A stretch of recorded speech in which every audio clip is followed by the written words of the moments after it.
we don't do this for a living. Yeah. Gun coach would teach the actors that aren't familiar with things like the 1873 lever action period weapons, how to operate them smoothly and consistent with the character as called out by the script.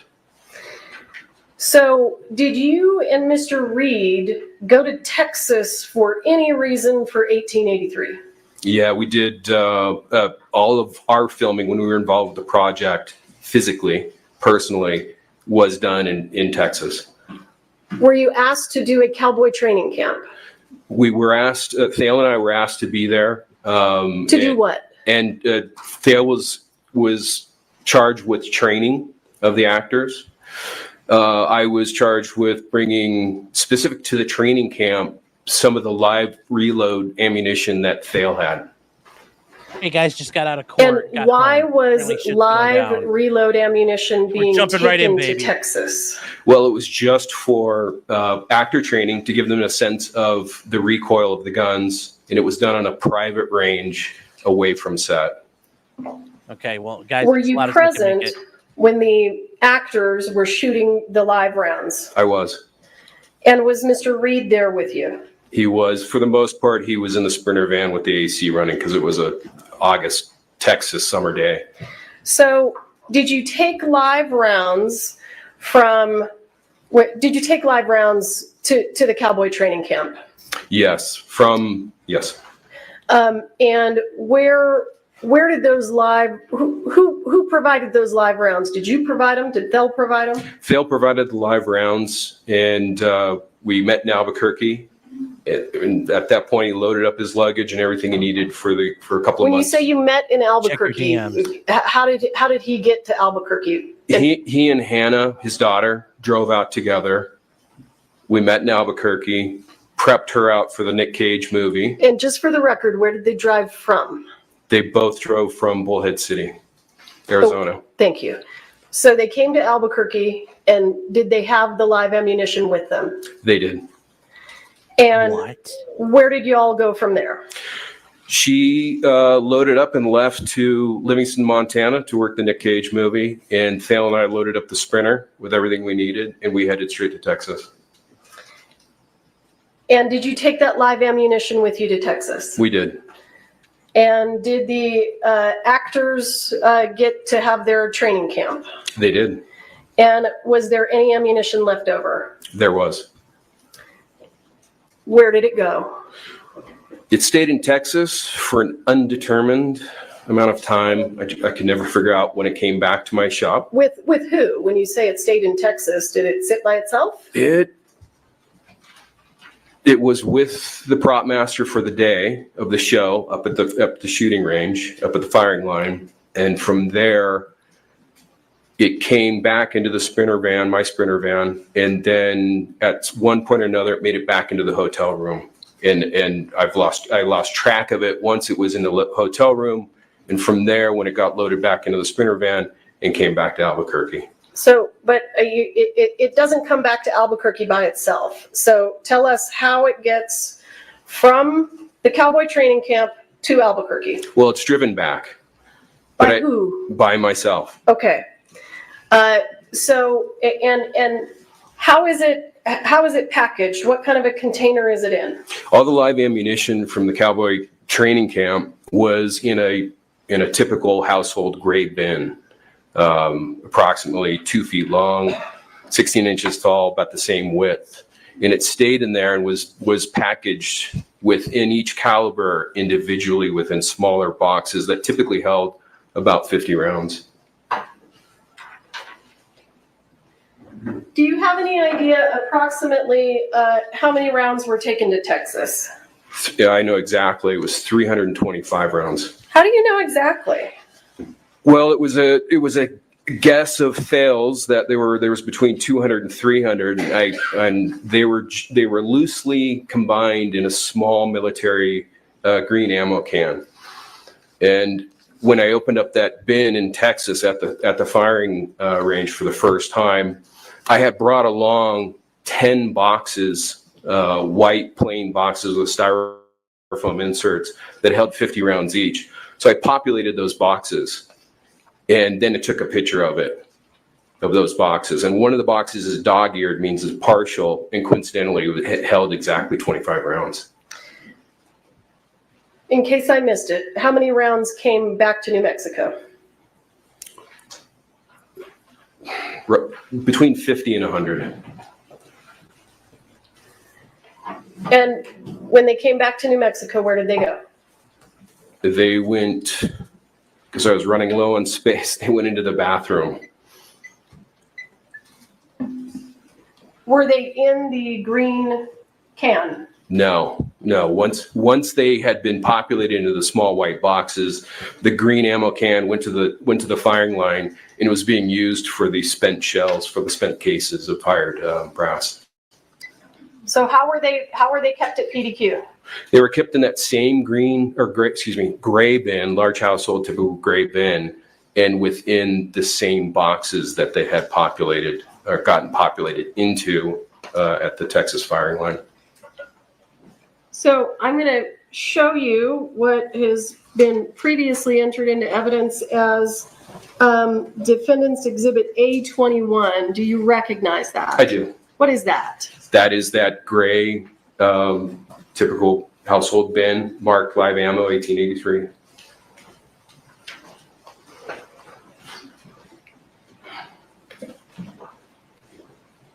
Sir, I want to be clear with you. After this came back to Albuquerque and was at PDQ Props, did you then become involved in providing props and ammunition to the set of Rust? Can you ask that again, please? Did you provide props and ammunition to the set of the movie Rust? I did.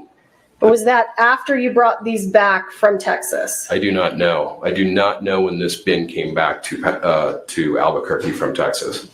You drove it back yourself? I did, but I did a few trips. You don't remember the day that you brought it back? Correct. Okay. It could have been before the shooting, could have been after the shooting. Understood. In terms of boxes of dummy rounds, how many boxes of dummy David, rounds after I did sent you you a link. provide to the set of Rust? A single box of 50 45 Colt dummy rounds. That was the single box. The rest of them were of different calibers and were not contained in similar boxes. So you provided one box of dummy rounds. That's correct. Where did you get this? Those came off the set, off the prop truck of 1883. And did you inventory them or do anything with them before you provided them to the set of Rust? Yeah, so yes, there was, I essentially grabbed a double grocery bag and dummies because I knew they were running short, or I'd heard that they were running short on set. And I thought, well, just in case, I'll grab some extra for them. And so from that plastic bag, the following morning, because again, I had to sleep in the van because there was hundreds of thousands of dollars of weapons, and it's Albuquerque. So I slept in the van armed, and the next morning brought that bag and brought them into the office and took a look at them. They were unusual in that they had been antiqued. They were one of a couple of thousand that had been antiqued en masse. And they were so corroded, they didn't look right at all. So I sat there, and each one took about a minute to polish before it had an appropriate patina. And I also noted that a few of them had a muddy rattle to them, and I just attributed to whatever liquid chemical agent that they had soaked the rounds in had infiltrated the interior of the case, and again, not a metallurgist, but had done something to the number 2 lead shot, a single piece that served as a rattle to differentiate live from dummies. Okay, stand by. I'm just looking for some exhibits. We've got a lot right now, so I need to flip through for a second.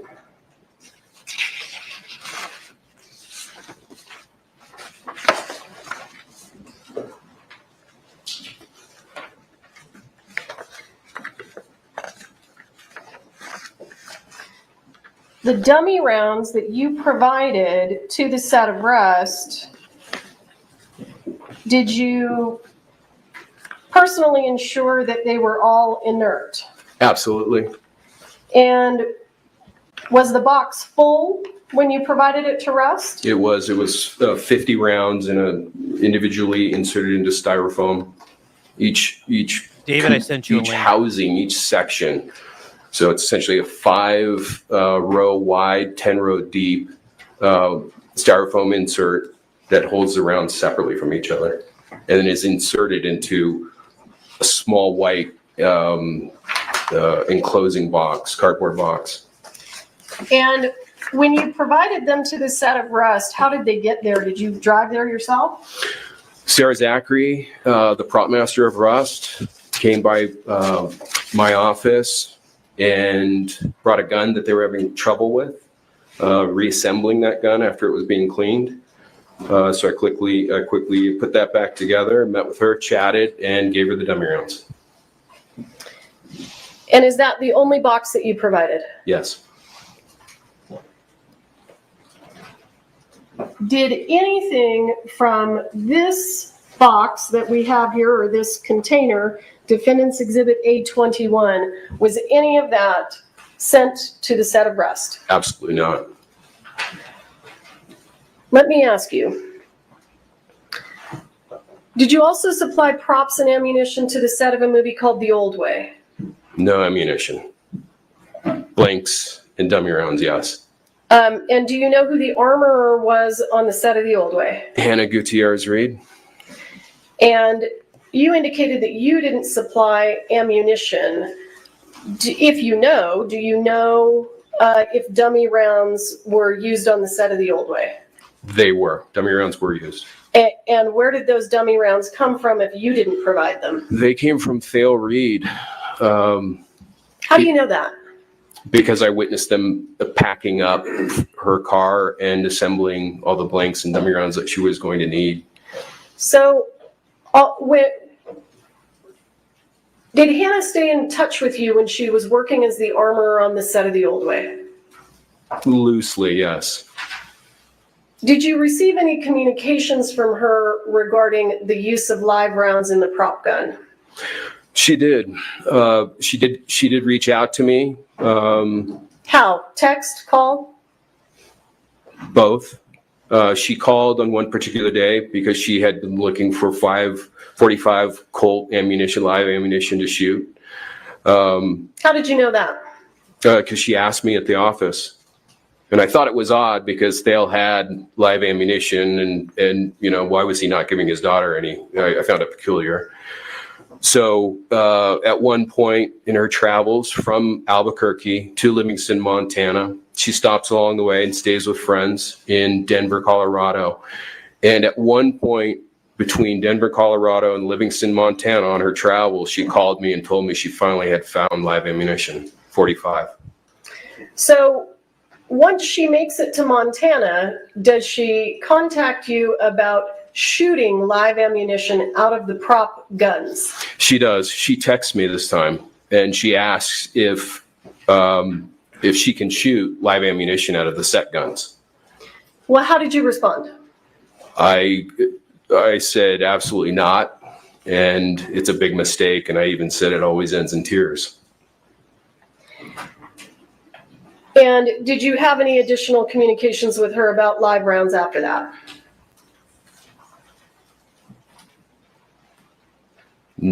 I don't believe so. Okay. So after you take your box of dummy rounds and you give it to Sarah Zachary, do you ever see it again? Only in the evidence photos. Okay, so let's look at those. Defendant's Exhibit A27, previously entered into evidence. Do you see that? I do. And do you know what we're looking at here? I do.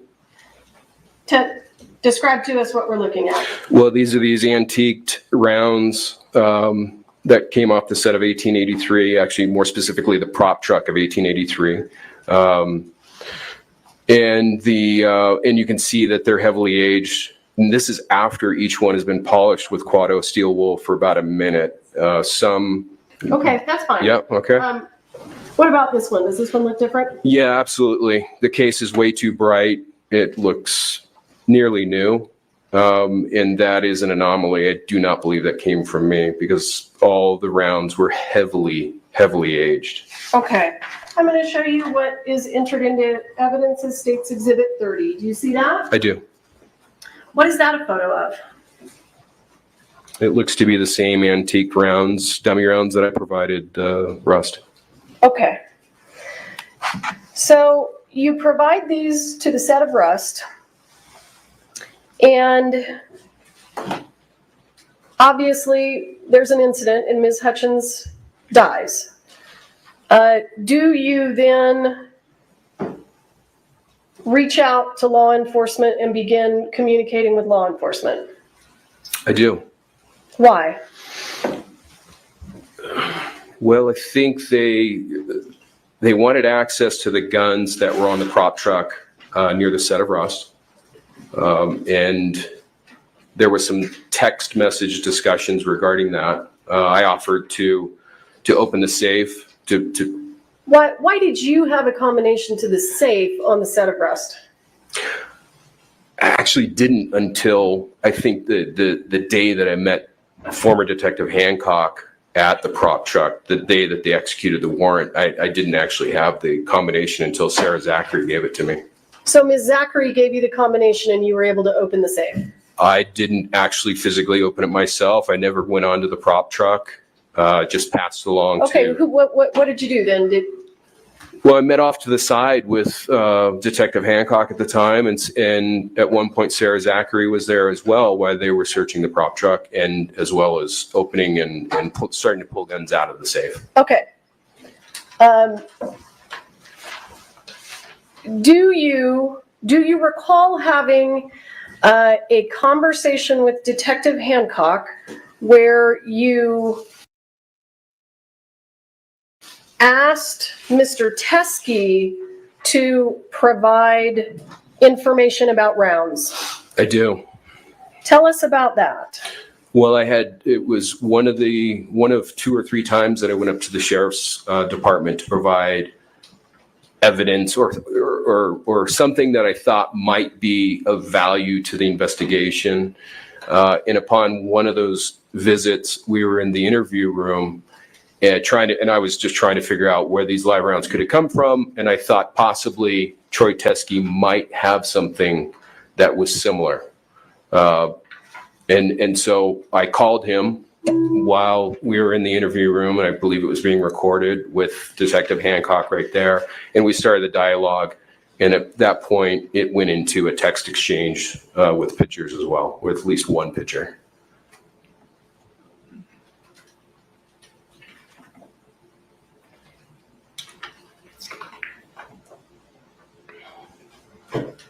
I haven't had an opportunity to mark this as evidence, but I'd like to. I only have a digital copy of it, but I intend to use this with the witness. This is as an offer of proof, Your Honor.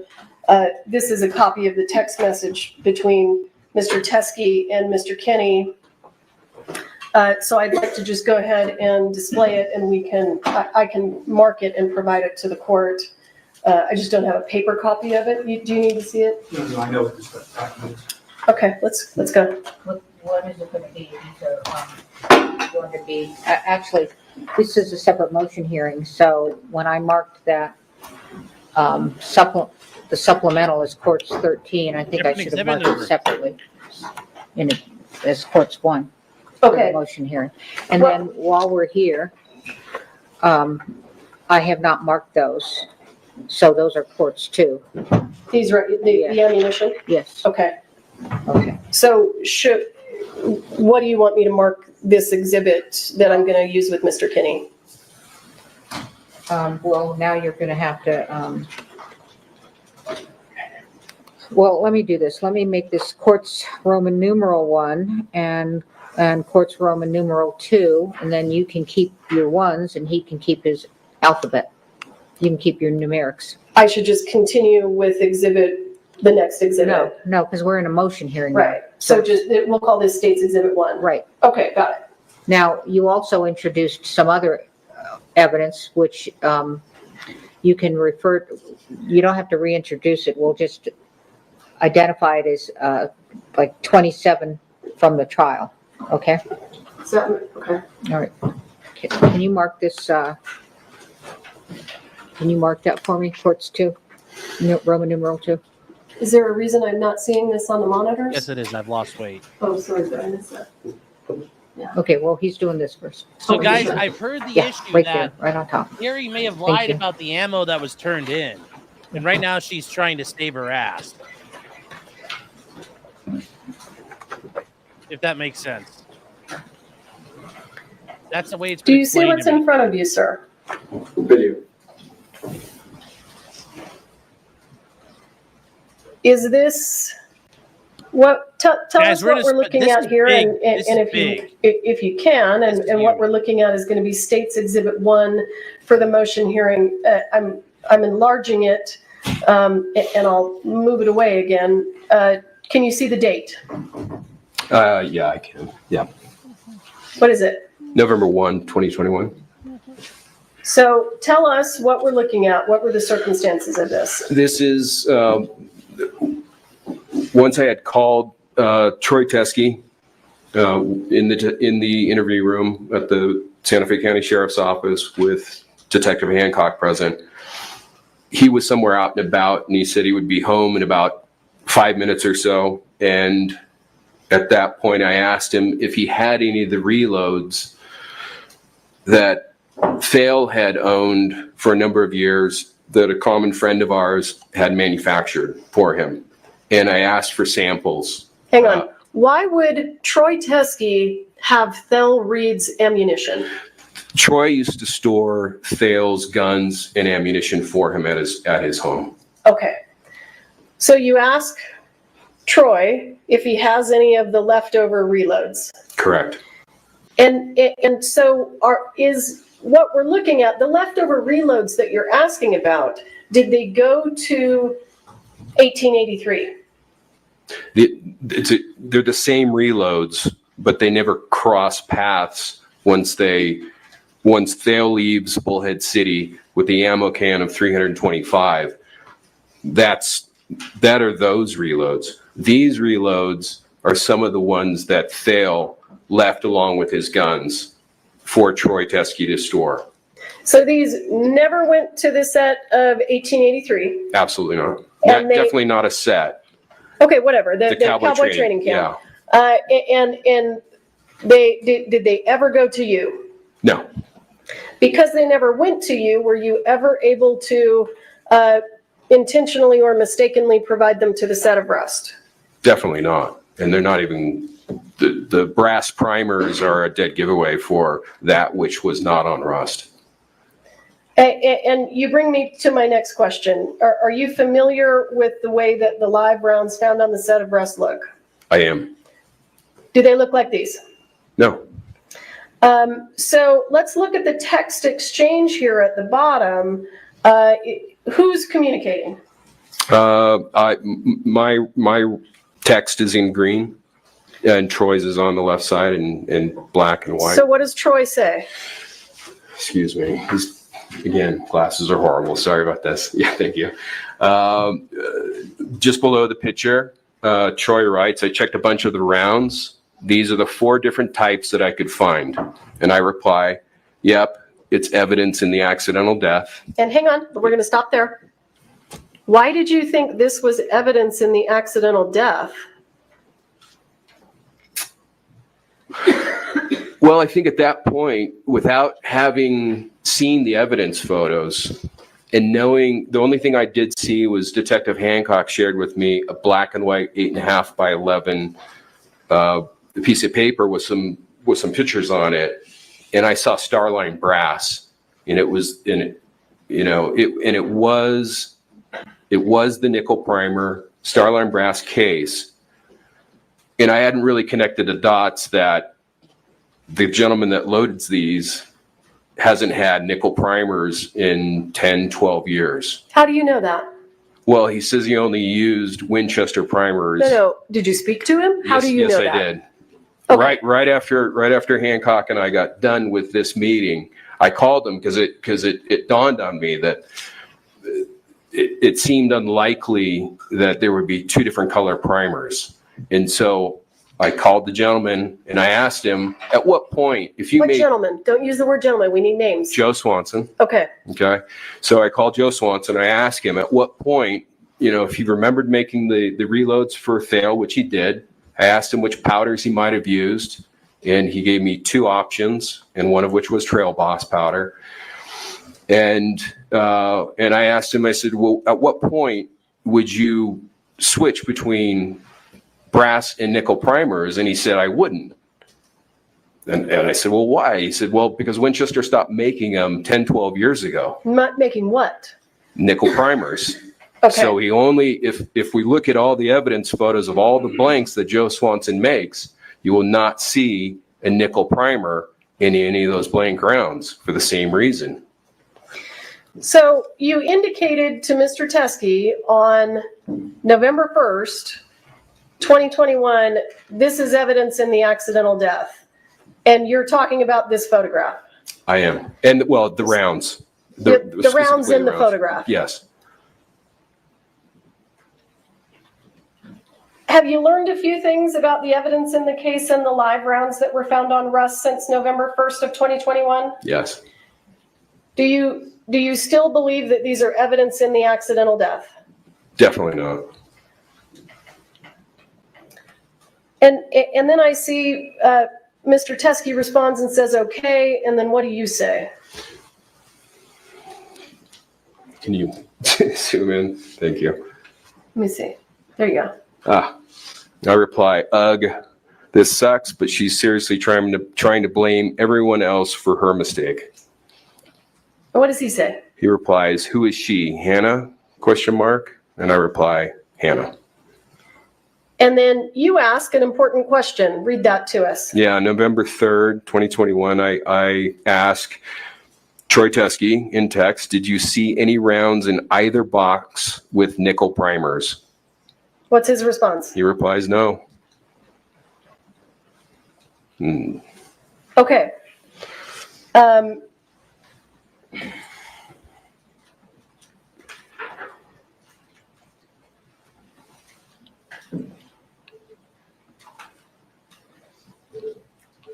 Is that just a close-up of the same photo of the ammunition? It is. And you have testified that this is dissimilar. This is dissimilar to the live rounds that were on the set of Rust. Yes, and from this photo, we can only see that we have 4 different, cases, different manufacturers of cases. The brass primers are obviously a dead giveaway, but what we don't see on the inside is that the powder is different than Rust. The actual powder itself, as well as the projectiles, are different than what was found on Rust. So, Mr. Kinney,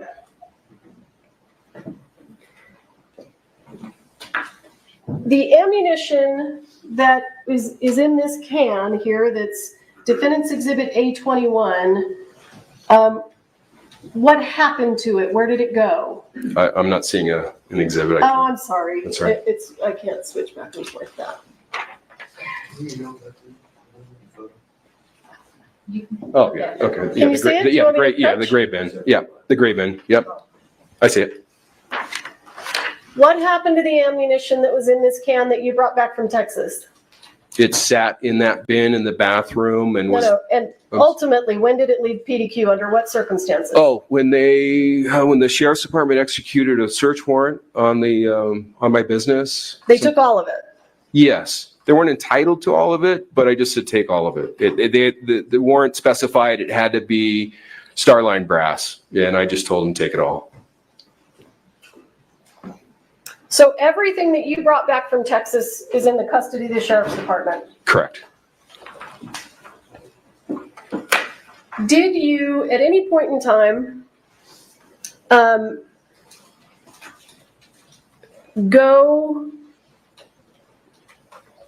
did you ever exchange ammunition with Thel Reader Troy Teskey again after the death of Halyna Hutchins? No.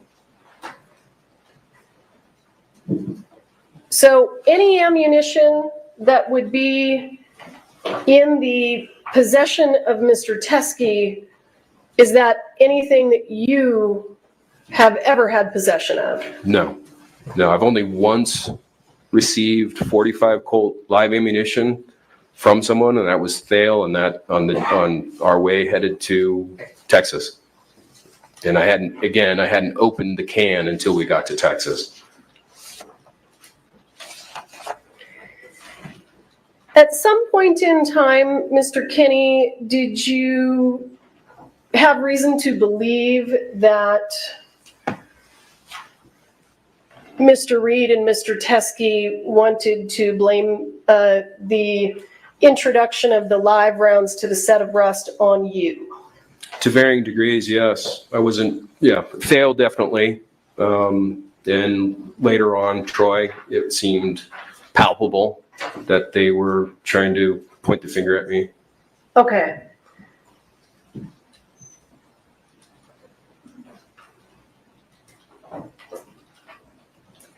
Let me think. Hang on just a second. I just want to make sure I'm done.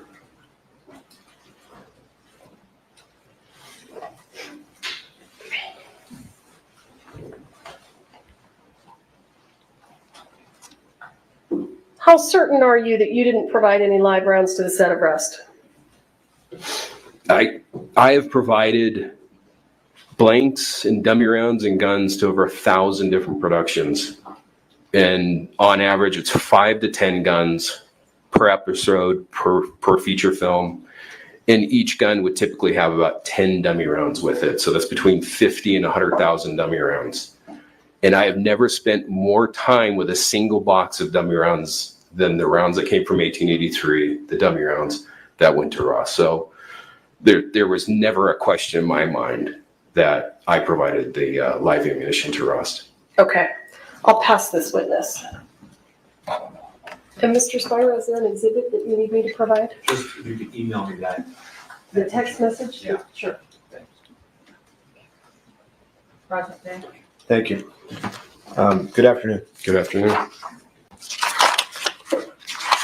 So in the thousands of times you've provided ammunition to movie sets that you just told me about, Blanks and dummy rounds. I know, I apologize. That's I'm all right. I'm not trying to use the word ammunition to Okay, get you. gotcha. All right. In the thousands of times you've done that, that would mean, I'm sorry, Your Honor, Ms. Johnson's asking to approach.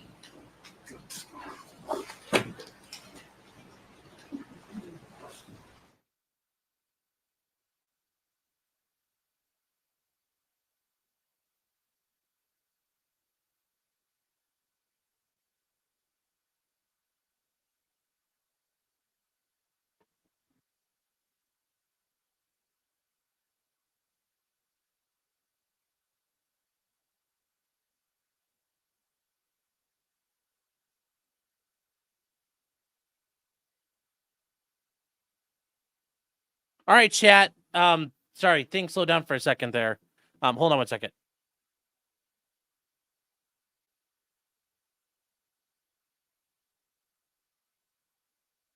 All right, chat. Yeah, so from what I understand, it sounds like Carrie Morrissey misrepresented how the ammo was taken to the police station by Troy Teskey, and that it actually did look similar or was the same as the ammunition from the movie set. At least that's the way I understand it. If I'm wrong, let me know. So that is an issue. That's an issue. Amos, you're asking a question. Are the defendants constantly writing notes or filling out paperwork? They're writing notes. Remember, like I told you, though, if you were my client, you can't just sit there and go like this the whole time. Like, you have to look like you're part of the team. You're taking notes. I don't care if you're squiggling, drawing little circles or whatever. But a lot of times he's he's taking his own notes. And then he's turning it and sliding it over to his attorney. Hey, does this make sense? I have a question. The attorney will write back like, don't worry about that. That's not relevant. Or they'll try to answer it. Yeah, fundamentally, we're here on a Brady violation. Okay. And that's what it sounds like. The ultimate issue about the Brady material is the evidence. These rounds were substantially similar. So that if I'm wrong, sorry, guys. Like I said, I'm catching up. I showed up out of court. So that's where I think we are. But Amos, you've got to be doing something. So he might be asking questions. But he's not like productions that you've 1,000-ish, not thousands.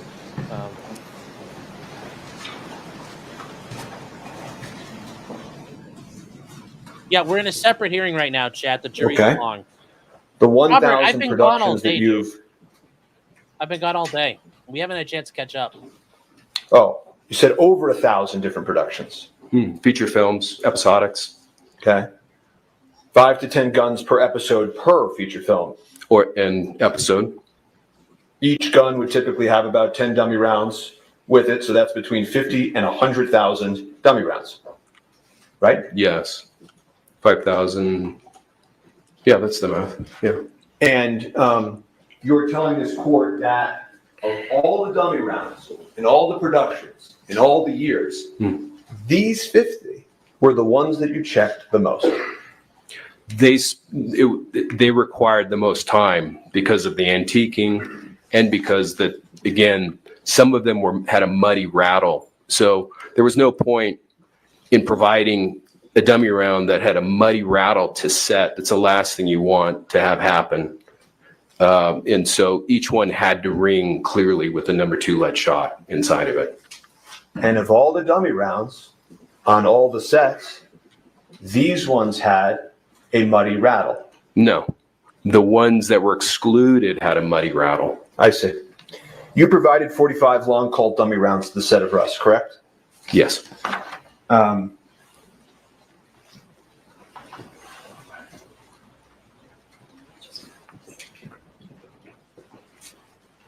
And more specifically through Sarah Zachary. She picked them up.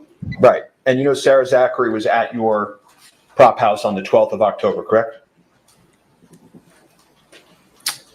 Yes. And you came back from Albuquerque.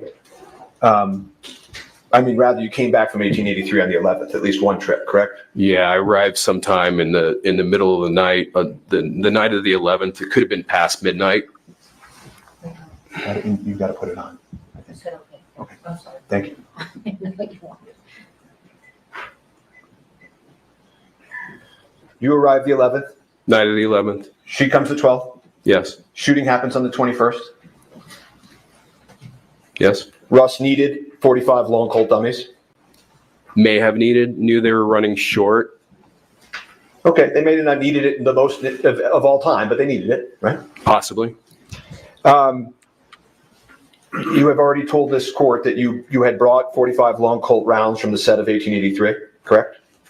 The dummy rounds from the prop truck. Yes. There were also live ammunition on 1883, correct? No. There was no live ammunition on the set of 1883, not on the set of 1883, at the Cowboy camp, just off the set of 1883. Not even close to anything that was filming. Okay, so not anywhere close to filming, not on the set, but at 1883's Cowboy camp.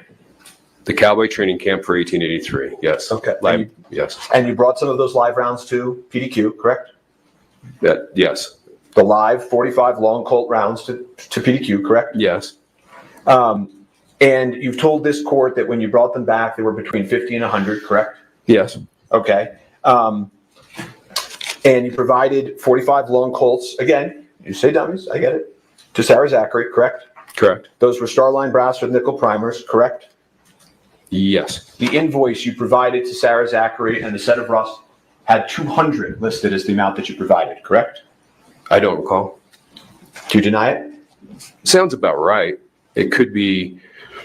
The invoice was generated weeks after, so it was done from memory at that point. Okay. Have you been watching any of this trial? No, just the headlines, whatever comes on the news. Okay. Do you know that on direct examination of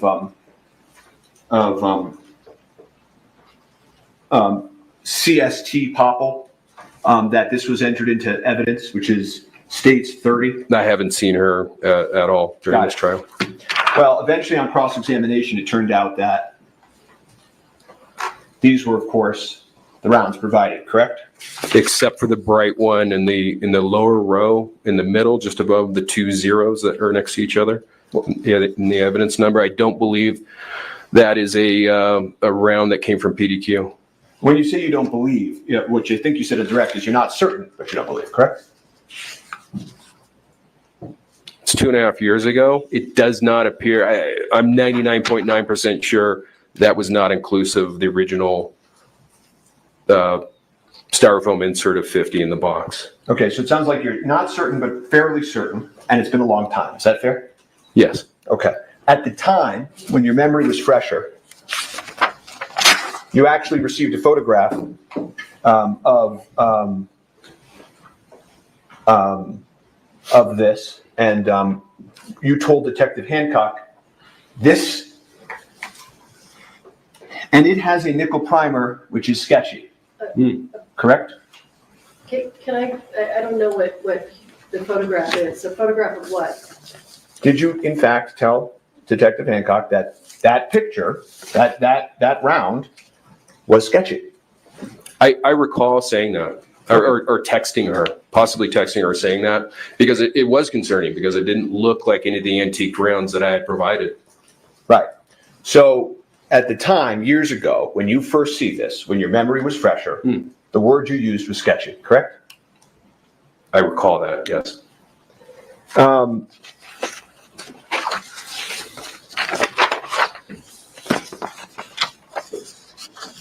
The incident happens on the 21st of October, and at 1:55 p.m., you receive a text message from Sarah Zachary telling you that this has occurred, correct? I think it wasn't telling me that it occurred. It just said emergency in all caps. And you called her, right? I did. I missed a call from her, received the text. I think I said I'd call her back, and I did. Okay. Within just a minute or two. And between the time you provided, whatever it is that you provided to Rust, and the moment you get that emergency text, isn't it fair to say you're not sitting around, daydreaming and wondering and thinking about each round you provided and whatever you provided to the set? You do this for a living. You do it lots of times, right? That's correct, yeah. But the moment that happens, right, things change, didn't they? What changed? Well, Miss Hutchins died, right? I wasn't aware of that till hours later. You spoke to Miss Zachary 5 times that night, right? I don't recall. Probably. Ms. Zachary, had the shell casing, right, at one point that evening? No, I don't recall that. You don't recall that? No, that she said she held the spent case from the gun. I don't recall that. Sarah Zachary threw out some of the evidence, correct? I had heard that months and months afterwards, that she had thrown out dummy rounds from Jensen Ackles' gun. Months and months? I believe so. Sure about that? Fairly. It's been a long time. Right. And the only messages that we have from around that time we're going to look at. But you knew at that moment that you had just provided 45 Starline brass dummies, correct? With nickel primers. Nearly all the dummy rounds I provide are Starline brass. And you would agree with me that anybody who did provide that round or brought it onto the set would have every reason to want to deny that, correct? No. Hannah Gutierrez admitted in questioning at the sheriff's office that she brought the box that contained the live rounds. No, she didn't. She actually said she hadn't seen that box. And that's just something that's been fed to you by the prosecutors, an extra. No, I've actually seen the interview. Okay, well, we can pull up that interview. If we need to. So, the week after the accident, that we have some of your text messages, right? Yes. Okay. And you weren't sleeping, right? Correct. You were drinking a lot? I don't even remember. You were talking to your cop buddies to try to get advice about the case? I don't recall that. You texted Sarah Zachary in the days that followed, do not say anything or write anything to anyone, right? Well, that's not illegal. Yes, I remember that text. Do nothing, say nothing, write nothing, correct? Correct. She told you she wanted to get a lawyer, right? Yes. You told her not to get a lawyer, right? Yes. In fact, at one point you just said, shh, and with an emoji, right? I don't recall that. Okay. You did provide Detective Hancock. Do we have that photo that was entered into evidence on the screen? Okay, did you email that? Yeah. Okay, well, we'll get it in a minute. But the one that you just saw on the screen of you and Mr. Teskey, do you remember that photograph that you just looked at? With the reloads? Yeah. Yes. You actually took a screenshot of that and sent it to Detective Hancock, correct? It sounds like something I would do. I don't recall doing it, but it sounds accurate. Okay. Does it sound like... I don't have the photo, so... But the photo that you took and sent to... of the screenshot that you sent to Detective Hancock, it included that line. Yes, this is evidence in the accidental death, right? That was my speculation prior to learning that the live rounds from hits Rust right had now, nickel guys. primers, Well, Can't sir, plug that's in the its problem video. with your testimony, isn't it? which is what? In the very same text chain, you ask about nickel primers. So how is it possible that you didn't know about it when you said that this is evidence in the accidental death?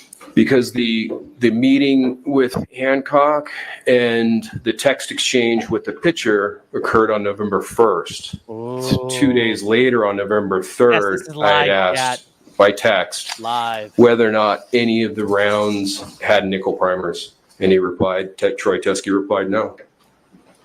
And at that point, that was the reason why. So this is, I think it's court exhibit 2 perhaps of this hearing.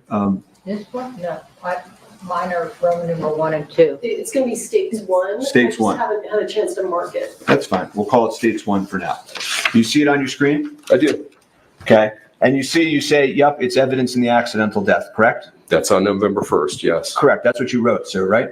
On November 1st, yes. Okay. And you didn't say anything about speculating, did you?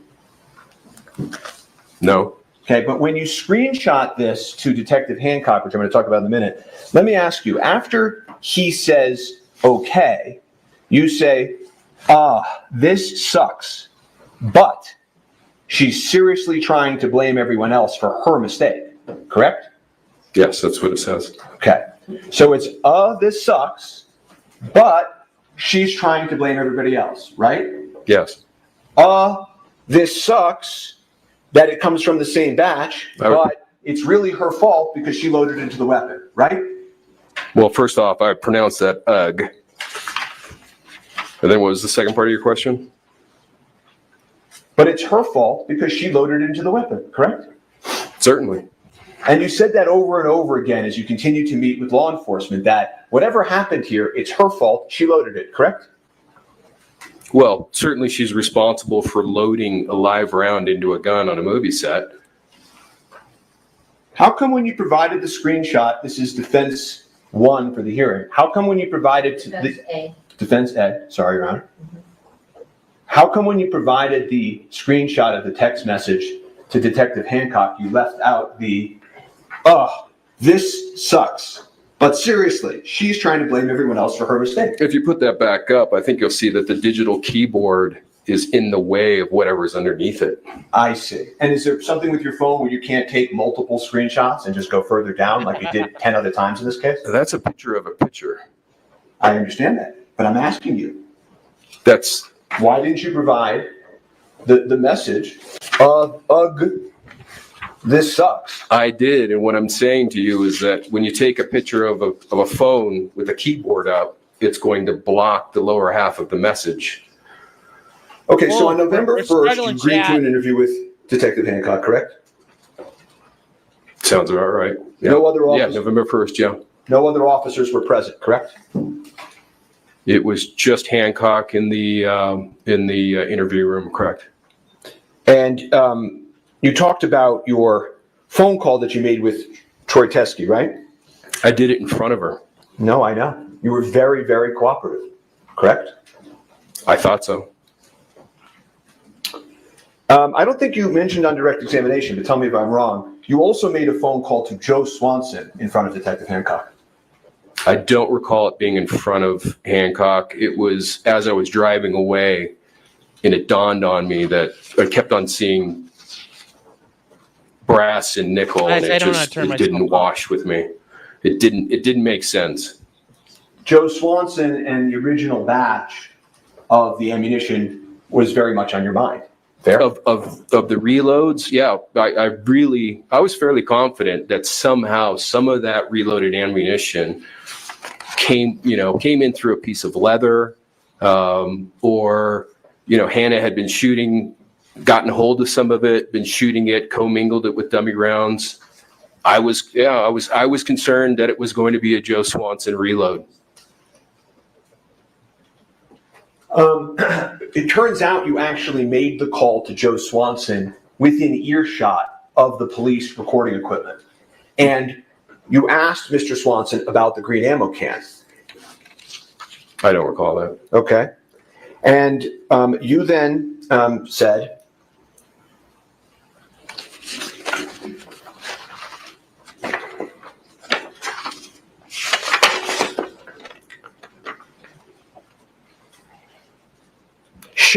shit. Well, she didn't do her fucking job. Now I recall. Yes. I bet you do, right?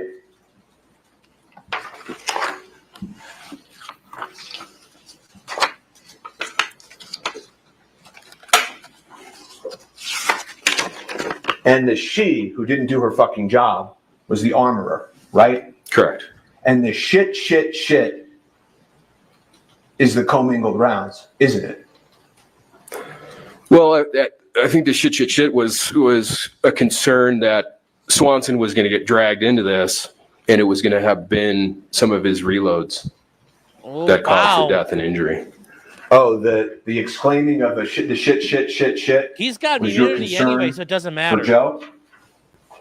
I think it's a collective. I mean, there's four of them there. Anyway, chat. There's a lot of shit.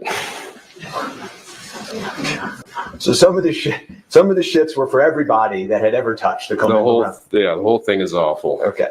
Can we agree that you didn't intentionally provide live ammunition to the set of Rust? We can agree that it didn't at all. Okay. Well, we can't actually agree to that. Okay. I thought he did get it. And by the way, that's November 1st.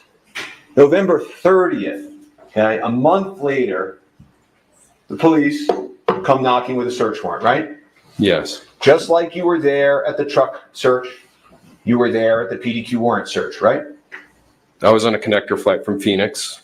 Carrie looks Glad you mentioned that. Both times, both at the truck and at your the search at your prop house, both times you happened to be grabbing onto a flight and getting there just that day, right? No, actually, I was in Las Cruces on Bruce Willis's final movie, finished that, and was heading to the Rust set directly from Las Cruces, driving in the Sprinter van. That was after you got the code to the safe, right? I recall that I got the code while driving. So if law enforcement were to have represented in this courtroom that they needed you to open up the safe and that's why you were at the truck search, that's not actually true because Sarah Zachary had the code, they had the code, that whole story. Guys, Carrie looks like somebody ran over her fucking dog. She looks like she's about to cry, is what I was trying to say.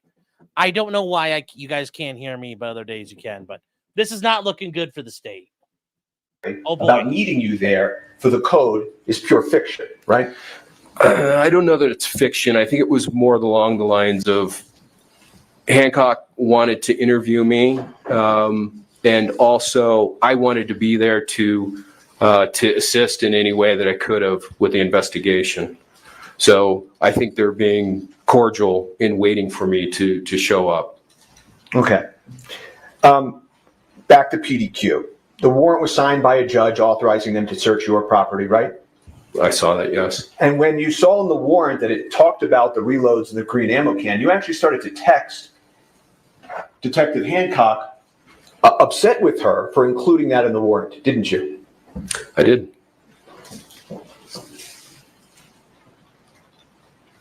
You had video surveillance at PDQ, correct? There was, I don't recall exactly at what point the camera overrode itself. Well, that wasn't my question. My question was just you had surveillance footage at PDQ. In fact, in the Yeah, but excuse me, if the footage has been overwritten, then I don't have it. You have surveillance equipment there that records whether it's overwritten or not. You don't know. Is that your testimony? I have surveillance equipment, yes. Okay. And actually, during the search of PDQ, you were looking at your phone because you have a remote access trying to see the surveillance footage and what it was catching. Remember that? I don't recall that, no. Did you deny it? If I was actually inside the premises, You're inside the premises on your phone looking at the surveillance equipment that you have remote locked into your cell phone. I don't recall. It's But you- possible. Okay. And the testimony you have given this court is at that point in time, right? There's a green ammo can there, correct? Yes, The same green ammo can you're calling Swanson and Teskey about in front of Hancock, correct? sounds, yeah, roughly accurate, yes. Right. And written on it was the word empty, right? Was it? Oh, yeah, black ink next to the silver duct tape on top, yes. And lo and behold, law enforcement doesn't find anything in the empty can, right? There was tags and office supplies and other things in it. But we know at one point there was ammunition in it, right? Last time was in Texas. Nothing further. Unless the court has any questions for the witness, I don't This know. witness is excused. Thank you, sir. Next witness.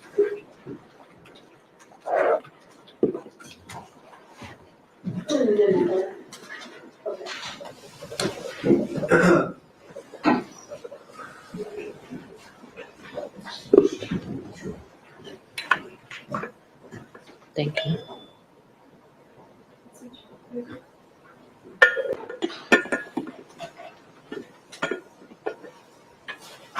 I hear you out there. You may as well share it with the crowd.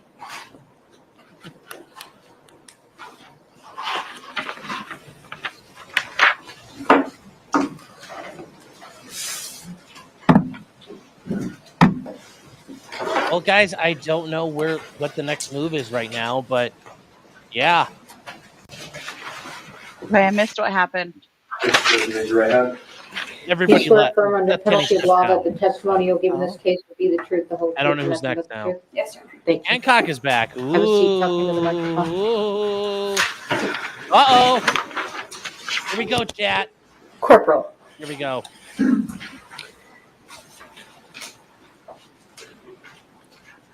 On November 1st of 2021, did you have a meeting with Seth Kinney? Yes. And what was the purpose of that meeting? I don't know the entirety of the Maybe purpose that of it, but I think check it was the something to web. do with ammunition for Rust. And were you provided, or did Mr. Kinney share with you a photograph of ammunition? Yes. And do you recall the photograph? No, I don't. Would you recognize it if I showed it to you? I might.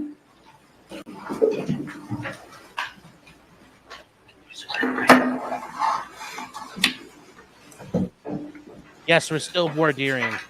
This is still the emergency evidence hearing.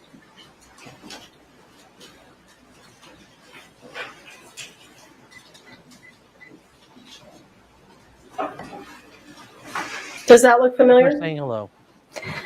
Not entirely, no. Okay, let me show you something else. Would it refresh your memory if you saw the text exchange between Mr. Kinney and Mr. Teskey? Yes.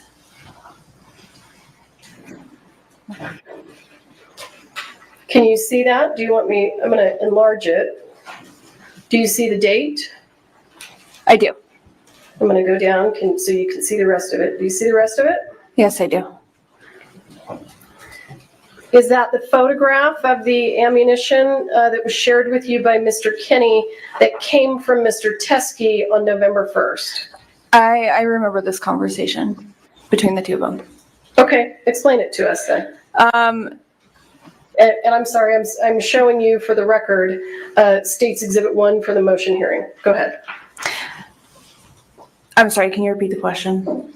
Well, Or- tell us about the conversation. Yes. Tell us about this meeting. What happens? So this was a conversation with Troy and Seth, and I guess an exchange of where the rounds that Troy may have had that could have been in relation to Rust. Right? Yeah. So, did you see this photograph on that day? Yes. And were you able from the photograph to determine whether or not these rounds were similar to the rounds found on the set of Rust? These would not have been similar to what we had found on Rust. Okay. And from There was some this withholding vantage of point, evidence, apparently. how can you see that? So some of them, well, a lot of them have an actual head stamp of companies or manufacturers such as Winchester, VHA. I think the other one says CBC. It's a little hard to see with the shadowing in the picture. The only one out of these that would have been somewhat similar to what we had found on Rust is the third one from the left, which shows the Starline brass logo and it says 45 Colt. However, a distinguishable difference in this round and what we had found on Rust would have been the color of the primer. They're different colors. Okay. If you recall, did you yourself ever have a conversation with Mr. Teskey? Not where it was just me and him, but I have had a conversation with him in the conversation. So let me ask you this. After you were provided this information, the photograph and the information about the rounds, where was your understanding of where those rounds were located? In Arizona.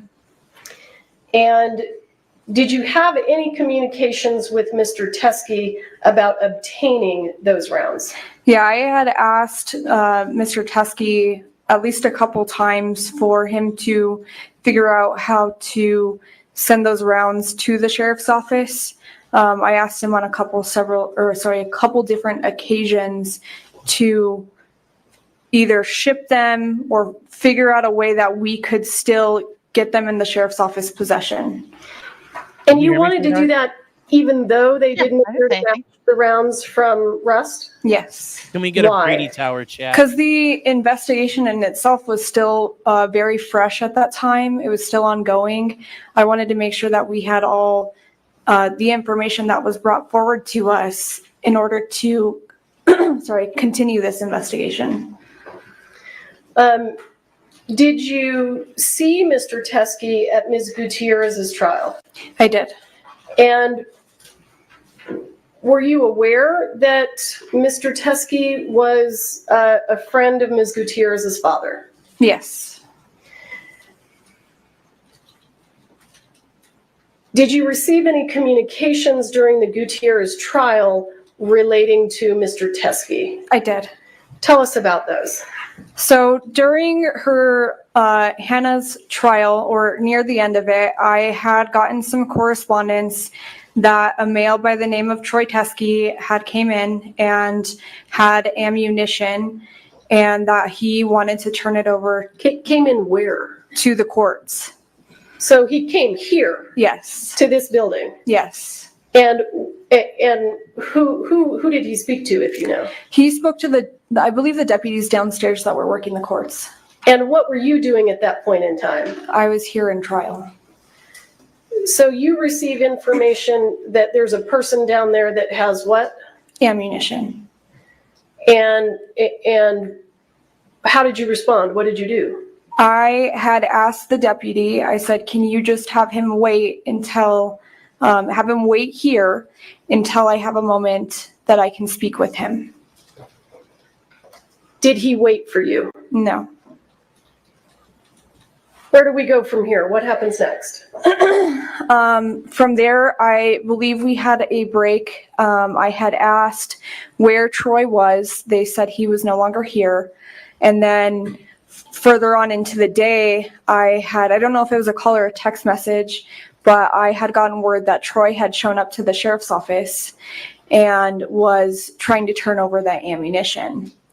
At that point, we're still in trial, so I have a little bit of limited time and where I need to figure out logistics with this. and I believe I had gotten a call from the lieutenant or someone there, and I said, okay, well, I'm still here, but I will make contact with him at a later point and get a statement from him so we can figure out what to do with this. And at that point in time, were you aware that he had left some ammunition at the sheriff's department? Yes. And did you take steps to contact Mr. Teskey to take his statement? I did. I called him twice when I had found out that he had shown up to the sheriff's office. I didn't receive, or he didn't pick up the phone, and I never received a call back. And let me ask you, why is it important for you to take his statement? Because I need to figure out what to do with this ammunition and how it would potentially be tied to the case and in what way, so I can figure out what to do with it after that. At the time that you were reaching out to him that day, do you have any idea whether or not this is related to the case? Just by him saying it might be, but not in what context it would have been. But you didn't speak to him? No. Okay. And is that the reason you were trying to reach him? Yes, and to try to set up something where I could have a discussion or an interview with him. And you want to have the interview because you want to see if it's tied to the case? Yes. So you call him twice, and does he respond? No. Do you continue to try to reach him? I did try to reach him again. I believe it was the following week. I tried to reach out a couple times and never received a response back. So if you don't have a witness who will give you an interview regarding the items that they've dropped off at the sheriff's department, how do you know that they're in any way related to the case? I really wouldn't, because I didn't have a discussion with him. Has Mr. Teskey ever returned your calls? No.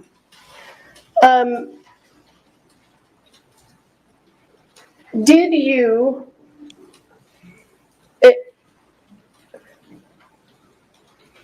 are you aware that the exchange between Mr. Teskey and the people at the sheriff's department that took place when you were in trial with me, are you aware that at least part of that was recorded on a body-worn camera? I know now. When did you learn that? Today. And have you had an opportunity to review it? We've Yes. never been given this, Your Honor. I just got it. So I just want the court to know. I can give it to them. This is the newest of the revelations. So there's when Teskey comes into the station, it's being recorded on a body-worn camera? I believe that the defense did have it because they knew what Mr. Teskey was saying to Popple. That's the basis of the cross-examination. It's not, it hasn't been admitted as an exhibit. Sure, and I can call Popple and have it admitted as an exhibitor. I can call Brandle, but it's a motion hearing. How do you want me to handle it? She's now seen it. I can give it to the defense. No, I'm going to have the person that, whose body it was on. Let me ask you, in the meantime, while I'm listening to this testimony, can I have the exhibits from Popple that she testified about the bullets and what they were, when they went to the FBI? Her inventory of bullets. May I have those exhibits? I know there's a lot of them. Sure.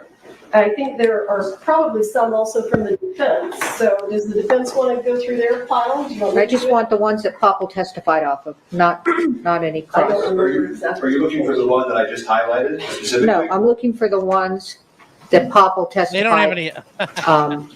She inventory and had tested. Are you asking for scene photos or no? Just the ones that she had at the Yes, sheriff's yes, department? where she went through and somewhere in Ziplocs.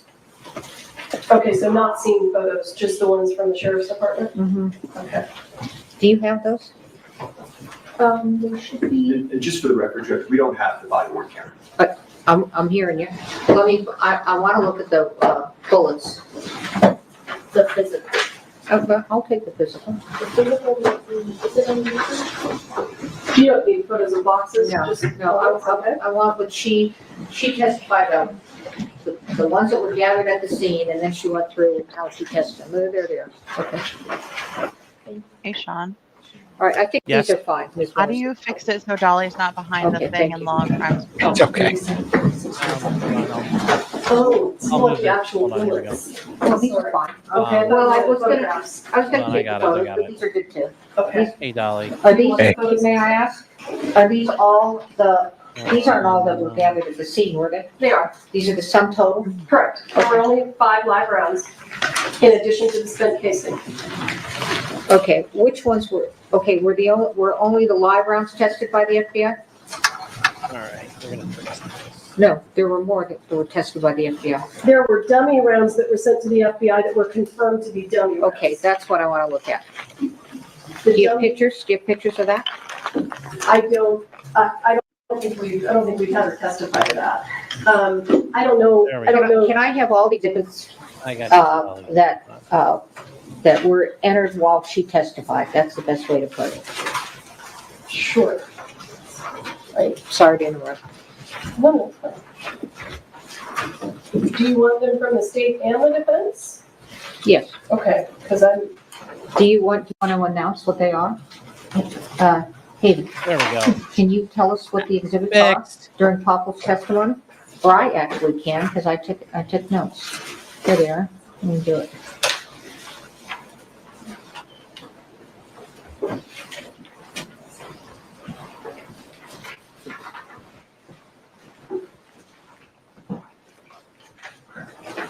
Jim tells you, Jim, how you doing? Saying we can all agree the drunken pirate Kenny mix up the ammo, right?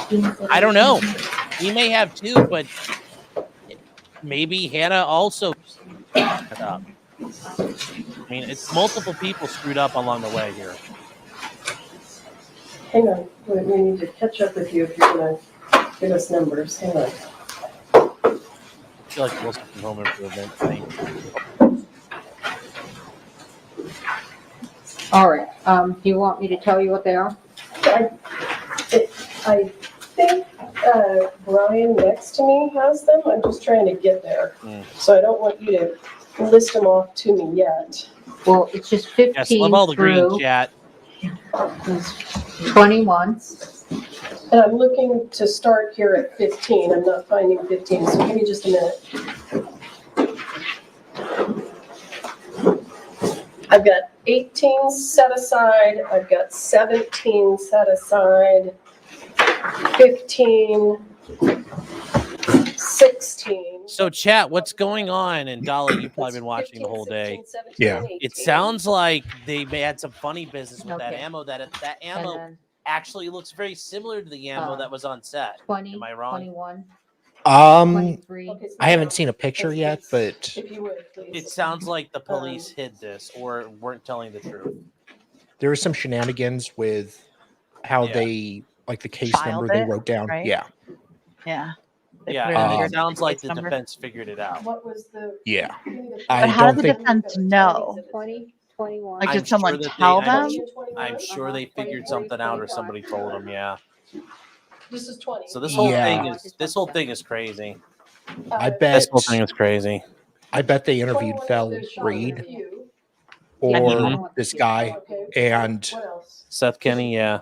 So. Fel was 10. more Oh, than Alice half- got to go take an old guy pee break. But she testified to it. another one. Got to take pee break. It's from the Oh side no, of he's us. storming So out you in a know what's rage. that. Okay. Well, That's what everyone thought earlier. I know. Do you want these? This does, okay.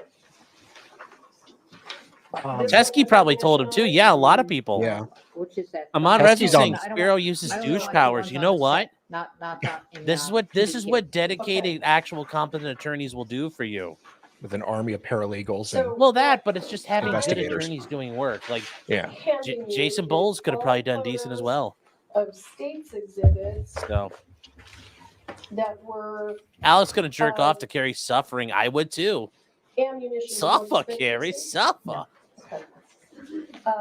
Do you want me to go through? Now the police can defendant's go, exhibits? how's it supposed to know? Oh, I the couldn't defendant hide the exhibits. damn evidence we got, bitch. Glad you asked. Do you want this? Yeah, sure. Where's Okay, that? that's the spent casing. Okay, yeah. These are the ones I Oh, he I would have- qualify here. for low security, like minimum Oh, security. These are it? After all I asked for? Yeah, Nikas is really good. Nikas is the law guy and Spiro's the talker. You know, Alec Baldwin paid for some good fucking attorneys, guys. Yeah. And that money's paying off. Just a second. Let me see what's in front of me. These are enough. It's These are live. enough. This These is are enough. live Okay, right now, I'm good. guys. I'm good. The jury has Seth, gone home, These, okay? and we are having an emergency I'm good. evidentiary I hearing. might ask for more later. uh, Go ahead. So I'm sorry to interrupt your question. this shit is going down. and we see what happens when you cheap out on your lawyer with Hannah.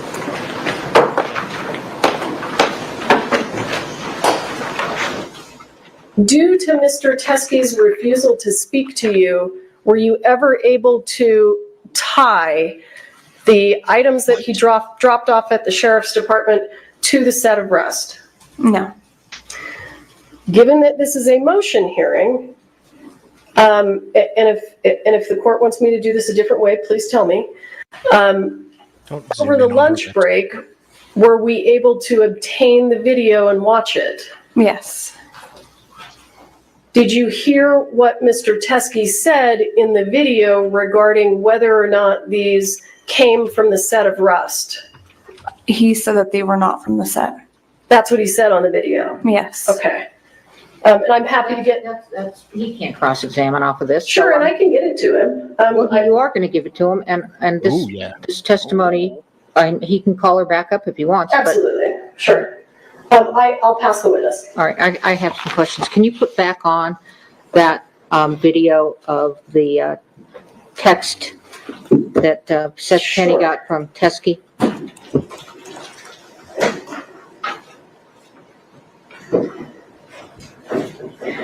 If you guys have a flash drive, I'll give you that video right now. That's nice of her. Yeah. Sean, put me in the bottom over And the can you blow that up? You guys are out. one thing and The then top or the bottom? page over the line. Hold on. All right, I'm going to ask some questions. Sure. Terrible blocker. All right, so you I learned it from you. testified that that only one seemed similar. Let's see. One similar to the Starline Brass Color Primer in Arizona, and that it's the third one. It says 45 Colt. Not, it didn't seem similar in the primer. It was different in the primer color. So In what, why is it different in the primer color? because the primer on this, the third one it's a brass color. The primers that came from rust were silver. Who's this? These are, you counsel, you need to come up. Counsel, you need to come up. I'm questioning, you're gonna need to see this, both of Doctor, you. we have a I can see problem what you're here. showing her. I saw what you're showing her.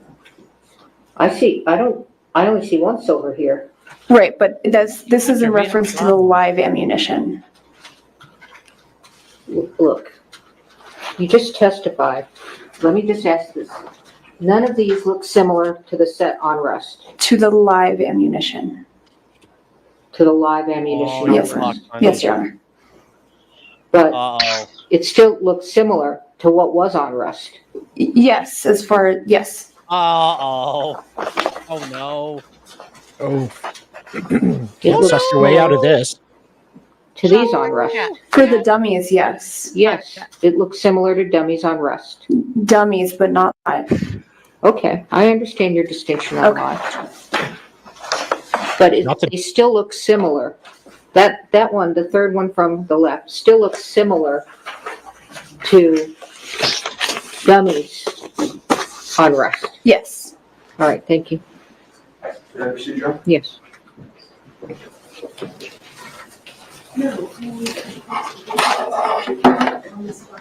I may not even need the video right now, so we can start without that. All right. Like she's about to be on a Good afternoon, casting Cole. stand. When you started investigating this case, you were investigating this concept of sabotage, that there could have been an intentional live bullet placed onto the set. Do you remember that? Not originally, but later on, yes. Okay, and obviously if somebody, I missed a question. Let me just ask it. So they They're not similar to the live rounds. That was not similar to the live rounds, but they were similar to the dummies on rust. That's correct. Okay, and the dummies on rust were tested with the live ammo by the FBI. Yes, some of the dummies were sent. Some of the dummies that look like that one on the phone. I couldn't say which exact ones were sent to the FBI. Okay, but you just testified that that looks similar to the dummies on rust. Yes. You didn't differentiate, and that some of the dummies on rust were sent to the FBI. Yes. Okay, thank you. So, at certain point early on in this case, you entertained the possibility that this was an actual sabotage, that somebody could have intentionally placed the lethal bullet onto set, correct? Yes. And you quickly dispensed of that concept, right? I don't think it was quickly dispensed. It was investigated. Okay. And fair to say that if that had happened, that would have been a far different case, right? It could have been. I don't. And so then you turn to the idea of, well, somebody outside of Rust could have placed or been the cause of the ammunition ending up on set. And you interviewed Seth Kenny, I think you told this court yesterday, 10 times at least, right? Yeah, I can't put an exact number, but it was a few times, yes. Right. And that would have been a different case also, right? If he had provided them? In relation to this case or in relation to the past case? In relation to any case. It's hard to say. Well, you were here for investigator, I'm going to do this again, CST Popple's testimony yesterday, weren't you? Yes. And you've had an opportunity to view the 45 Starline brass that came out of this package today, correct? No. You haven't looked at it yet? No. Okay. She was excluded as a witness, I think. Are you aware, as you sit here, that there was 45 long cold Starline brass nickel in the courtroom today from CST Popple? I just found that out today. Okay. So, you were here for this testimony in this courtroom.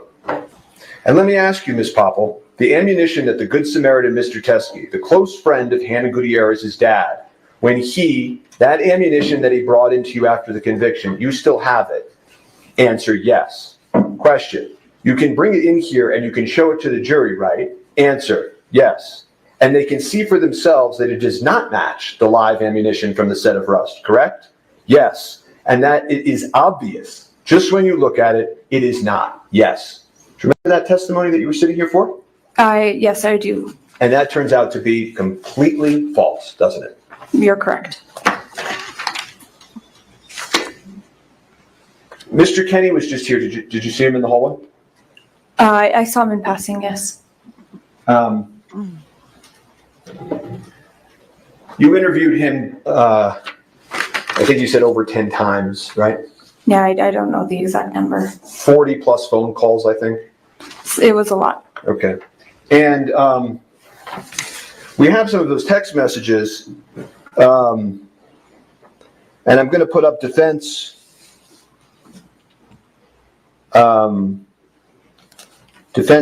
B.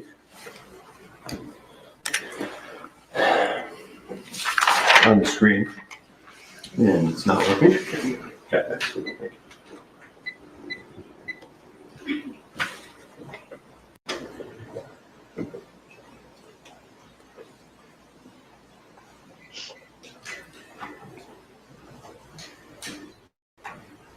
Okay. And you see at the top, this is a screenshot that he's sending you, right? Yes. And you see it ends with, yup, it's evidence. Here, read it. Yup, it's evidence in the accidental death, right? Yeah, I can see that. Okay. And he does not include the, ugh, this sucks when he sends it to you, right? You don't see any, ugh, this sucks on this, do you? No. It talks about how it looks like it's been reloaded. And that's him telling you that, right? Sorry, let me just read it really quick. Sure. Okay. And you asked a very interesting question, Corporal, that sounds a lot like the question the court just asked you. You asked, do you think it could have come from the same batch since it's a different color, right? Yes. And he says, in writing, in no uncertain terms, I thought the same thing regarding the primer, but Joe has been known to mix different color primers and blanks. So no, still highly likely that it's from the same batch. Did I read that right? Yes. Jeez. And you had that information in the month following the incident, correct? And Hannah's Yes. entitled to this Okay. discovery, guys. So we're going to fast forward. I'm not going to go through the Seth Kenny story with you today, okay? Okay. This is bad. But was this before or after? After a trial, it's still evidence that might give her, it's still exculpatory. Yeah. She's yeah, entitled to evidence But- discovery. So fair to say, if we even fast forward to the end, Mr. Teskey comes in, and you had known Mr. Teskey's name because Seth Kenny had called him in front of you, right? Yes. And Seth Kenny's name came up, withdraw. Troy Teskey's name came up several times because Seth Kenny brought him up several times, right? Yes. In relation to the idea that the same batch of rounds from 1883 had at different points and different quantities touched Joel Swanson, Troy Teskey, Seth Kenny, right? They were all involved. I don't know if it was in relation to 1883 or where it originated from exactly, but that it might be related, might be. And that they would talk about in front of you on speakerphone the green ammo can that had leftover ammunition, correct? I know I sent you a DM on Discord. Maybe, I'm not too sure. Well, you're not denying that, are you? No, I'm not. Okay. And in fact, when you went to search PDQ, in the warrant that you put in front of a court to get access to PDQ, you wrote into that warrant that you needed to find the green ammo can, correct? I did. And the reason that you needed to find the green ammo can, as you explained in the warrant, was because there may be live ammunition on it that matched the round that struck Miss Hutchins, correct?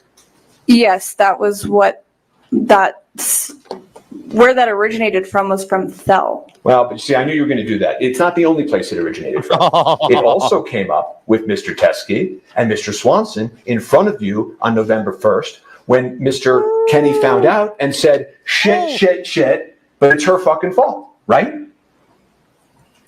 He said that a lot. He said that exact phrase? Is it a lot? Shit, but it's her fucking fault? He said that a lot? Yeah. Did you grow suspicious of Mr. Kenny if he kept saying that? No. Okay. He kept flirting with me. So, in any event, you knew that Mr. Teskey was at least somewhat involved because when you're interviewing Mr. Kenny, he's calling him in front of you, correct? Yes. Sending you screenshots of messages with him, correct? Yes. Mr. Teskey showed up here, according to you, at the Hannah Gutierrez retrial, correct? Yes. And Mr. Teskey then walked into the police precinct with ammunition that he claims and says is matching to the ammunition that struck Miss Hutchins, right? I don't think he ever made the statement it was matching. Well, that's really for law enforcement and the FBI to decide, isn't it? Which would have been investigated if he would have answered a phone call or returned a phone call. Okay, and I know we're going to get to that, don't worry. But Don't worry. wasn't the first excuse you gave, Corporal. The first thing you said when this came up on direct examination was that you didn't know it was related to this case. Do you remember testifying to that on direct? How would I have known if I wasn't given an opportunity to talk to him myself? You would have no way of knowing that the man who was on speakerphone with you talking to Seth Kenny, the man whose screenshots you received, the man who showed up at the Hannah Gutierrez retrial, the man who walked into your precinct talking about the Rust movie, you would have no way of knowing that it was related to Rust? Got her. I would have need to come to the conclusion myself that it could have been tied back to Rust. There's been many people throughout this investigation that state that they have evidence or testimony to give that wasn't in relation to what I was doing. Uh-huh. Uh-huh. So is she there the other one evidence in this he case asked that to has spend this the night at quantum her of proof that you or have his house? hidden from the defense? Yeah. Dolly. I don't think I've hidden anything. Is there any other evidence in this case that you think this court should be aware of, that you're aware of, Corporal Hancock? No. And when Mr. Teskey came in, he stated that he believed it was from the same batch of ammunition that was located at Seth Kenny's warehouse in Albuquerque, correct? When he came in? To the precinct. So sorry, I just want to understand this. Mhm. You're saying that Troy Teskey made the statement to law enforcement that the ammunition matched Rust. Correct. Where is that statement coming from? In your own police report. Okay. I'm reading it. Okay, so this, Can I that's see not the my video police real quick? report. I didn't say it was your police report. You Corporal. just said it was. No, I said Yeah. in your police report. You did say it was her police report. He did say it was hers. Just as a point of clarification, can we? Is this an objection or is she just talking? Yeah, you gotta have an objection, okay? I said that's no running things. My Speak, request is that we correct the record with regard to Mr. Styron's. that is not an objection. Okay. What is your objection? Your I objection want to is correct not the what's record that. One you can word. say I'm showing you your police report. He's corrected himself, a police report.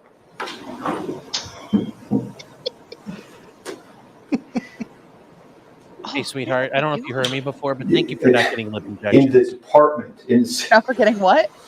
Lip your injection sheriff like office's you have. police report. Oh, Okay. yeah, no. I don't mean your personal police report, but in your sheriff's office police report, right? Okay, understand. Okay. And not only does this police report come into the very same sheriff's office, correct? Right? This is your police department, right? Yes. Okay. Not only does it say live rounds of ammunition that he believed to be connected to the Rust case, right? You saw Yes, that, right? yes. Okay. Not only does he say it's the same batch that was at Seth Kenny's, right? I mean, that's what it says there. I don't remember that statement in the video, but Well, I'm glad you brought that up because the videotape, whatever there is that has Listen, the also not jurors been turned aren't there. over, it didn't necessarily Jurors are capture not every there, conversation guys. that They're all Mr. at Teskey home. had inside the police department that day. You don't know that. that's correct. Okay. Jurors are at home. And This is good, The though, other to thing that I watch. wanted to mention at this point is it's not as if Mr. Teskey was talking to some random auxiliary cop that happened to be walking through the station. He was talking to CST Popple, wasn't he? Yes, he was. The same CST Popple that testified yesterday, right? Yes. That testified that everywhere in this case that she went, you went. Remember that testimony? Yes. Okay. She goes to the church on the day of the incident, you're there, right? She goes to the search of the truck, you're there. You go to PDQ, you're there. In the prosecutor's office, you're there. Trial prep, you're there. And that's who took this statement, right? Yes.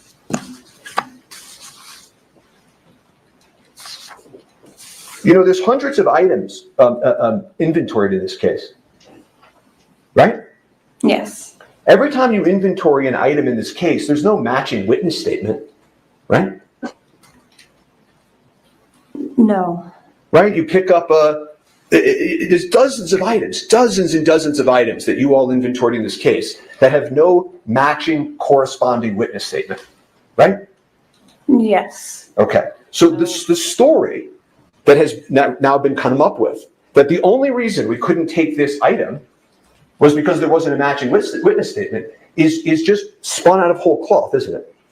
I don't think your statement's entirely correct. You said the reason why we couldn't take this item, which we did take the item.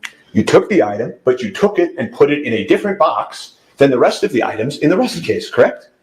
Well, I don't think they're all, I mean, I'm not the evidence technician, so I don't know how.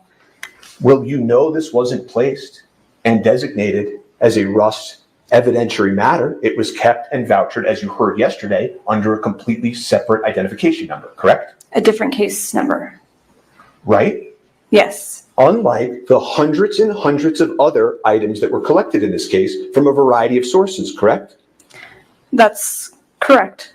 Okay, and a lot of those items were like random irrelevant, tangential things that all went into CST Popple's inventory in this case, right?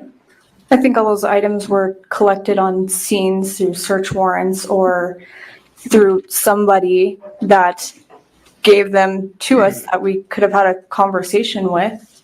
And I could be able to relate what that item was and how it may have been related to Rust. She There needs was to take no a way to pregnancy relate test this after to this. Rust, or the guys in your precinct telling you this is related to Rust, and you had spoken to him on speakerphone and you had gotten those text messages. There's no way to relate it? Again, I didn't get a statement from him when he's dropping off this ammunition and didn't see it because I wasn't there when Well- he was dropping the ammunition off. Well, your colleagues got a statement, didn't they? Yes. Right? It's not like he didn't give a statement that day. He sat in the precinct and met in a room with your colleagues and did give a full statement. So that wasn't true either, right? I didn't know that until today, that he had sat down with someone. Okay, but now that you know that, now that you know that he gave a full witness statement, the story that the only reason that law enforcement couldn't possibly dream up a way to connect this to Rust and put it with the rest of the evidence doesn't work anymore, does it? Because he did give a statement, right? I'm not going to agree with that because he said it didn't come from the set. Well, So you keep saying that, but he's not, the point of this isn't that he literally snuck onto the set and took it back, right? The point is that he had the matching ammunition so that we could understand the source of the lethal round, right? But again, I didn't know he had matching ammunition.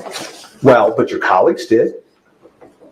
Again, that wasn't something that was told to me. I understand your testimony, but given that he all of the things we've just discussed about, wouldn't you agree with me that if law enforcement were to come into this court and say the only reason we couldn't possibly connect this to Rust was because he didn't give a witness statement, that doesn't work if he did give a witness statement? True? Potentially, I'm going to still say that I wouldn't agree with that because I wasn't able to speak with him and how it would have been in relation to Rust. When we submit things, we normally need to have a way Yes, to rubbing in my face. describe to the lab the reason for the testing. We're going to jump to testing now? Whoa. Okay, well, maybe not testing, but Overruled. Oh, Yeah, no, that's Is there a rule in your department that when you take in evidence from somebody who says it's connected to something, that you need to have some additional witness statements before you just voucher it and inventory it with the rest of the evidence? Is there some rule that you could point the court to? I don't think there's one. Right. And in fact, there couldn't be, because Jeez. nowhere else in this case of the 100 of items did this rule apply, right? But I don't know, I don't think it's correct to compare all the other items in this case to ammunition that was turned in during the end of a trial. Okay. And I don't want to go through every single item that was inventory, voucher, whatever word you want to use in this case. But can we agree that there were lots of items vouchered and taken into evidence in this case that are more irrelevant than this very crucial piece of evidence, right? I would say that there were items taken in that were irrelevant to maybe trials and all of that, but I can't say how relevant this is if I don't know the origination of where it came from. And the real reason that you didn't inventory this with Rust evidence is because this harmed and jeopardized law enforcement's case, didn't it? No, I wouldn't say it either way. Okay. Well, you then told the court, right? So we worked through a few of these things. One, first you said you didn't know how it was connected. Then you said nobody interviewed him, couldn't connect it. And then you said to this court that you followed up with Mr. Teskey, right? Yes. Okay. And when you follow up in cases, right, and have all your police reports, you write down in a police report, attempted to contact manager Chi Ho, returned my call, missed his call, voice message, right, in your police reports, right? In mine, that's not mine. in law, I shouldn't keep using the word yours, in the Santa Fe Sheriff's Office, when you all reach out to witnesses, there are often case supplemental reports indicating an attempt to contact someone, correct? It's not a requirement. Okay, did I ask you if it was a requirement? And I'm just answering your question as to, I don't have to say every day and every time I tried to contact somebody. Okay. But I'm asking you a slightly different question, which is that in this case, this Rust case, okay, there are lots of police reports in this case that are in your file, even if you didn't personally create them, that indicate law enforcement attempting to contact witnesses and failing to reach them, correct? That specifically, I don't. You can't answer that question, yes or no? Well, I'm explaining why that was. I didn't ask why. I'm just asking. In your own file that you as the lead agent have, there are lots of police reports that say Detective so-and-so tried to reach somebody, couldn't reach them. Isn't that true? In this case, yes, and that was done for a specific reason. Okay, that's great. When you reached out, according to you were trying, moving heaven and earth to try to reach Mr. Teskey. Did you ever create a supplemental police report? No. Okay, let's go on to the next thing, which is you testified on direct examination that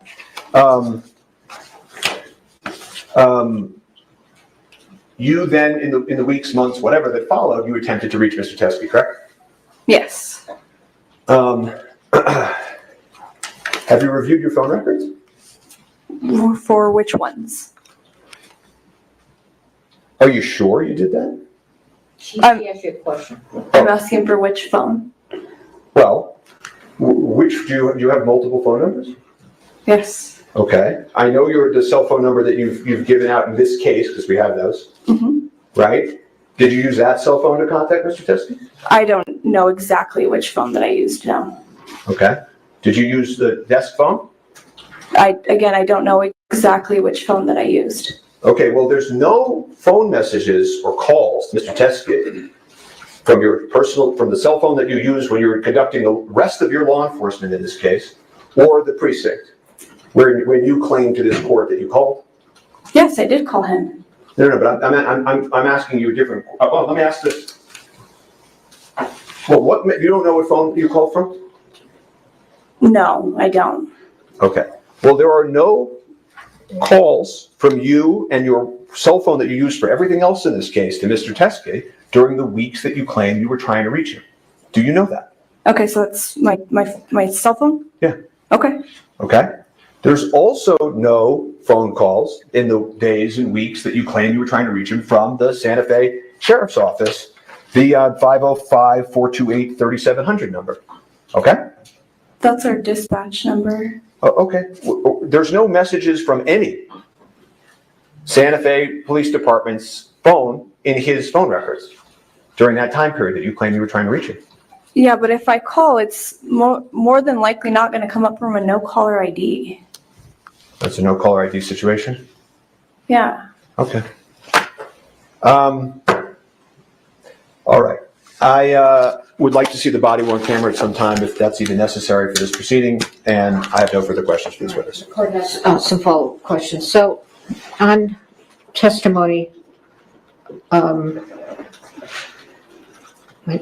don't know who asked it, but anyway, you understood that Troy Teskey came over to the court and the deputies told him to wait for you, and that when you came down, he was gone, correct? Yes. Okay. I don't know if exactly when I came down, but when I was looking for him, I was told he had left. Okay. All right. And at that point, you were aware it was Troy Yes. Teskey? Yes. Okay. So then you find out that because he couldn't, assuming he couldn't reach you here, he went over to the sheriff's office, right? Yes, ma'am. And when you say today that he did not, he said these weren't from Rust, that's from you reviewing the lapel camera, correct? That they were not from the set. The set, and that's from reviewing the lapel camera, correct? Yes, ma'am. Okay, and you just reviewed that today, you didn't review it before? That's correct. All right, so when you find out, I assume from Popple, that he was over there and he dropped off the ammo, right? Yeah, but I'm not exactly sure who told me, but Okay. You can't confirm or deny that, well, you didn't know that he said it wasn't from the rust set. In fact, the report says that he says it was from the rust set, correct? right, which I had just reviewed today as well. Right. Yes. But when when you were advised that Troy was there or was there, your understanding was that he was claiming it was from the rust set. I wouldn't say it was from the set, but it could be in relation to rust. Okay, so he told Popple it was related to rust. Yes. Okay, and you didn't go over to the sheriff's office and look at the ammo. No, I was here. Well, I understand you were here, but you didn't. It's You still said, on well, you. Hannah Gutierrez's trial was over, which I took to mean that it wasn't pressing. But this case was ongoing at that time. Yes.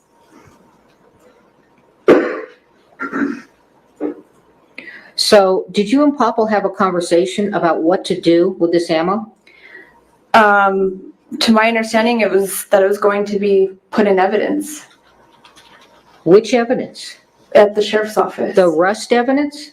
No. Why Just- not? Just as far in our evidence section in the sheriff's office. And why was that determination made?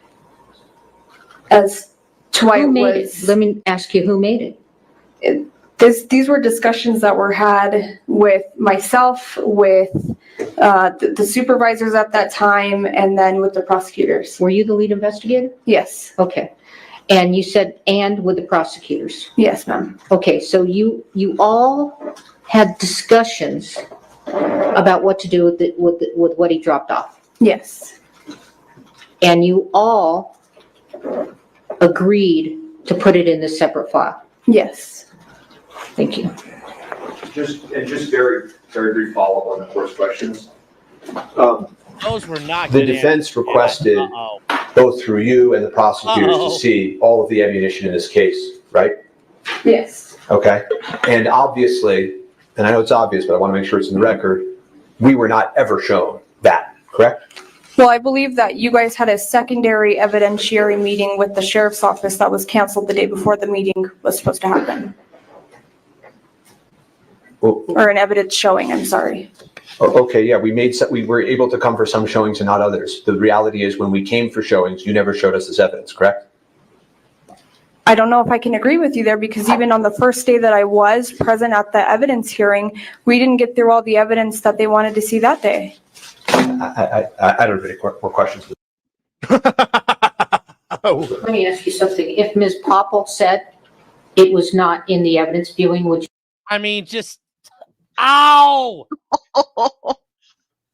Ow! I mean, Carrie, no! Carrie, no! Actually, we're in New Mexico. We could do it. Carrie, no! No, Carrie, no! I need a car door. I need a car window. Oh my God, this is bad, Chad. You disagree with her?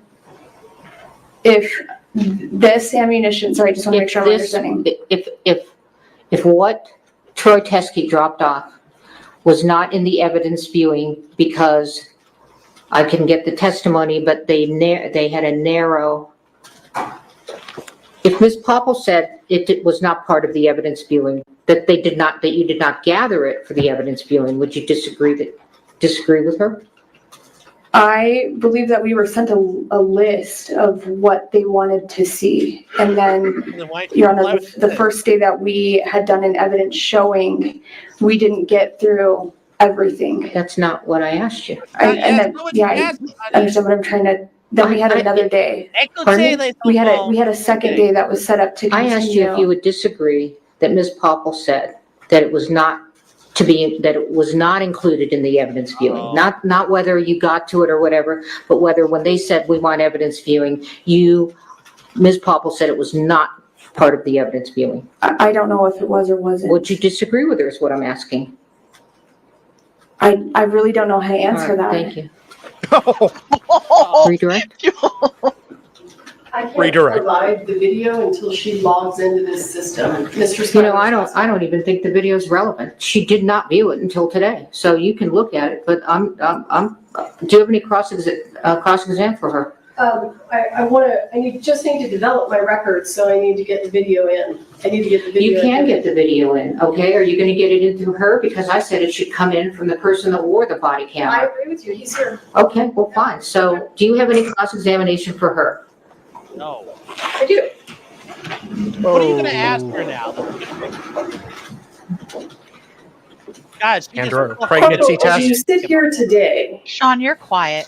do you have I any don't know. reason to Is this better? believe that Better? the ammunition that was No. provided by Mr. Teskey came from the set of Rust? No. Here you go. Yeah, Why am I important? Sure. Should be important. When you say that there were discussions and the decision was made by all of you to put that ammo Better. in a separate file, right? Is that correct? You said that? Yes, ma'am. Was Ms. Morrissey part of that discussion? Yes. Thank you. How about now? Let me give the court an offer of proof, and if Mr. Spiro wants me to, I'll testify under oath. You are going to testify. Sure, absolutely, I'm happy to.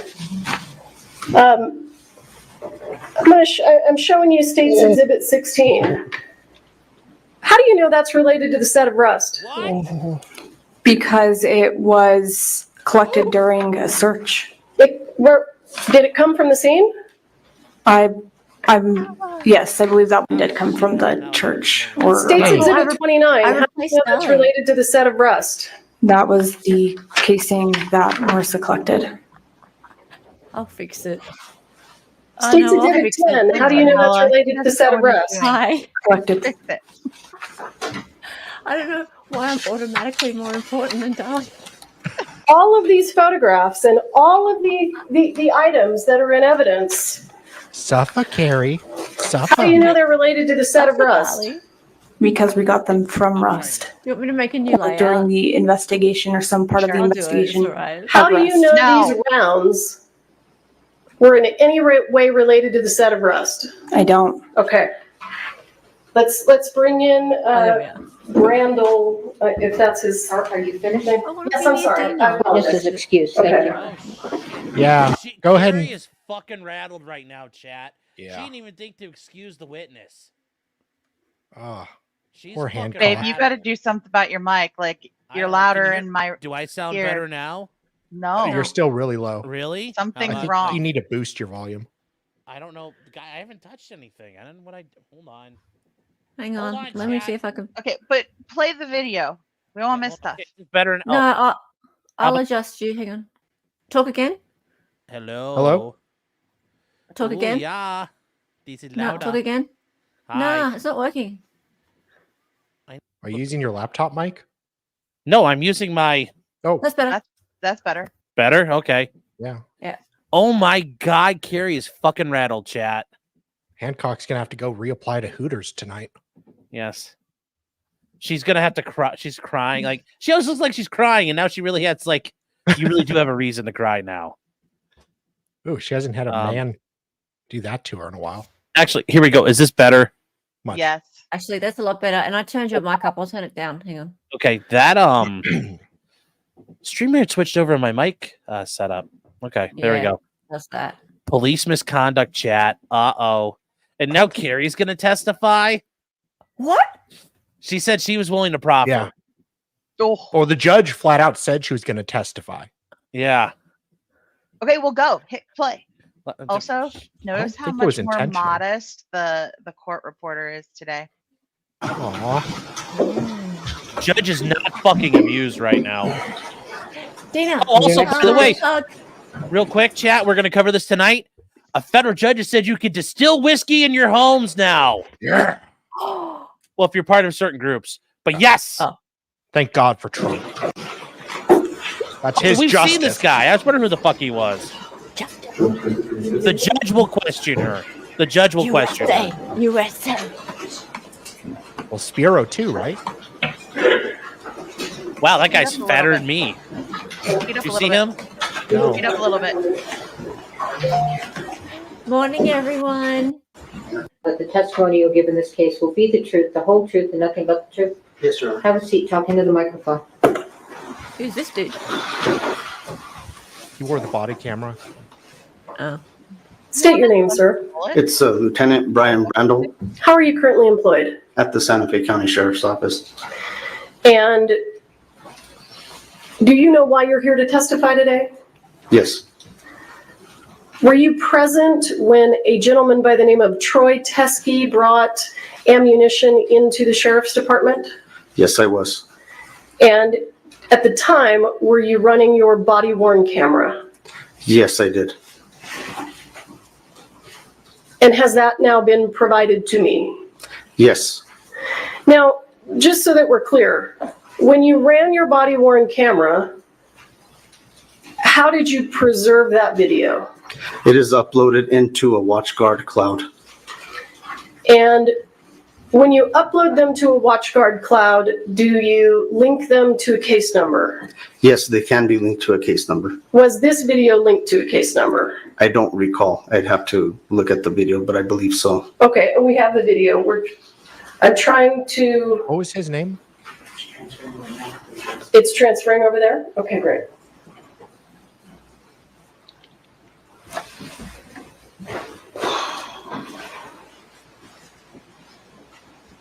Okay.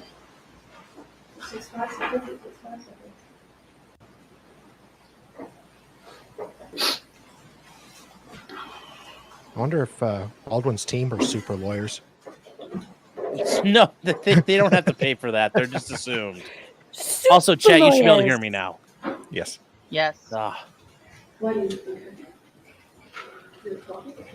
They may not have disclosed evidence. That's an issue, though. Just not disclosing, it's a big problem.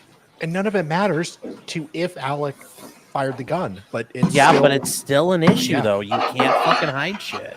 no. Wait. Was that person born a man? Have you watched the video today? Yes. Hella. Did you watch it with me? I'm asking. No, I did not. Look. I have no idea where it is now, so. Well, you're gonna have to Let's mark see. it before we, Format C drive. Whoops. Yeah. Do Just you want dropped me the to laptop. put it on a flash drive for the court and mark Or it that way? move it into evidence. Sure, I'm working on pulling it up. Yeah, sure. Yeah, I'm sure there won't be a virus on that jump drive. Do you know the date that this was recorded? I believe it was March 6th, 2024. I was into Would this be I was State's out there. Exhibit 2? I don't know. I think it is. I'm going to show you what I'm going to mark as State's Exhibit 2. Can we display it? Yeah, well, you're publishing it and, but go ahead. I mean, it doesn't I'm matter. not sure what, All right. do you fine. want to see the video or no? I do want to see the video. Okay. Just- Okay.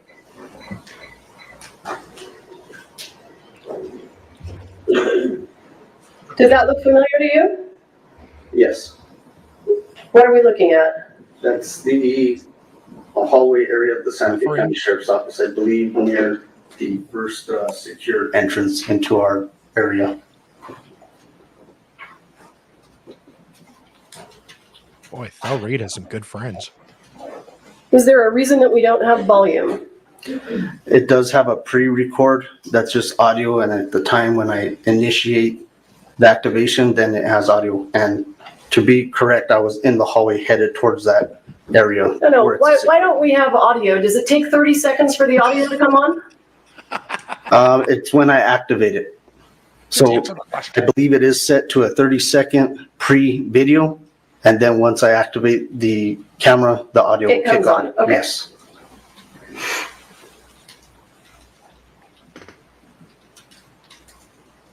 Peekaboo. Just when Teskey comes in. Ted Teskey. Teskey. I can't wait to see this dude. He's so mysterious. Good Samaritan. As far as I know. Hey, guys. Lieutenant, so nice to meet you. I've got some evidence. You need to do this out here? Because I should probably write out something to go with this. Like a chain of statement. Well, we would have a chain of I mean, we're just going to hide it later. Yeah, So come with me and also. No Damn, need. this is so loud. That's my wife. Hi, Are you okay with My wife. I'd rather we don't have any witnesses. Thank you. Where was Marissa? Went back to her area? There he is. Oh, Thank you very much. Thank you. I'll take that. Yoink. Oh, Where we go? Can go to the interview. It's fine. sure. I can fill out a statement or something. Witness statement. that's always screwed something up. I was called here as a witness to the Gus trial. And I live in Arizona, so it's a long way. Right. And I wanted to. At the last minute, he said, okay, I want you to testify. No, I supposed to bring some evidence. And then they didn't want the evidence. Okay. Well, I don't want to walk around with this evidence forever. That's fair, that's fair. Whether you guys use it or not. Yeah, I don't care what you do, and I just don't want to have it. And they're 45 cartridges. Like, They're from the set? no. Okay. No. You want to know the details? Could you hear what the gentleman said? Are we Yes. covering up the screen? Was he asked if they were from the set? Yes, What was his response? no. Probably. Or do you want me to Well, write it down? let me start with, what is your name, sir? Troy. Oh, that's a great start. Troy what? Troy Teskey. Teskey. Sorry. I've got all kinds of identification. You should see it. I'm a And were you getting called by? retired police officer. By the defense? Defense, okay. But they didn't end up using it. Okay. Here's my police ID. And then I'm also a judge. You need to see that.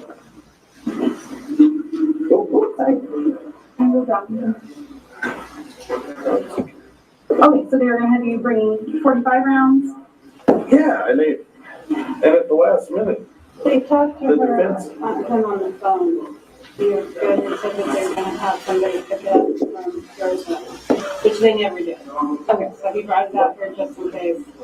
thank you, this is my story. Okay, but get it out. I don't want it anymore. This is- Sir, do you recall this conversation? Yes, I do.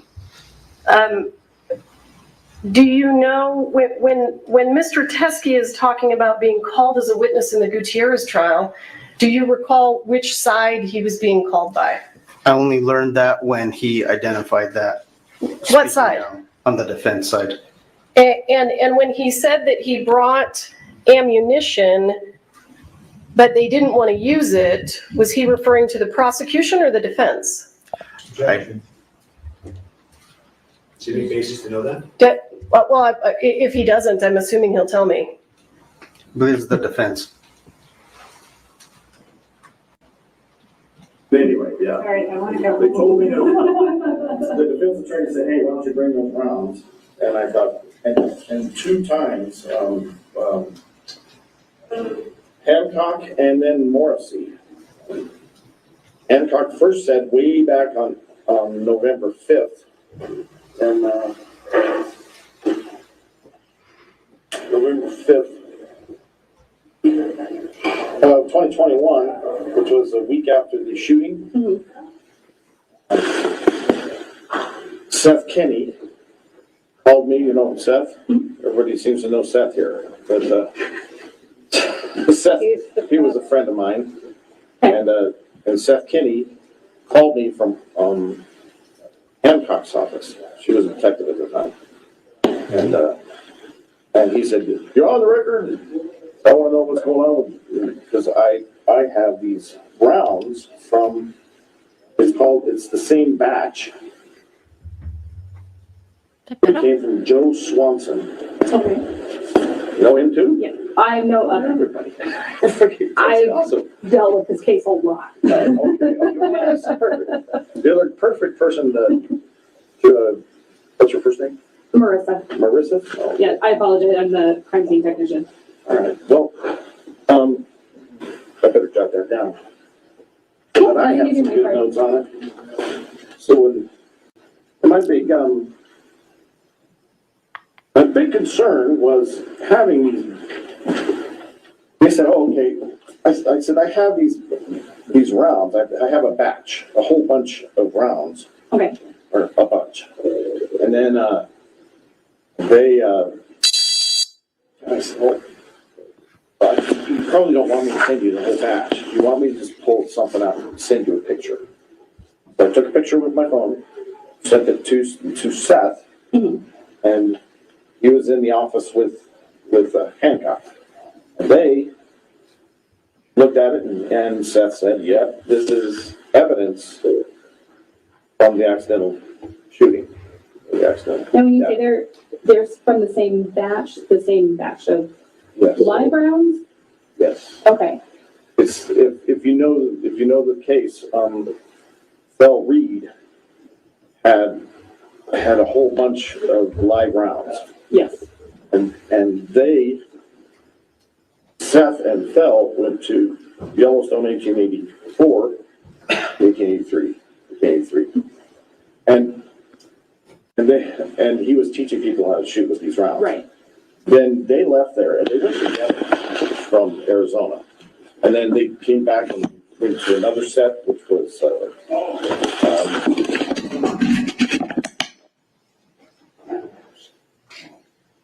Sir, why does your video end there?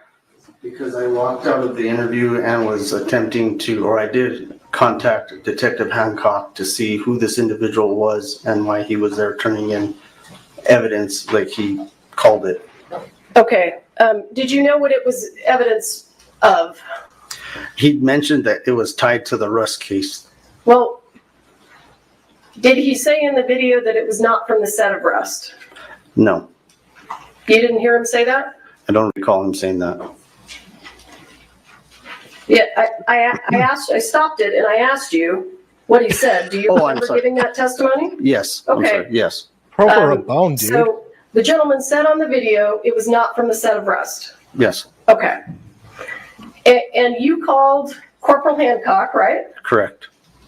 And do you recall the conversation you had with her? Yes, I asked her, an individual's here, gave her the name. I said, he claims that he has evidence. How do you want me to proceed turning it in and documenting it? Or if she was available to come over and interview him. And at that time, you guys were still involved in the Hannah Reed case. So she was unavailable and she asked that it be documented and she would have to do further investigation onto it and interviews. Okay. I'll pass the witness. I don't know if you have any questions.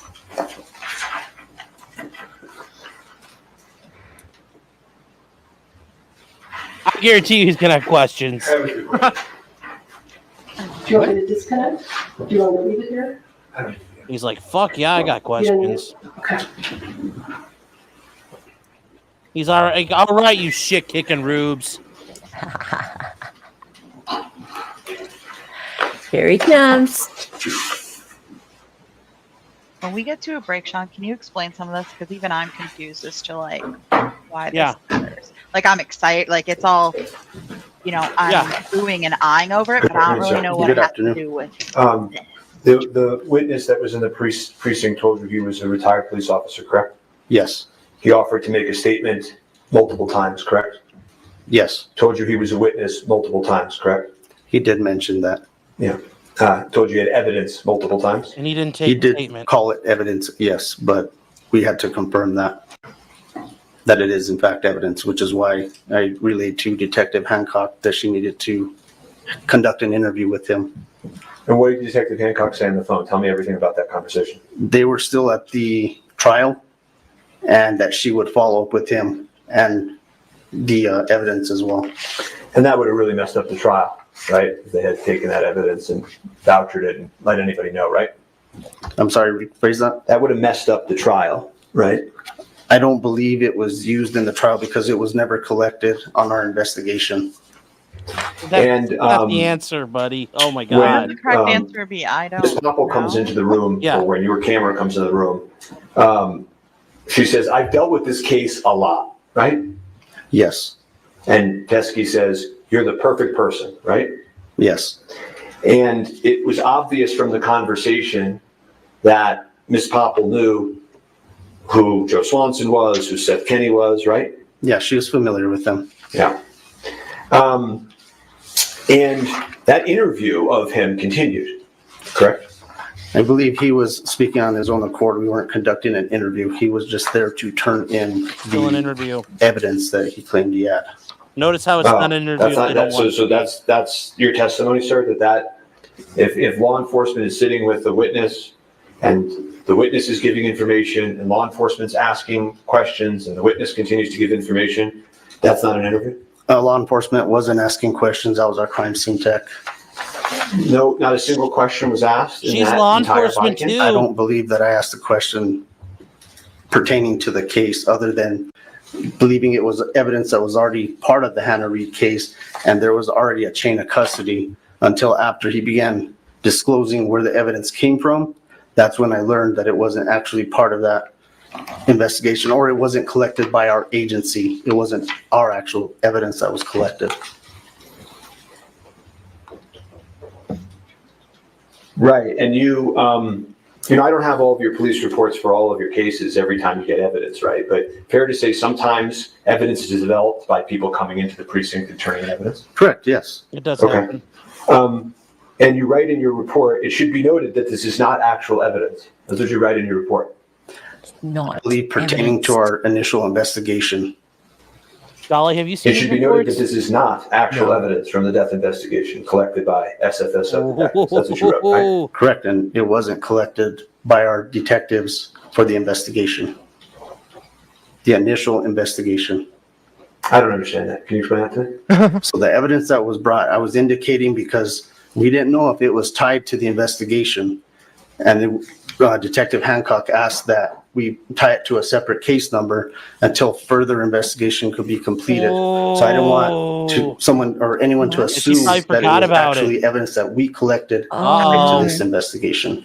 And so that was at the direction of Detective Hancock? No, I wrote that on my own report. Well, you may have written that sentence on your own report, but I think as you just testified, Detective Hancock, who was at the courthouse with Ms. Morrissey at the time, directed you to put it under a different identification number, correct? Correct, pending further investigation. Okay.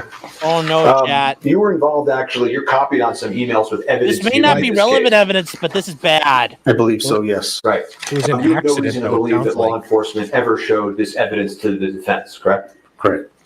I have nothing further for this witness. Oh no. No, Your Honor. All right, this witness is excused. Next witness? She I didn't have don't any think I have any other witnesses. All I'm right. happy to provide the information myself. All right, we're going to take a bathroom break and we'll be back in Good. 3:30. Tell us what's going Okay, on, or- Sean.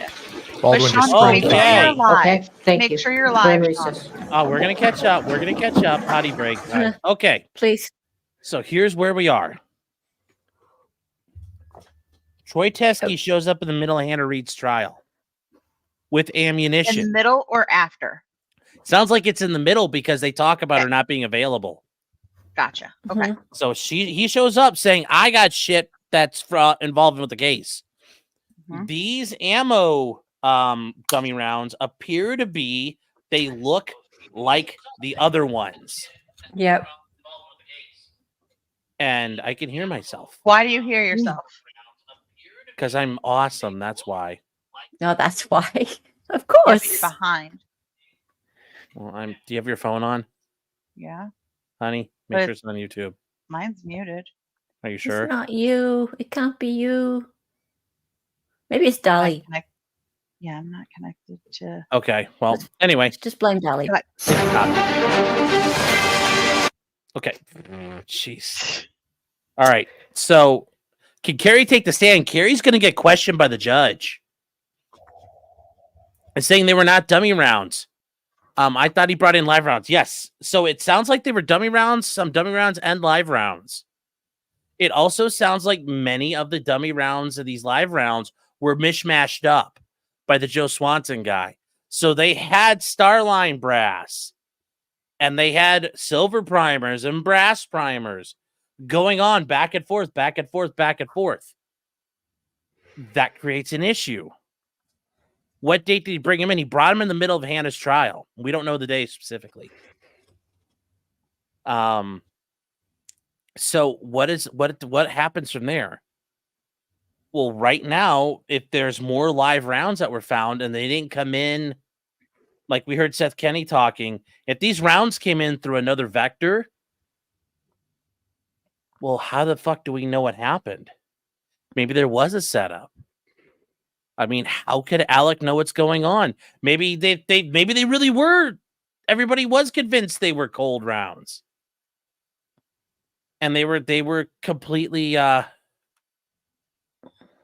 Chaucer Fraud says they were not from the set of Rust, so therefore they are irrelevant.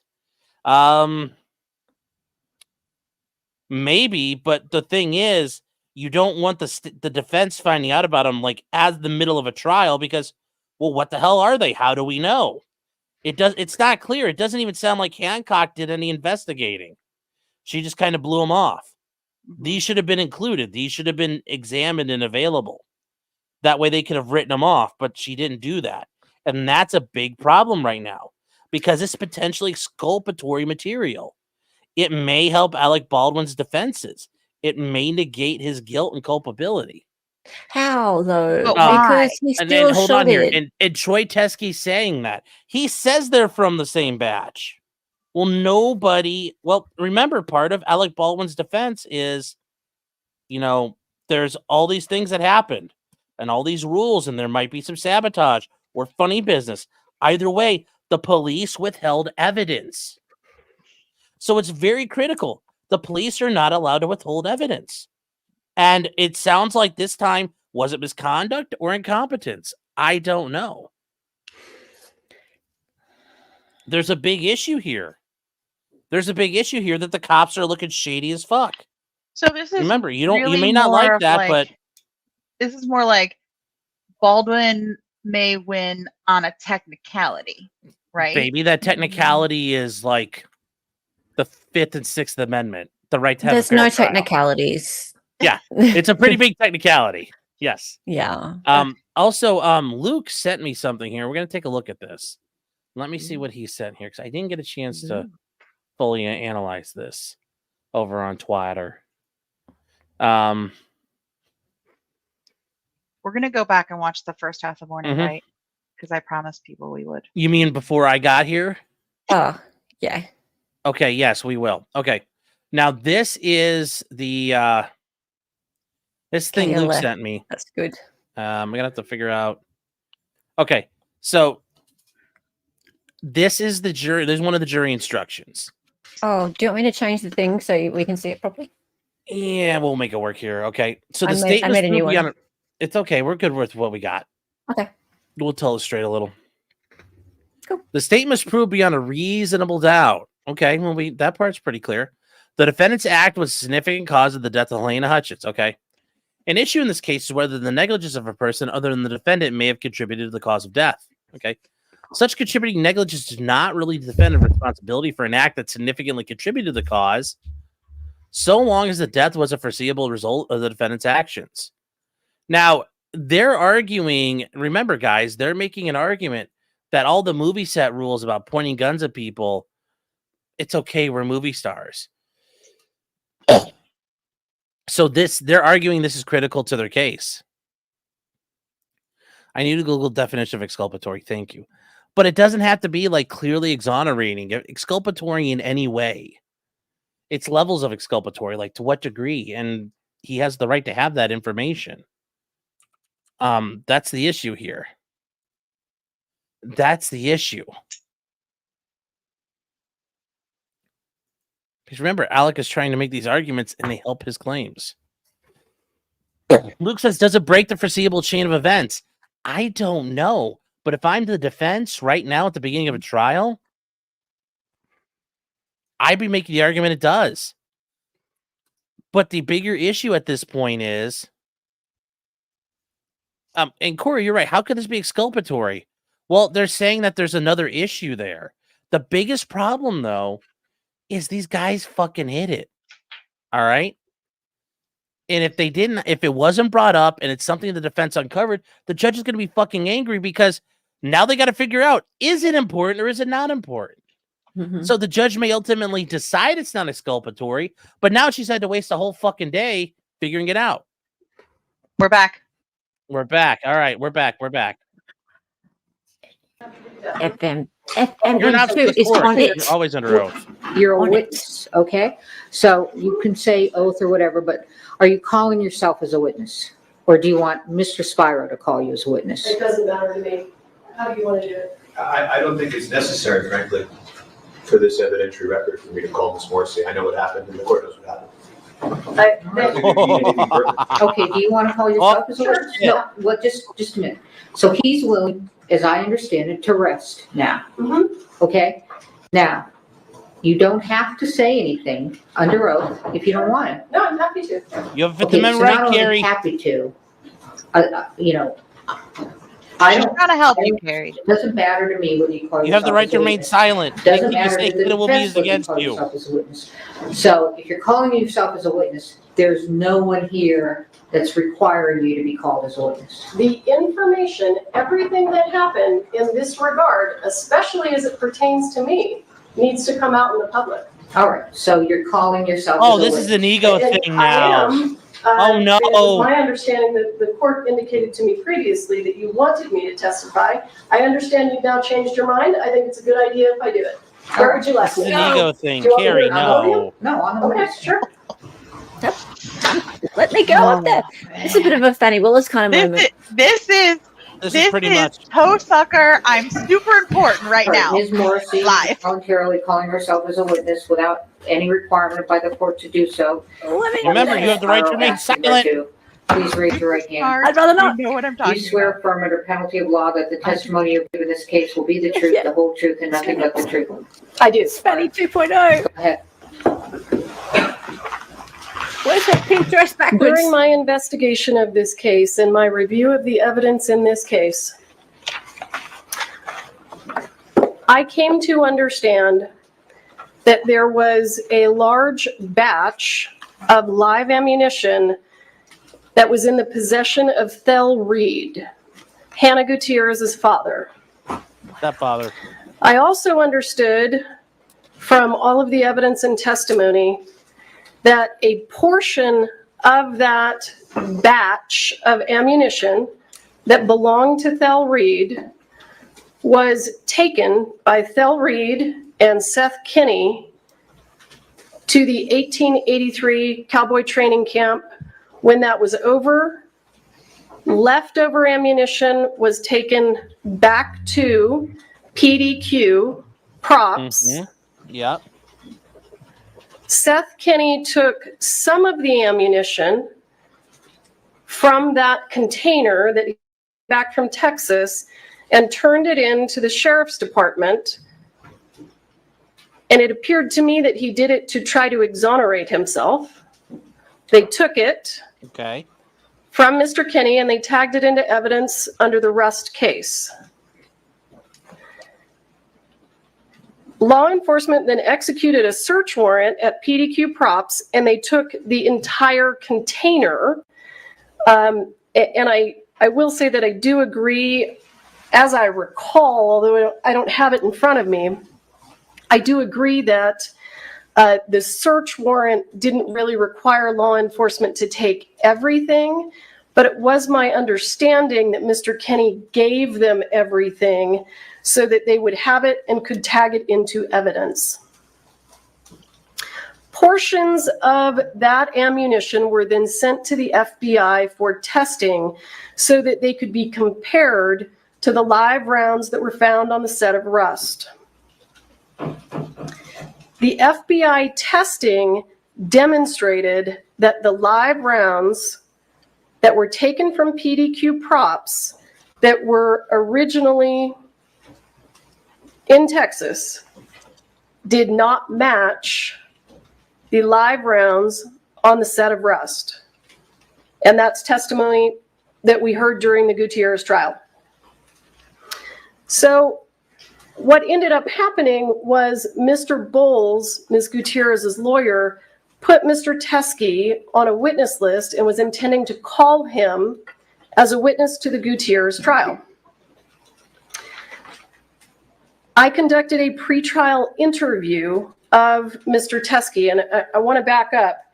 I did at this point have some understanding that Mr. Teskey had had contact with law enforcement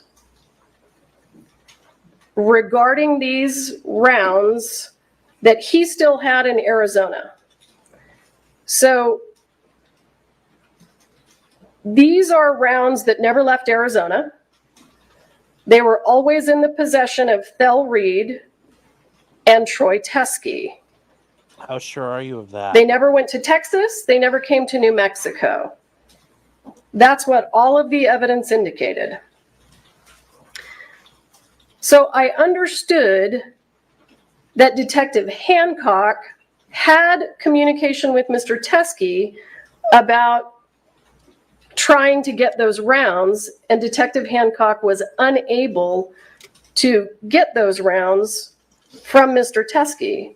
I did not find that particularly concerning because those rounds had never left Arizona. The filming of Rust was in the state of New Mexico. And the rounds that were taken from PDQ went from Arizona to Texas to Albuquerque. So ammunition that is in the state of Arizona that has never left Arizona did not strike me that it had significant evidentiary value. Then, and I will say, I believe I actually saw a photo of it. At that point in time, I was able to look at the ammunition myself, and it was visibly dissimilar than the rounds from the set of Rust. Really? We then cut to November of 2023. Mr. Bowles has put Mr. Teskey on a witness list for the Hannah Gutierrez case. We conducted a pretrial interview with Mr. Teskey on November 2nd of 2023. At that point in time, he brought up that he was still in possession of these live rounds that were Thel Reed's live rounds that had never left the state of Arizona.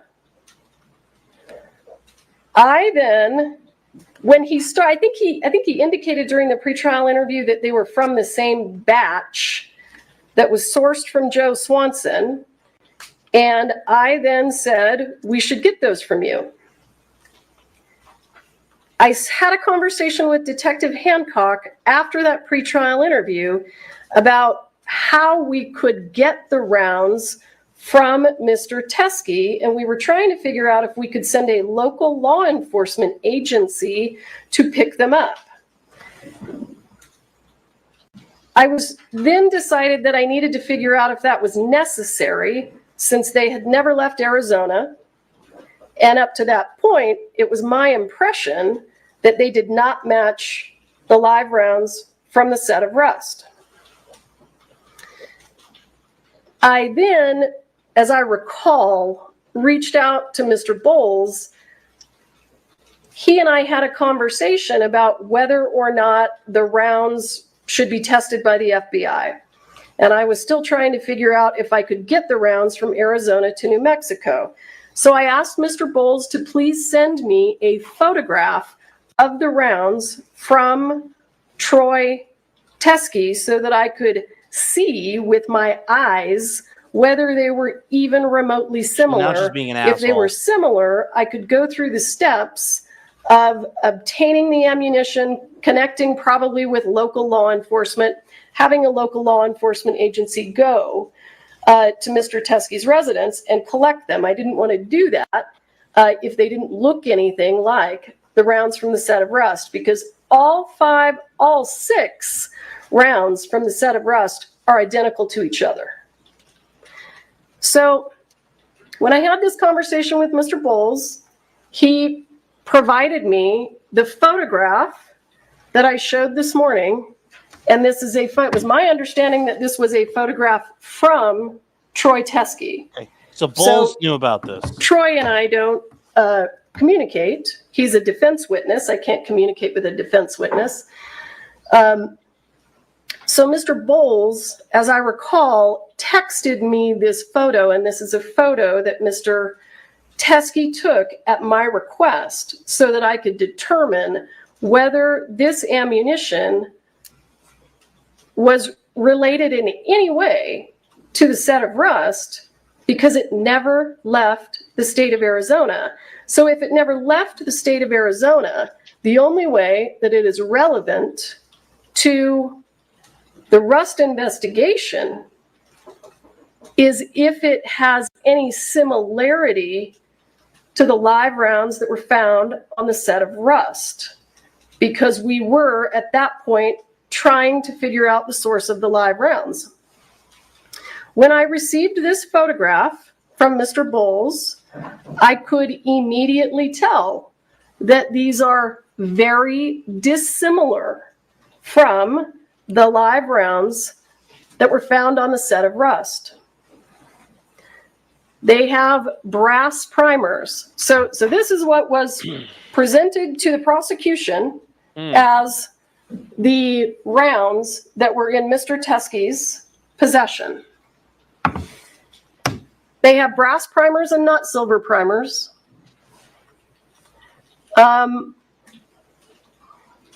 Yes, he will get the One question. of them, the one on the left, appears to be a Starline brass casing, Yes, he will. but they have truncated cone projectiles. We had seen ammunition that looked exactly like this, not exactly, but very, very similar. And that ammunition was the ammunition that was collected from the sheriff's department and went to the FBI for testing and was determined not to be similar in any way to the live rounds on the set of rust. Injection rounds. So when I saw this photograph, I could see that it was not at all similar to the live rounds on the set of rust. And I decided not to take any steps to collect this ammunition because it was in Arizona, had never come to New Mexico, and didn't match the live rounds on the set of rust. So what ends up happening is Mr. Teskey is called to New Mexico by Mr. Bowles to testify at the Gutierrez trial. And you can hear on the video that the court Yes, and then he heard brought it on his Mr. own. Teskey say, This whole the thing's a defense fucking attorney, dumpster that's fire. not me, asked him to bring samples of that ammunition. According to Mr. Teskey, he brought the samples of the ammunition, showed them to the defense attorney, and the defense attorney said, I don't want those. I'm not going to use those. And by the way, I'm not going to call you as a witness. So Mr. Teskey sat in court during the trial. And then at some point, contacted the deputies downstairs and said, I have this ammunition. So he tried to give it to the defense attorney, who's the person who asked him to bring it. The defense attorney said no. And he then Jason tried to Bowles. get a hold of Detective Hancock, who was not available because she was with me. So then he ends up going to the sheriff's department and he leaves the ammunition at the sheriff's department. Time to hear from Troy at this point. I was contacted, I don't think it was the same day, but I'm not 100% sure. It's possible that it was, by Detective Hancock, and she indicated that Troy Teskey had dropped off ammunition at the sheriff's department. Because I had already asked for a photograph of it, I believed that that ammunition was going to look like the photograph that Mr. Bowles had sent me. Corporal Hancock indicated that she was going to tag them into evidence and she was going to create what she called a doc report. And I said, Great. Do that. I was not aware at that point in time that a doc report would not have the same case number as Rust. I was not aware at that point in time that it would not be linked to the Rust case number. When did you know? I understood that he had dropped off ammunition that I believed to not look similar to the ammunition from the set of Rust. And I had no idea that it wasn't going to have the same case number. I want to show the court, though, when Mr. Teskey showed up to testify with the ammunition that Mr. Bowles told him to bring to the state of New Mexico, he was not called as a witness, and Mr. Bowles said, "I'm not taking that ammunition from you." Jason Bowles is an idiot, though. That doesn't mean anything. That's why. Because these are photographs from Hannah Gutierrez's cell phone extraction, and they show spot-on match for the live rounds found on the set of Rust. Yeah, in her This is hotel room. clearly the reason that Mr. Bowles said, "You and your ammunition better get out of here," because it would not have hurt the case, the state's case against Hannah Gutierrez. It would have been the best evidence I could have hoped for. These are, I don't know if I go that far, but yes, it would have been These- helpful. look exactly like the ammunition, the actual ammunition that we have in evidence. And they do look like the 3 rounds that are in that envelope. So when Mr. Teskey couldn't get Mr. Bowles to take them because they were the best evidence against his client, he took them over to the sheriff's department. And when he dropped them at the sheriff's department, I was told that there was going to be a report. There was a report. I assumed they looked like these. And Detective Hancock indicated to me that because he dropped them off and he didn't wait for her, she was then going to try to follow up with him, take a statement from him, so that we could get some idea where they came from, what the relevance was, if there was any relevance at all. And he never returned her phone calls. And that's all of the information that I can give the court, but I'm happy to answer any questions. He's like, I got questions, bitch. Here comes Spiro. May I ask a few questions, Your Honor? When you took over this case, the investigator handling the case, Mr. Schilling, left the case, correct? At my request, yes. The paralegal that was handling this case with you left the case, Mr. Tad. At my request, yes. Well, the first prosecutor that was working with you on this case, you selected, correct? I did. And he resigned too? I wouldn't say that he resigned, no. Okay. He didn't stay on the case for the Alec Baldwin trial, correct? No, and he indicated that that was because he represented a labor union that's a national labor union, and he was not expecting the trial to be set so quickly. He wasn't expecting it to be set in July.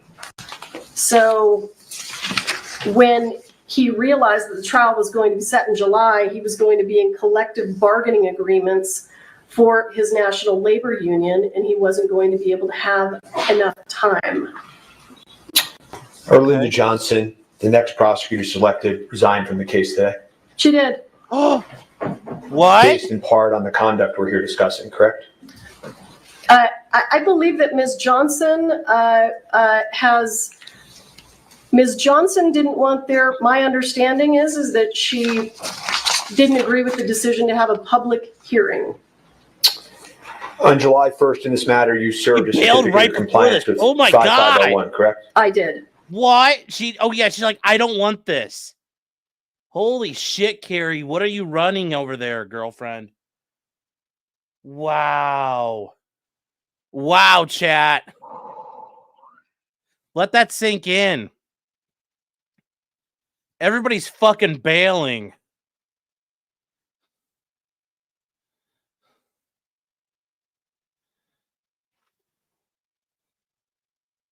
God damn. Maybe they just didn't like her. Yeah, let's see. And you've never turned over the report or any of the evidence that we're talking about here at this hearing, correct? Let's take it one at a time.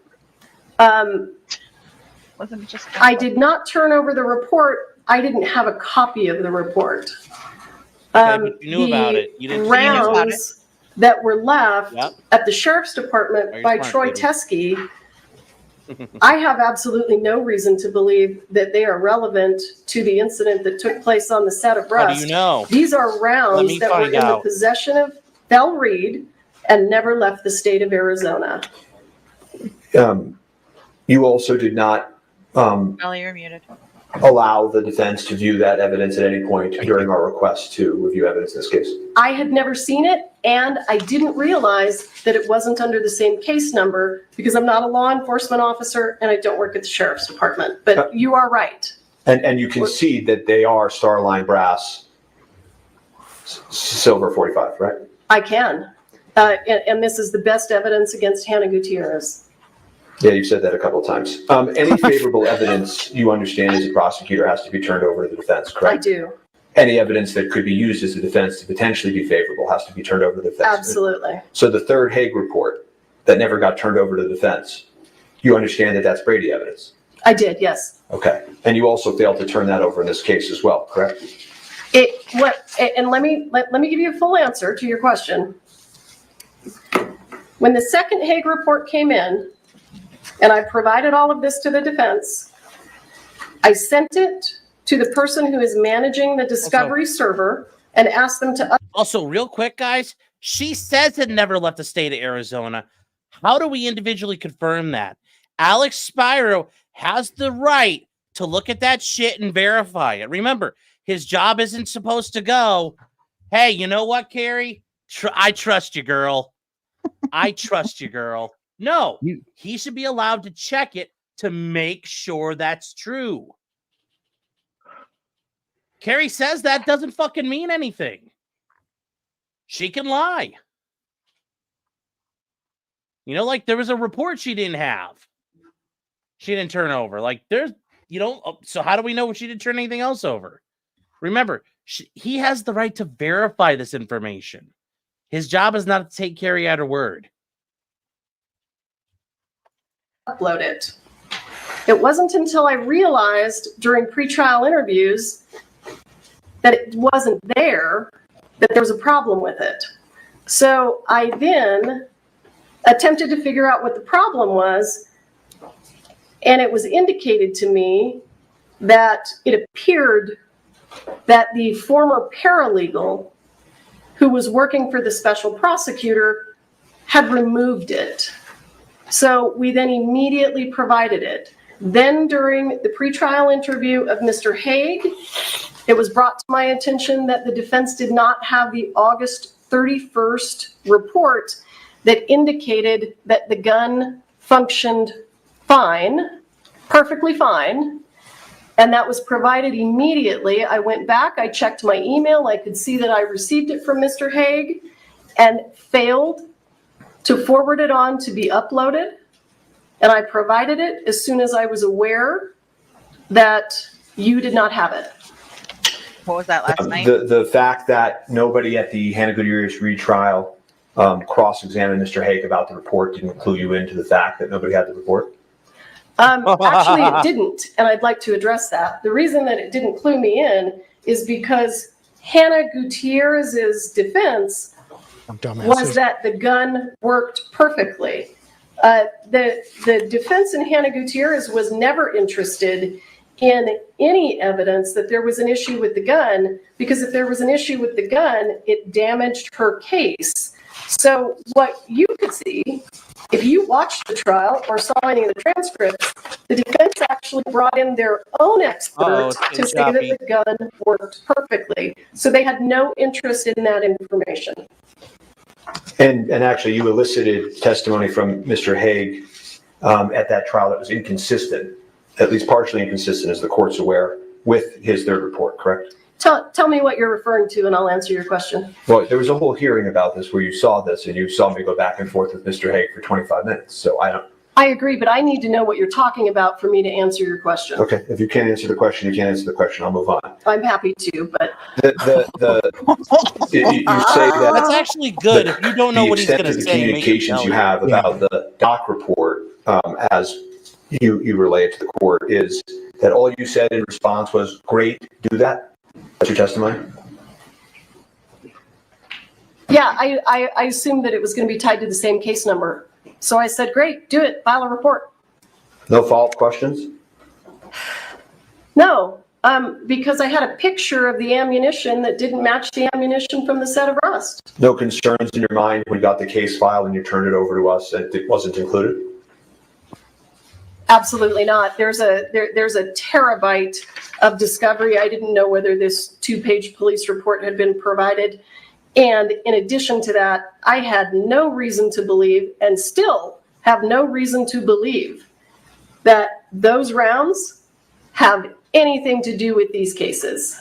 As I asked you about Mr. Haig yesterday when Ms. Popple testified, you would agree with me that her testimony under oath was false? What part of her testimony was false? And I'll answer. That she said that these rounds don't look anything like the rounds on the set when you elicited that testimony. I agree with you, and I didn't realize that there were rounds that looked like that. It's okay. In any event, when the court, and you never tested those rounds either, correct? Any of the rounds that came from Mr. Teskey? No, because they came in just a few months ago.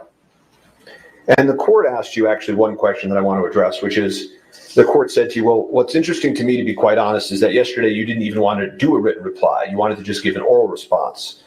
And what you said to the court was, I never saw these, I've never seen these, and I never saw the report. I have absolutely never seen these until this morning. Do you remember saying that to the court? With regard to the 3 Starline brass, with regard to the 3 cartridges that appeared to be similar to rust, yes. Well, I never saw them until today. Well, but you said also, I never saw the report, right? I never did. Right, but don't you think, given your duty of candor to this court, that that's awfully misleading to not tell the court at that point that you knew about this when it occurred long ago? That I knew about what? You knew that Mr. Teskey had turned in this evidence, that you knew that the report would have existed because you just told this court that the doc report was okayed by you. Sure. Don't you think it was misleading to this court to not just say at that point, you know, just so you know, I know about this. I knew about this then. I was involved. I did not intend to mislead the court. My understanding of what was dropped off at the sheriff's department is on this computer screen, and it looks absolutely nothing like the live rounds from the set of rust. The truth of this matter is, you don't like Mr. Baldwin very much, do you? You know, that is absolutely untrue. I actually really appreciate Mr. Baldwin's movies. I really appreciated the acting that he did on Saturday Night Live, and I really appreciate his politics. You told one of the witnesses who disagreed with you during an interview that you thought Mr. Baldwin was a cocksucker. I do not recall saying that. I know that that was something that Mr. Baldwin would say on the set of Rust. I don't recall saying that. You deny that under oath? Sean, why are you off camera? Without having more information, I can tell you that I do not recall ever saying that. And if I did say it, I invite you to point it out to me. Please, You called an arrogant to another witness. To What do who? you need, To Helen? what witness? I'm asking you, did you Bring call the him an video arrogant up. prick during a witness interview? now. I don't believe I did. I don't recall. Do you deny that? Without knowing what you're talking about, all I can tell you is This that is why I you can't don't go respond to if I don't know what you're check. talking about. Bring And the you evidence. said also to witnesses that you would teach him a Remember, this lesson. is a danger zone, and I she just never like said to witnesses walk that I right would in. teach him a lesson. Absolutely not. In fact, Mr. Spyro, I want to give a full response to your question. Too late. I honey. made every Too late. effort in this case to resolve this case with your client in a very favorable way for him. All right, I'm going to move to strike this. It's not responsive. It is I don't responsive. want to talk about plea negotiations. Yeah, and it's not. Dolly, do you have the interview he's talking about? Please No. find it. I I- don't. Oh my I want to God. say, I have no recollection of calling him any of those names. I have invited the defendant to tell me what he's Please talking have it. about, and he has declined. I want the court to take notice of that. Sweet boy. Thank you. Please may have step down. this as an exhibit, please. Oh, damn. All right, any other witnesses? No, Your Honor. Oh, All right, so disappointed. argument, let's not, 15 minutes Oh. aside sufficient? Kimbo, you Carrie's do good. so much. Carrie needs to take a pregnancy Do you want test. to make argument? Garrett. Oh, no. Dylan, no. All right, Yeah, this sex is going to be so hot tonight. so Oh, dismissal with prejudice is a very extreme sanction. Oh, she might do it. And case law is very clear that because it's very extreme, I have to go through every single element, and I have to make a very good record as to why I'm seeing what I'm seeing. She's going to wait till Monday. So, in order to establish a Brady violation, the defendant must show that the prosecution suppressed evidence, Uh-oh. the evidence was favorable to the accused, and the evidence was material to the defense. So let's go through the elements. Suppression of evidence. The definition of suppression of elements, this is Case versus Hatch, is while the first element requires proof that the prosecution suppressed or withheld the evidence in question, it does not require a finding of bad faith or any other culpable state Correct. of mind on the part of the prosecutor. This is enough. This prong is satisfied. The Santa Fe County Sheriff's Office and the prosecution failed to disclose the supplemental report to defense This is and it. provide It's defense an done. opportunity to inspect the rounds collected into evidence that Mr. Teskey gave. Is the evidence favorable to the is it accused? Hannah's grandma? The second Brady Oh, she a element is Baldwin? whether the suppressed evidence was favorable to the accused, either as impeachment or exculpatory evidence. Alec, Oh, wow. This prong is Hilaria. satisfied. The box. The suppressed evidence is favorable to the accused. It is impeachment She's gonna evidence. rule. Has even been offered in this trial as impeachment evidence and is potentially exculpatory to the defense. Critically, the exculpatory value cannot be analyzed at such a late juncture because of the non-disclosure. Yep, Is the it's evidence done. material? While post-trial discovery of evidence under Brady requires a reasonable probability that the result of the proceeding would have been different, discovery of evidence during trial requires an evaluation of whether the late tender has impeded the effective use of evidence in such a way that it impacts the fundamental fairness of the proceedings, and that is State versus Huerta Castro.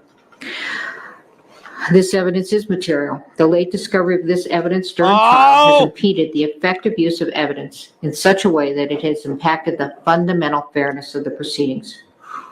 The defense is not in a position to test the state's theory as to the source of the live rounds that killed Ms. Hutchins. As I said. I'm also going to take a look at Harper, State versus Harper. Yes. The assessment of sanctions depends upon the extent of the government's culpability, weighed against the amount of prejudice to the state. Quoting Probably Schnarr. more than when he killed Halyna. Let's go through culpability.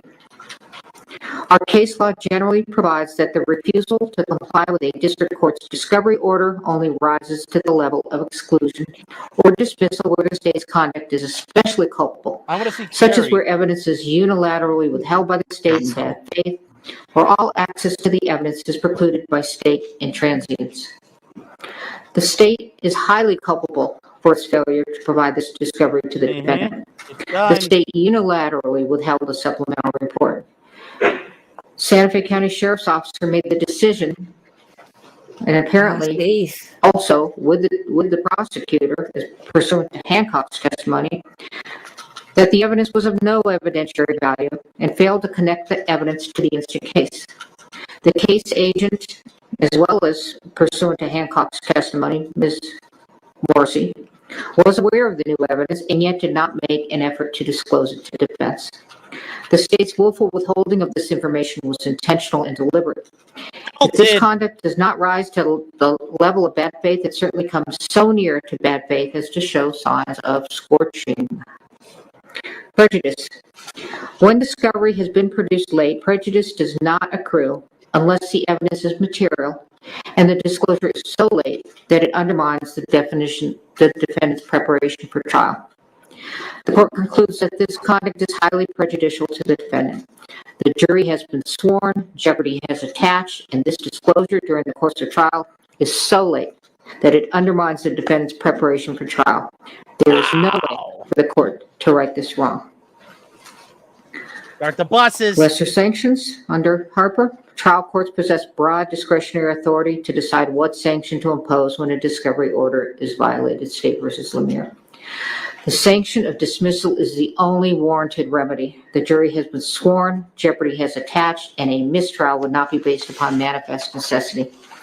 Further, the sanction of dismissal is warranted in this case. The state has repeatedly made representations to the defense and to the court that they were compliant with all their discovery obligations. Despite their repeated representations, they have continued to fail to disclose critical evidence to the defendant. Brady and Harper are satisfied. Dismissal with prejudice is warranted. Court also has inherent power. Damn. Per State versus Lemire, where discovery violations inject needless delay into the proceedings, courts may impose meaningful sanctions to effectuate their inherent power and promote efficient judicial administration. The state's discovery violation has injected a needless, incurable delay into the instant jury trial. Dismissal with prejudice is warranted to ensure the integrity of the judicial system and the efficient administration of justice. The motion to dismiss with prejudice is granted. Wow. That's it, chat. This is why you don't fuck up. Now, What with respect happened to the to jury, Hannah? I don't imagine you all want to return on Monday. I will take care of the jury. Thank you. We are in recess. I mean, that's funny. The jury's going to come back on Monday until he's told to go home. Oh, no. Okay, so where's that dude who goes around nutting on people?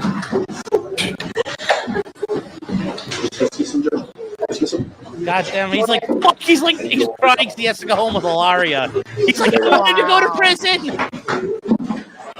Not yet. Yes, that was real emotion from him. Yeah. That was real emotion. That wasn't the whatchamacallit, no tear That's thing. the stress coming free. Yeah. Okay, so when do we think his reality show is going to premiere? Wait. There's another trial, right? No. What? No, this is it. No. Dismissal with What? prejudice. Why? Done. Dismissal with prejudice. He cannot be retried. It's with prejudice. Yup, it's over. Wait, I missed that. Yep. It's over. He just told Hilaria, go start the car. Wait, recap time. I missed that. I thought it was without prejudice. We're all done. It's Dunsky. It's Dunsky. Carrie, put your glass. Carrie, where's Carrie? Where are you, Carrie? Carrie, are you just screen it? Come on, Carrie. Carrie, where'd you go? Because I thought that was what was on the table all along, without prejudice. There's Carrie. I know they fucked up royally, but whoa. Barbara Warble, yes, there is double jeopardy now. The jury was impaneled. Okay. So Okay, but Sparrow what can does just it do like for quote Hannah? history now.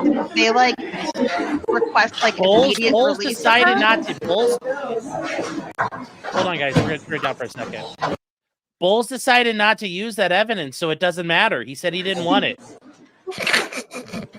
I mean, Such an idiot. Oh man. You hear that screaming? That's Hannah from prison right now. Yeah. well, here's the thing. And guys, here's the deal. The issue is,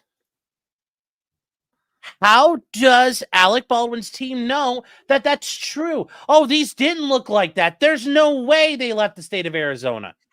We don't know. There's no way for them to know because they haven't been able to investigate. They could send their people out. They could investigate. They could have interviewed Del Reed. And if they have known about this, they could have asked him. I'm sure they've talked to him already. But they didn't have that information to go talk to Del Reed. That's the problem here. You know, when you hide fucking evidence, this is the fucking problem. And here's the thing. They didn't even hide it. It just sounds like they're incompetent. They've gone through so many fucking people. Shit got lost in the mix. You know, as the poem goes, for want of a horseshoe nail, a kingdom was lost. Collected into evidence that Mr. Teskey gave. Is the evidence favorable to the accused? The second Brady element is whether the suppressed Oh, they're evidence replaying was this. favorable Yeah. to the accused, either as impeachment or Hold on exculpatory here. evidence. It's as the poem goes. For want of a horseshoe nail, a kingdom was lost.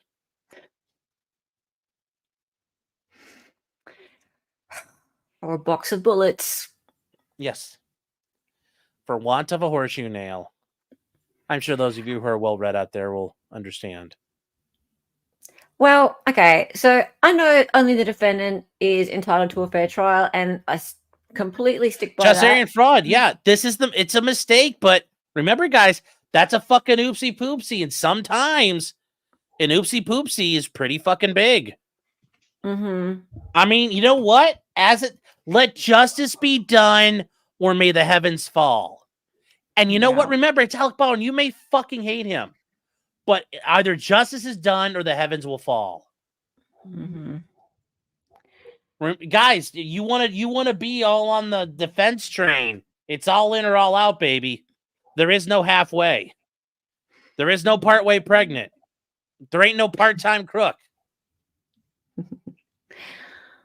Yeah, Halyna's family must be feeling like shit right now. The heavens fell here. You know what? The quarterback got sacked. Go blame the lineman. It's not the linebacker's fault he did his job. That's the issue. It's 100% it's on Carrie. And Erlinda Johnson, her co-counsel is just like fucking pulling the handles like, I'm out. Punching out. Off. She punched out. She punched the fuck out. Wow. So when's Rush coming out? I bet there's now going to be a sequel. They changed the name of it to something else. Did they? Yeah. Oh, yeah. They did. Carrie they Zico did this. I mean, guys, once again, I need to take the full screen now.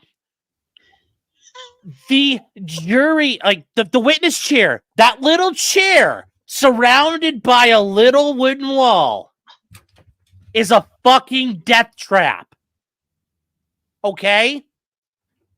Pretend there's a fucking landmine sitting right underneath it. Don't ever go in there if you don't ever have to. Don't volunteer to walk through a minefield.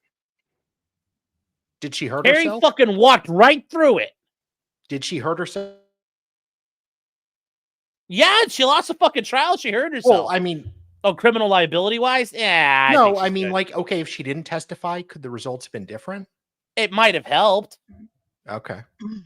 Like, she dickered it up really bad. Okay. Jack Johnson, this is why that guy was spurging out and rubbing his hairline so hard. Because they fucking caught the state. And here's the thing. Maybe they knew about it and they let it lie and then they fucking sprung it. Maybe he did. I don't know. I've done that before when I know the state hasn't done something right and I fucking ambush him in a trial. Why not? Remember, it's a fair trial. Only one guy's entitled to a fair trial. Alexander Ray Baldwin III. So what happens to Hannah now? I mean, she's fucked still. I mean, she was a retard. So she fucked. Hannah. She be fucked. Jolly Jake Lovell is saying Spiro does have the autistic propensity for dragging things out too long. Well, part of it is you beat it to death when you're protecting the record. You know, you go for the kill and then you bomb the rubble. As it should be. If that's what happened, a bullshit technicality. It's I bet Bronk is going to speak to the try media to get her now. on air after. I guess I'm just going to say this, Chaucer. It's a constitutional violation, so I mean, I don't know what more you want. He got his right to a fair trial violated. Sixth Amendment violation. Harper Warble says no double jeopardy. The jury was impaneled. Double jeopardy has attached. There ain't no coming back. Like conceptually, I know what that means, but what is the real So the definition jury of has sat. The jury was picked. It was impaneled. They sat. They They've were heard sworn evidence. in. It's the Gotcha. way it looks. You need to treat it like this, guys.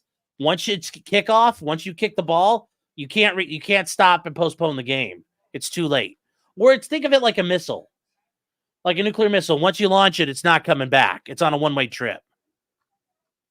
Or even better, you hop out of an airplane, skydiving. You don't get to stop and turn around. It's a one-way trip to the ground. You know, whether you do it at 120 miles an hour or 20 miles an hour is how it goes. So Jim Cox, I asked that too, and they said it's not good for Hannah because Bowles knew about it and decided not to use it. I mean, at what point does it get to be a IAC? Well, because I don't think it changes anything because Hannah wasn't carrying. Well, Hannah might be able to argue, well, I thought those were, you know, the only problem is like the only live rounds they found, and it seems like obviously they didn't check all of them. Yeah, she might have something. I don't know, but Jason Bowles kind of fucked up there. Yeah, over and over. Yeah, runaway train never coming back. You know, like, and fucking Carrie was going the wrong way on a one-way track, and fucking the Spiro Express fucking blew her out. Phew. I mean, she got fucking railed apart. He fucked her to death on TV. Shoo! As Andy Worski would say, shoo! And PPP goes, whoa! Pretty much. Charlie says, can Hannah sue for ineffective counsel and get a new trial? Nope. Too late. I've never seen that happen before, Chaucer. I've never seen this happen. Look, they all thought they were going home for the weekend. It's like, war's over, boys. Hitler's dead. You're like, what? Wait, I thought we were here for a whole week. Oh, I mean, they'll just go with their pants down. Hey, they finished the trial by Friday. They technically don't know about this because they're not supposed to be paying attention or watching or talking to anybody about this. No. Those court reporters, the jurors. Jurors. I think people are going to get to them. But yeah, it's going to be funny. There's going to be like someone, and we're like, I can't hear it. And they're like, don't tell me. Don't tell me. If I was a juror, I probably wouldn't fucking show up. I'd be like, I'm not coming in for you to tell me. I'm not coming in for you to tell me to go home. Chat, do not do that. Follow the rules of court at your own risk. But I'm telling you what I do. They call it the only bailiff. people I'd say fuck off to are I wouldn't do it in federal court. Oh yeah. If the state screwed Alec, then they did the same to Hannah. They very well could have. Who knows? Probably did. Who knows what other evidence has been lost in the sauce? Or Hannah. Yeah, a job done Little well. angel. Yeah, it's going to be on the news tonight, but they're not supposed to watch the news or anything. They're not supposed to watch anything. Yes, she went off the rails on a crazy train, and Cringe Peddler claps. Carrie's gonna be walking funny for a month. Oh, buddy, yeah. Let's go, Felted, etc. Felted. God, she just lost her job over this. What? No, because she's a private job. attorney. You mean because she's disciplined? She's just going back to yeah, she just goes back to being a private attorney. Yeah. Oh, I thought she was like prosecution, like. No. She's a special accountant. She was specially appointed. Prosecution. Will Carrie get fired over this? No, because after this, it's done. Yeah. This is the end of it anyway. She's like a one-time mercenary. And I'm guessing there won't be a second time. Cat Madison said this happened in the YNW Melly trial, pretty much, but not to this level. I mean, that's kind of the problem with Spiro will be telling the story forever. Yeah, because he did a good fucking job. I'd be too. This is slaying a dragon shit right here, man. Oh, this is full on. Like, it's like this is he like got slaying the Baldwin dragon. off, and I don't mean that in a dirty way. Right. Yeah, I mean this is a drag. Like it's like that old Marines commercial where he kills the lava dragon. He slayed a fucking dragon. He came out there with the fucking Final Fantasy sword. It was like, whoa. I guess the high-priced fancy You understand New Final York Fantasy, lawyers. sweetheart? Did you get the meme? Yes, I did get it. Okay. I wish Gosney was able to stream because Oh my God, his new job is like this would be I so know. cool for him. Like Gosney has such a hard on right now. he's like, let me just press play. This is what you don't do. Yeah. And I mean, I wish he was here. That's the problem when you switch prosecutors so much, Yes. dismiss, bring in or indict or go to a new grand jury. And then Yes. you have Carrie Morrissey, who's never prosecuted before. Sean felted by that. I wasn't felted. I just didn't think she knew Final Fantasy. Okay, I didn't know how I don't know how big of a nerd she was there. But yes, just he stuck this whole thing just all the way in and just bottomed out. Yeah. Just the fan Okay. just So if he was charging $2,000 an hour before, what do you think his rate is going to be Oh, now. well, probably only so Right? much more, but he's got business out the asshole. Oh, But yeah. here's the thing, guys. If Alec Baldwin had the public defender, I bet it would have been a similar thing here. Really? You think? Like any decent attorney, remember, you're basing this off of how Jason Bowles fucking sucked. Yeah. He sucked. Well, I but still he's a think the super public lawyer. defender's office would have got Hannah Reid either a hung jury out of this. I still think so. You know what juries are like, though? Yeah, but I think he would have, like, PD's offices are very fucking good at what they do. I have a She-Ra sword. No, this is a German longsword that's meant for practice, so you can not damage it or kill someone accidentally. That's no fun. That's one of 2 swords that you have.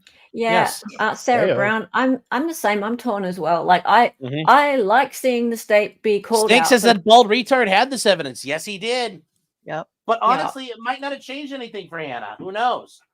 I can understand why he didn't do it, but yeah, in hindsight, now that we know everything, maybe it would have helped. I don't know, but yeah, Jason Bowles, he didn't look into it. you fucking tired, homie. Wonder if Bronk is gonna hire Morrissey now. I use it for LARPing. No, I use it for HEMA, historic European martial arts. It's like kendo, but a lot cooler. It's not a Zweihander. A Zweihander would be a lot longer and have more ornate guarding on it. DeZune has a good Maximally. point. Hold on, I'm going to be a sword nerd for a second here. I'm doing this, Dolly. Thank you. Sorry. The Zweihander would be like a Spadone. It'd be a lot more like that. 'Cause if you're Italian, you know what the Italian Spadone would look like. Cool. He was a Tonovator shorter way of knows. saying LARPing. I will fucking ban you. You'll join veto. Tonovator, I did not just make a penis joke. He actually does have 2 swords. I need to Like see your real band list. Sword. What? I need to see like your band list. I'm really interested to see who's banned. There's only, well, There's only one Wounds on it. person. He might get on it, but right now it's only one other person. It could Ooh. easily get expanded. Ooh. Oh, hold on. Who the fuck? Oh, fuck. I don't know. Who the fuck is this guy? Yeah, nobody fucking cares. I don't fucking care. Fuck that stiff. I just want to see Spiro come out. Yeah, I want to see Spiro come out, and John I want plays to see the him part of the swagger capsule. out. He comes out like Vince McMahon. Yeah, Vince McMahon. Yes! More acquittals! More dismissals! He's like, Vince, I want to help you now. I'll shit in Janelle's hair. Yes! Yes, this is a fetter. Oh my God! I wish I could give you a gold star. Yes, it's a fetter, Schwartz. Oh my God. Some of you are educated out there and cultured. I don't think we'll see Spiro- Carrie. Sparrow broke Carrie and Bronca today, I bet. I sound like Boogie. No, I'm not trying to tell you I have cancer and buy my fucking crypto. Yes, buy Clyde coin, Chad. It's going to the moon. Don't buy Clyde. I'm Okay, really so did disappointed in Bowles, Carrie. did Bowles Yes, tell? Zweihander means two-hander, but generally it's a traditionally longer two-handed sword. If you go into a HEMA group and you talk about a Zweihander, they're not going to hand you a long sword. They're going to hand you a bigger sword. Jim says, you banned Vito? Well, no, he hasn't been back. I haven't had the chance to ban him. I guess I'll fucking let it out. Yes, he's the only man who'll get banned. Oh, you can ban people without them being on stream. I can never call the ham nerds out ever again. Oh, I sure as shit will call out the ham nerds again, sir. You don't know. You don't get to tell me about that. No, sir. No, sir. Oh gosh. I feel bad for Carrie's cats tonight. Yes. All two-handed swords are Zweihander. Okay, Normie. I banned Jesus. Well, not yet. I want to see Carrie walk out. Oh, yeah. More like Oh, Going out Bill the back Buckner. entrance. Yeah, she's not going to be able to walk. For Angela about says, 30 I just read minutes. his cases dismissed. Yep, with prejudice. Yep. The state withheld valuable and potential exculpatory material. Remember, we don't know because nobody's had a chance to look. The prosecutor going, fuck it, it's all good. That's not good enough. That's not how this works. the defense might say, "Oh my God, this is helpful." Yeah, Carrie won't be able to walk out. They're gonna have to wheel her out. Do you think Hannah's being an attorney, a tard being created the grounds for mistrial? Yes. Yes. Jason Bowles' fucking retardation helped Alec Baldwin here. Yes. This is like some butterfly effect shit. Jason Bowles going, drooled. That drool hit the ground and created a shockwave that rippled through the It's universe. the first client he ever got off. Yes. You should be celebrating tonight. So Jason Bowles gets like half a kill on this one. Yeah. It's like World War II. Assist. Spiro gets the kill, and like, Bowles is like, he gets a half a kill. That's how I used to do it in World War II. Sometimes you get half a kill. That was me. Now he's earned that super lawyer status. Go stream snipe Bronchoscope. I am not going to. I understand. Robert Lawrence says, I would buy Clyde coin. I know. That's why I'm not offering it. We're not offering Clyde. Clyde has cancer? No. No, but Boogie made his coin because he's got cancer. Boogie made his fatty coin because he has cancer. I need to catch up on that whole Boogie thing. So did Erlinda lose her job or resign? She quit. She was hired as special counsel as well. Carrie hired her. And then she said, "Fuck you, boss, I'm out." I'll fill you in on Boogie later, Hella. Can we go back and watch the beginning of the whole thing? No, of like today. Yeah, well, that's what I mean. The whole thing. I don't know where it actually happened. Yes, the whole day. Yeah. Oh God. Well, like, let's see if there's any press conference here. I got to read the super chats, guys. Come on. Yes, you have to read super chats too. Is the state going to appeal it? The state can appeal it, but they're not going to get anywhere. This was remember, guys, appeals are for losers, and it goes the same way for the state. That's the problem. Like they're gonna have to say, "Oh no, we didn't fuck up." I don't think she's gonna appeal. Carrie takes the L and goes home.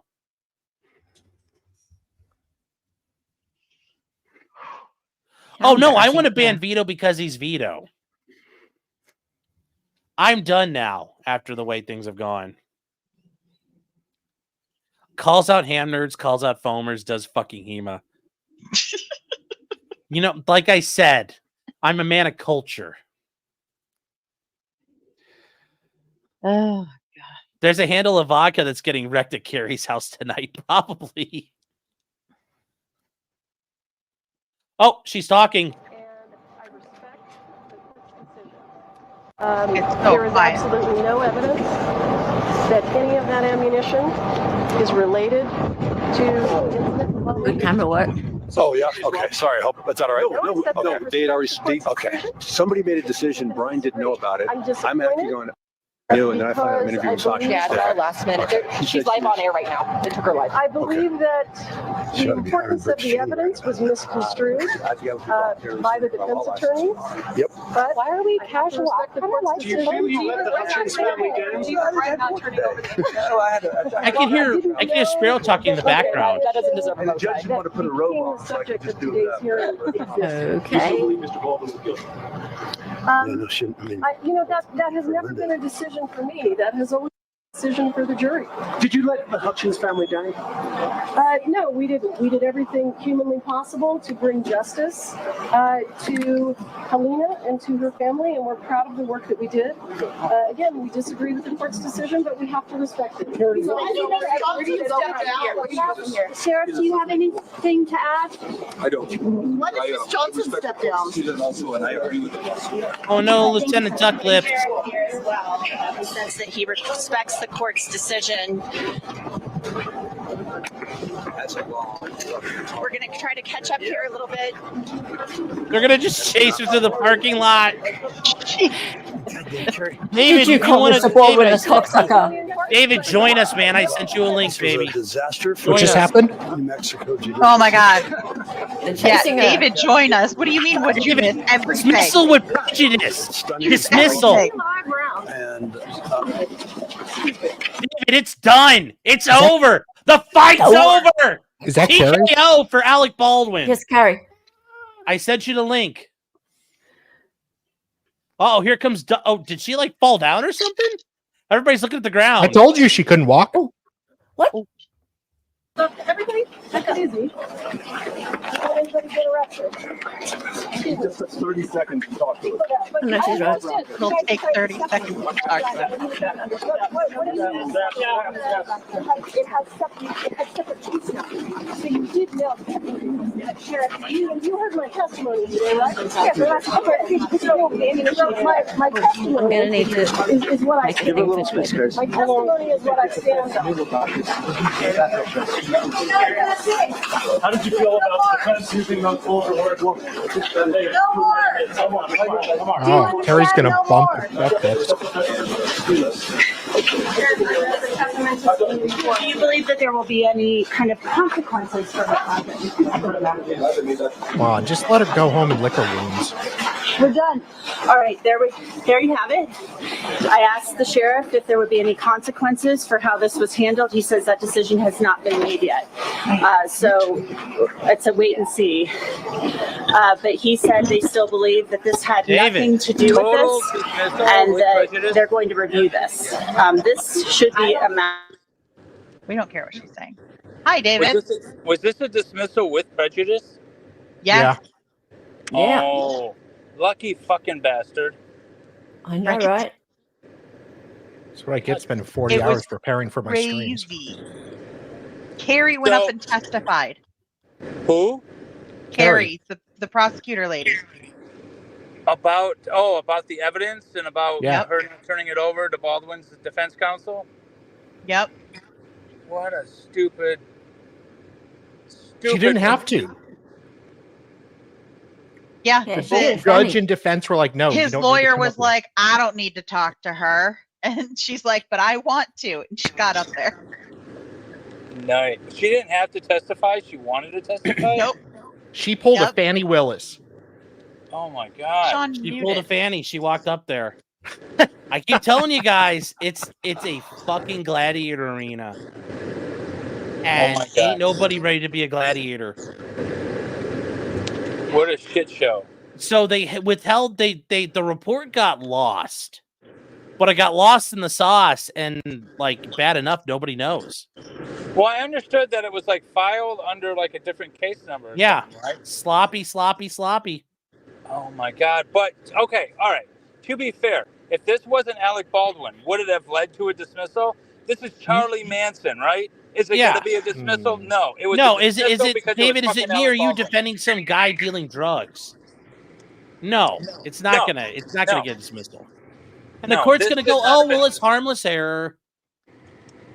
I've been joking in chat, mistrial free Alec Baldwin, and it came true now.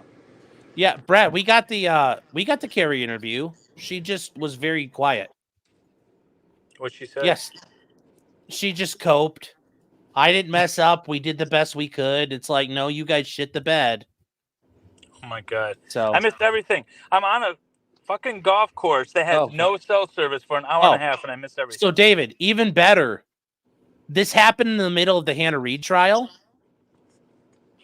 And Jason Bowles looked at this Bowles evidence, knew. these shell casings, this live ammunition, and he said, I don't want it. It's not going to help my case. Go take it to the police department. What?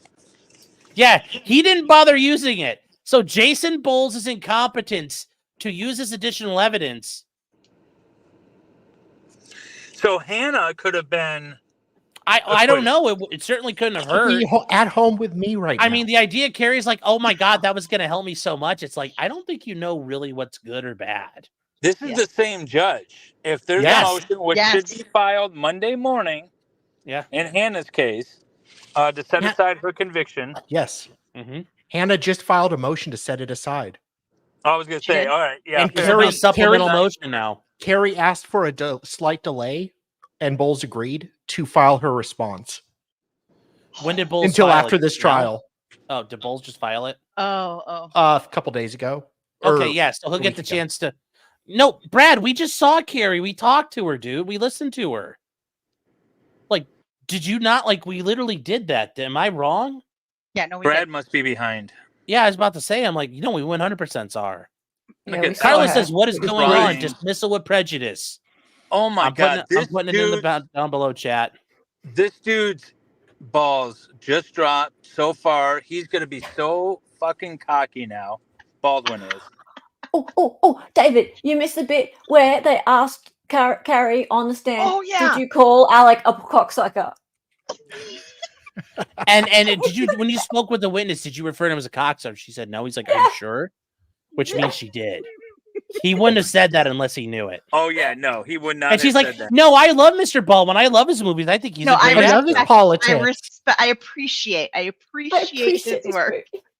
Yeah, It was so great. it was fucking Copenhagen. Oh, it's so fantastic. Wow. Oh my God, I miss the best fucking. This trial was so damn boring. I was just like popping in every once in a while, and Yeah. then family activities sucked me away. The only exciting part. Damn family. Yeah. Oh, hold on here, Did you chat. post the Somebody's title? asking, did I call Legal Mindset a legal dick sucker? No, Ethan Ralph did. Oh. Ethan Ralph, guys, this is not me saying it. Sean, change the title to this. Yeah, I'll do that real quick. Helen and I have to jump in 15, but Okay. Oh, You yeah. got- Did you call him a cocksucker? Yeah. No. Oh, I'm gonna. Oh, have to go makes back. you want to What do you go, like, Andrew? nah. How amazing is this? Are you sure about that? Epic. I'm sure about that. It's like, Yeah, are please, you sure? Please bring Are a video you of sure? it, please. How please. sure are you? I know.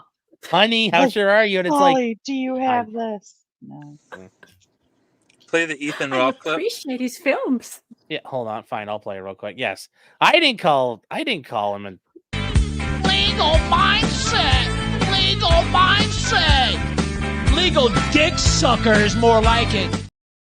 Oh, poor legal mindset. We like him. I know. I like nothing but love for Andrew. Did Larry get to make a face in the court? no. I never saw him. Larry. I think he was under Baldwin's desk. Yeah. Dolly. I'm sorry. We've I'm been sorry. waiting all this time for Larry to have his open mouth moment. I know. We wanted it, and this was the case for it. This was the day for it. Yeah. Yeah. Mm. See, I'm glad I was out doing arraignments and stuff, and I got to skip all the boring stuff and came right into I'm gonna make you watch it again though because I want to see it, Okay. and I think other people do. And I Cesarian also Ford said promised that somebody else. apparently he also, I must have missed this, I must have been laughing too much, but did she also get asked whether or not she called him what is it? Yeah. What's the other So thing? Brad says, I don't know. I didn't hear A that. But Brad chode says money gets guggler? you free. It's like competent attorneys get you free. Arrogant prick. Yeah, I didn't. There's a couple missed things. the Go, arrogant find prick. that. Go back The and prick find part that, too. Sean. Oh, we need to see We'll this bit rewind. again. We'll rewind real quick. Yeah. So let's go back to when she's up there. Shoop, shoop, shoop, shoop, shoop, shoop, shoop, shoop, shoop, shoop, shoop, shoop, shoop, shoop, shoop. Here you go, David. You want to see this? Yeah, let me see this. Fucking, he's gonna unlimber need to see he's this. gonna unlimber the fucking Browning on her. Here we go. It's like Steve By McQueen and the far. Sand Pebbles, just gunning her down. This is like court history. This is awesome. No. So here we and go. We're here for it. I'm so here for this. Okay, let's get to where Spiro comes up. Truth Finder. That's very ironic. I got to go into Joe's chat later on tonight and say, I told you so. Maybe share screen. That would help. Yeah. Are you? Okay, here we go. Oh, he's rewinding stuff. Here you go, David. Listen to this. All right. David sounds weird because he's on his phone in a car. Yeah.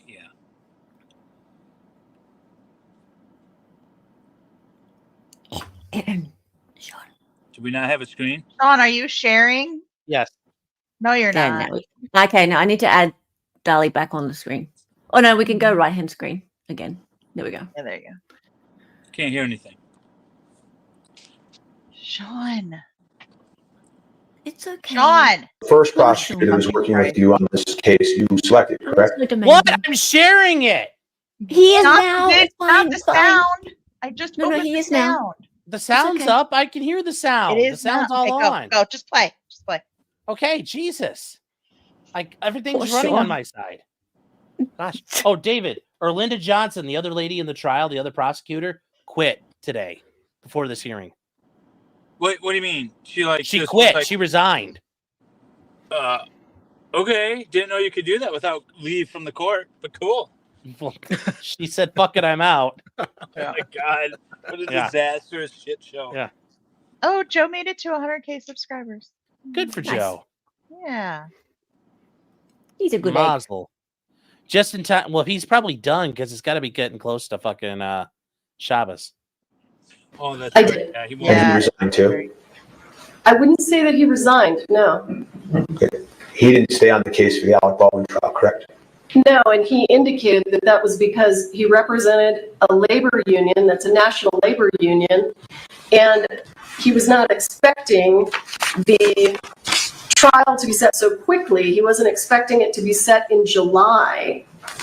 So when he realized that the trial was going to be set in July, he was going to be in collective bargaining agreements for his national labor union, and he wasn't going to be able to have enough time. Erlinda Johnson, the next prosecutor selected, resigned from the case today, She did. based in part on the conduct we're here discussing, correct?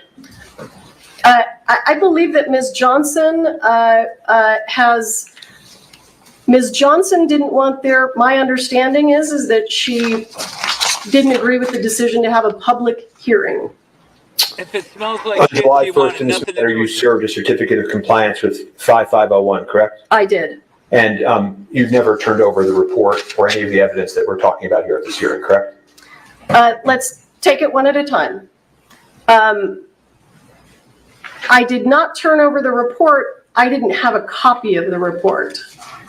The rounds that were left at the Sheriff's Department by Troy Teskey, I have absolutely no reason to believe that they are relevant to the incident that took place on the set of Rust. These are rounds that were in the possession of Bell Reed and never left the state of Arizona.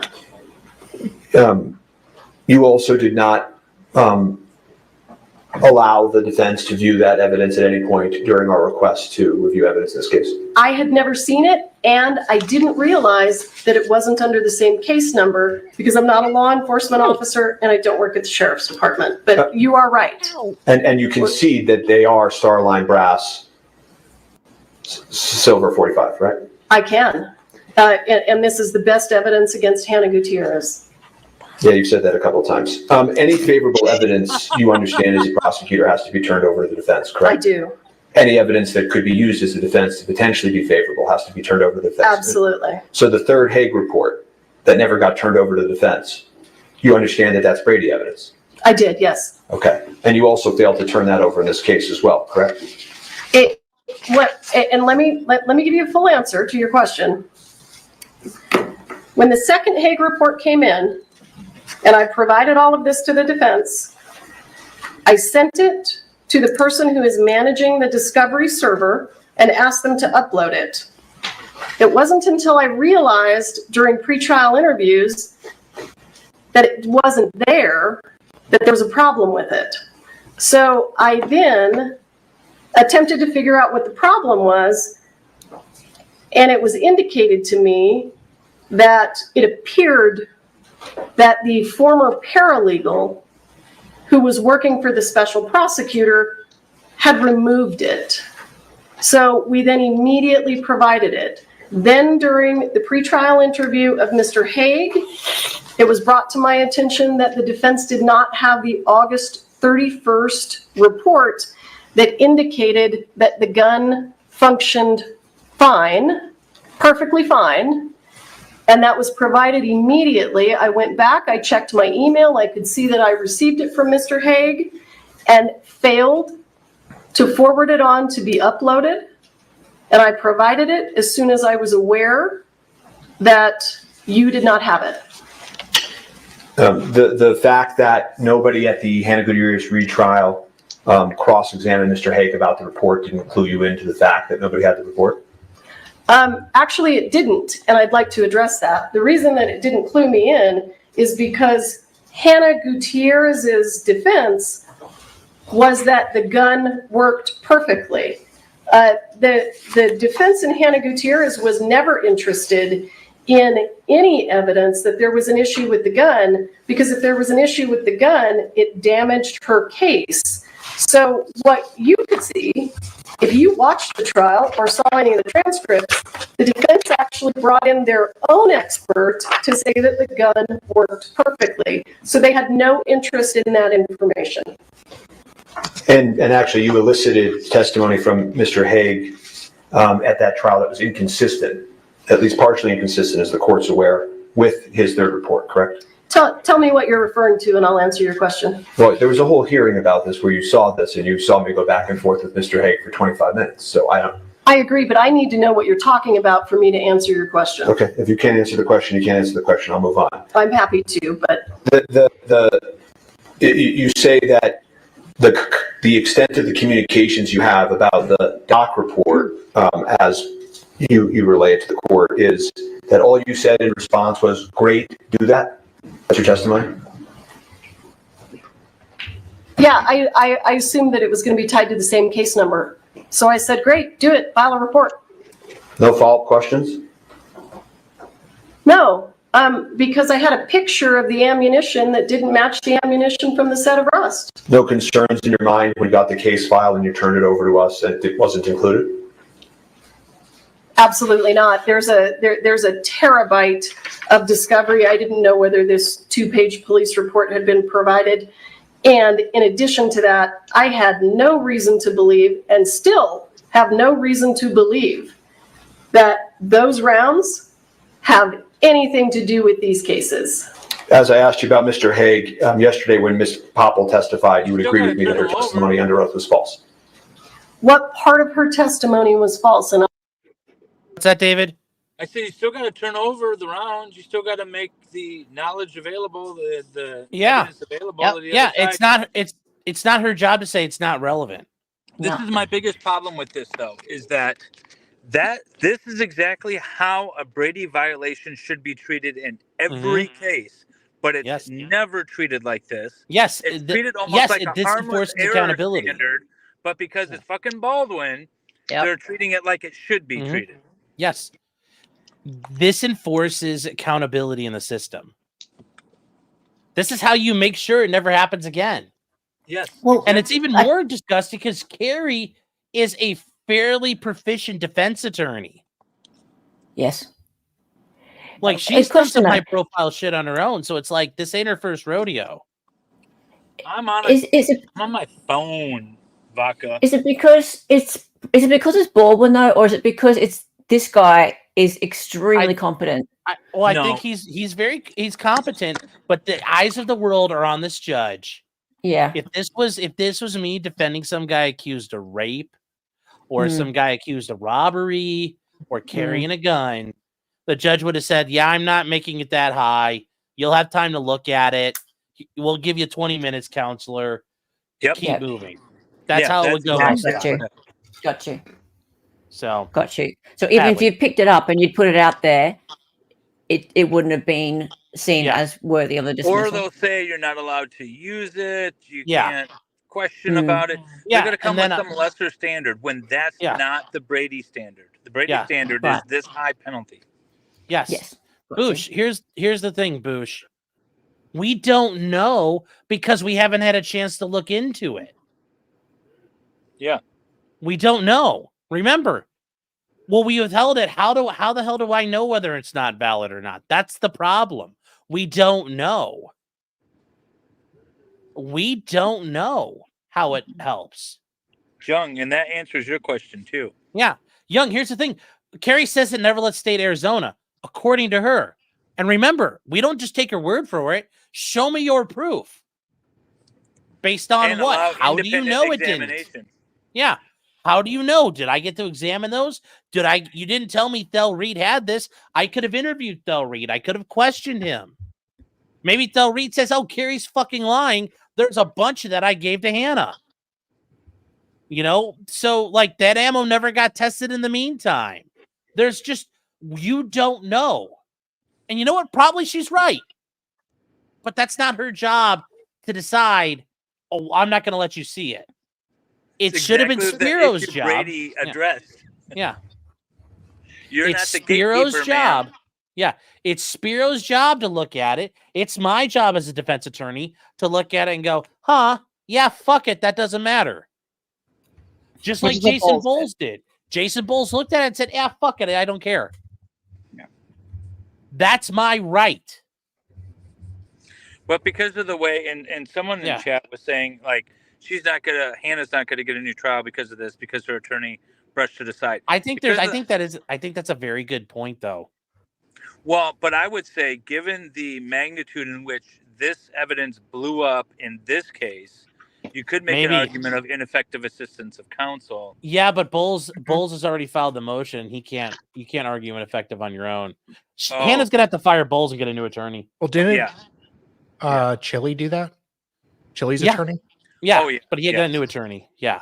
Oh, I thought that was the same attorney. No, it was a different No, attorney. not in the You same can't argue. You can't argue you're ineffective. You can't say I sucked. Let him go. Yeah, no, he had a different attorney. This I thought it was the same one. I attorney was came really ready confused. to fight. No, Okay. no. I was confused. They All right. shit all over the other guy. Yep. All right, It was keep much better. playing because Oh. Dolly has to leave, but I want them to hear the other real thing. quick. Young is saying, I don't think Sean is answering answering the question. Well, Do you? then I'm I not don't arguing. I want to understand understand that it's a constitutional violation. Well, then okay, but that's she, it. She wants to know why, like, elements of the crime weren't meant. None of that Yeah. matters. It's Right. the It doesn't, it's- Young. it's This may or may not help Alec Baldwin. We don't know. Withholding point that is- evidence and preventing the defense from figuring out whether it can help him or not help him is the violation. evidence that tends to or could potentially prove a fact or disprove a fact is relevant and it's discoverable. So even if it has the potential to prove or disprove a fact, it needs to be turned over. That's the issue. Element 2. What is element 2? Are you Sean? talking about where the judge was reading off her elements? Yeah. I mean, I don't remember all of them off the top of my head she read through, but we'll get to that. I'll read it. Put it in the chat, Jung.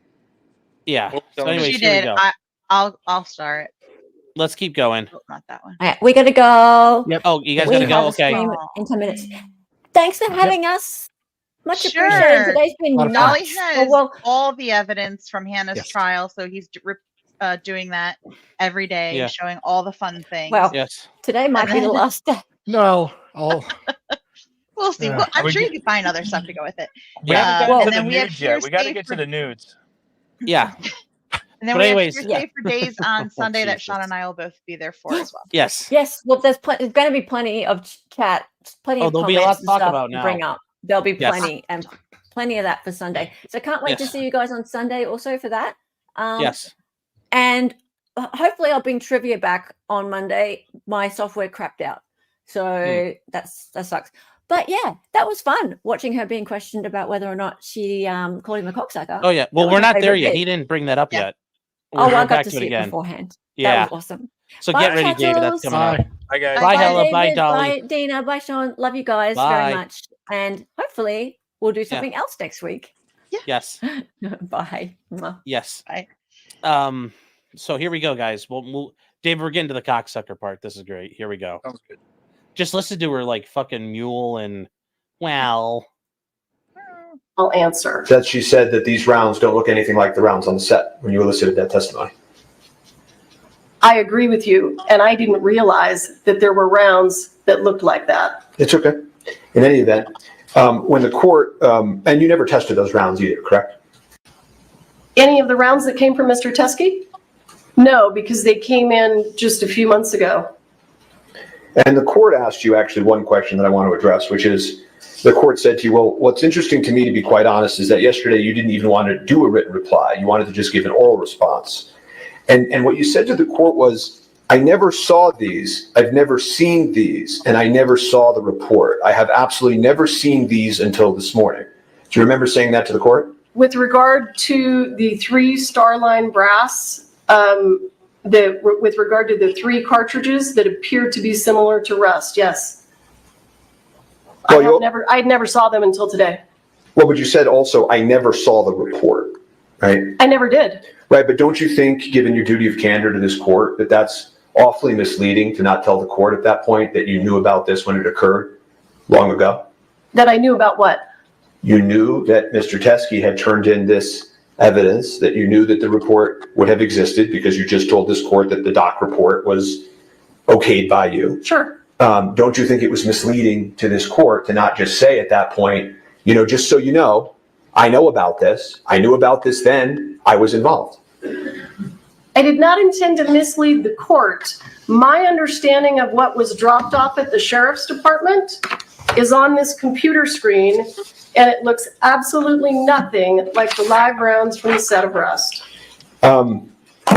The truth of this matter is, you don't like Mr. Baldwin very much, do you? That is absolutely Here we go, David. David, here we go. Here's the part. Here we go. The live rounds from the set of Rust. The truth of this matter is, you don't like Mr. Baldwin very much, do you? That is absolutely untrue. I actually really appreciate Mr. Baldwin's movies. I really appreciated the acting that he did on Saturday Night Live, and I really appreciate his politics. You told one of the witnesses who disagreed with you during an interview that you thought Mr. Baldwin was a cocksucker.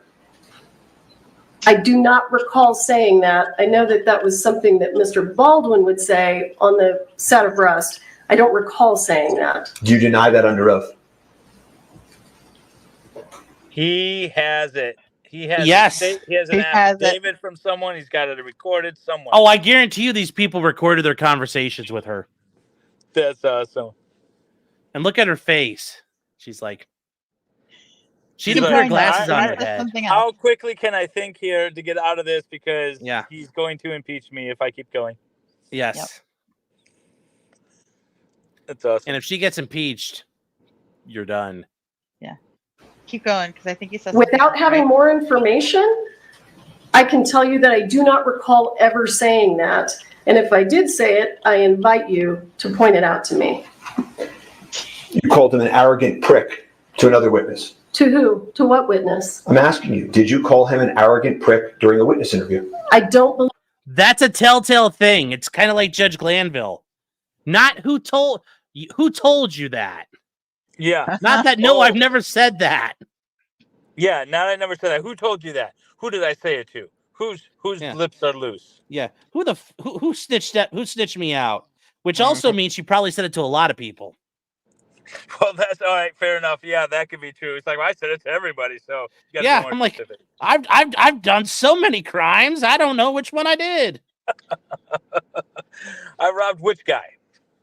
Yeah. They all look the same. So here we go. Believe I did. I don't recall. Do you deny that? Without knowing what you're talking about, all I can tell you is that I can't respond if I don't know what you're talking about. And you said also to witnesses that you would teach him a lesson. I never said to witnesses that I would teach him a lesson. Absolutely not. In fact, Mr. Spyro, I want to give a full response to your question. That's another telltale sign of bullshit. Mm-hmm. What had happened was... Yeah, it's not just a simple no, right? Because if the answer is no, it's a simple no. Yes. And if it's no, then he's got nothing. Yeah. And notice he's okay with any answer she gives. Oh, Because yeah. if she admits, he's okay. If she denies, she's okay. I love those situations where the answer doesn't matter. Yes. Those are great situations to be in. Yes. And yes, he may have other cases in his career, but he's never going to feel the power he just felt now, basically gunning down a prosecutor on national TV. Yes, this guy's doing what we all want to do. This is that Matlock moment that you always have. I don't know if anyone's old enough to remember Matlock, but this is like Perry Mason moment, yeah. Perry Mason or whatever. Yeah, these are great moments. This never happens. This is like TV quality. This gets me all tingly inside. Makes me want to be a lawyer again. Yes, it does. It makes me realize, like, okay, well, go for the fucking kill. But that also means for most of us, we're like, oh, I'm in the same situation. It's going to be like, nope, you step all over your dick instead. Yeah, it's going to be like, actually, it's not that bad, counsel. And you're like, oh, sorry. I thought I was going to get to kill someone too. So anyway, here we go, David. I made every effort in this case to resolve this case with your client in a very favorable way for him. All right, I'm going to move to strike this. It's not responsive. It is Well, I don't want responsive. to talk about pre-negotiations. Yeah, and it's not responsive. So I have no further All right, questions. do you have any follow-up testimony? I want to say I have no recollection of calling him any of those names. I have invited the defendant to tell me what he's talking about, and he has declined. I want the court to take notice of that. All right. Thank you. You may He step doesn't down. have to talk to you. All right, any other I witnesses? am a lawyer. No, Your Honor. All right, argument, let's not, 15 minutes aside sufficient? I don't even think that is necessary, frankly. Do you want to make argument? Further argument. All I right, don't think either side needs further argument on this point. How? Look at him. So that is a fucking Chad move right there. I don't even need argument, Judge. Do your thing. That's great. That's awesome. Oh God, yeah. So, yeah, here we go. all right.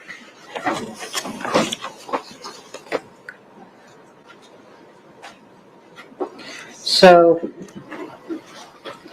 dismissal with prejudice is a very extreme sanction. See, she's already going for it And, from the start. Case law is very clear that because it's very extreme, I have to go through every single element, and I have to make a very good record as to why I'm seeing what I'm seeing.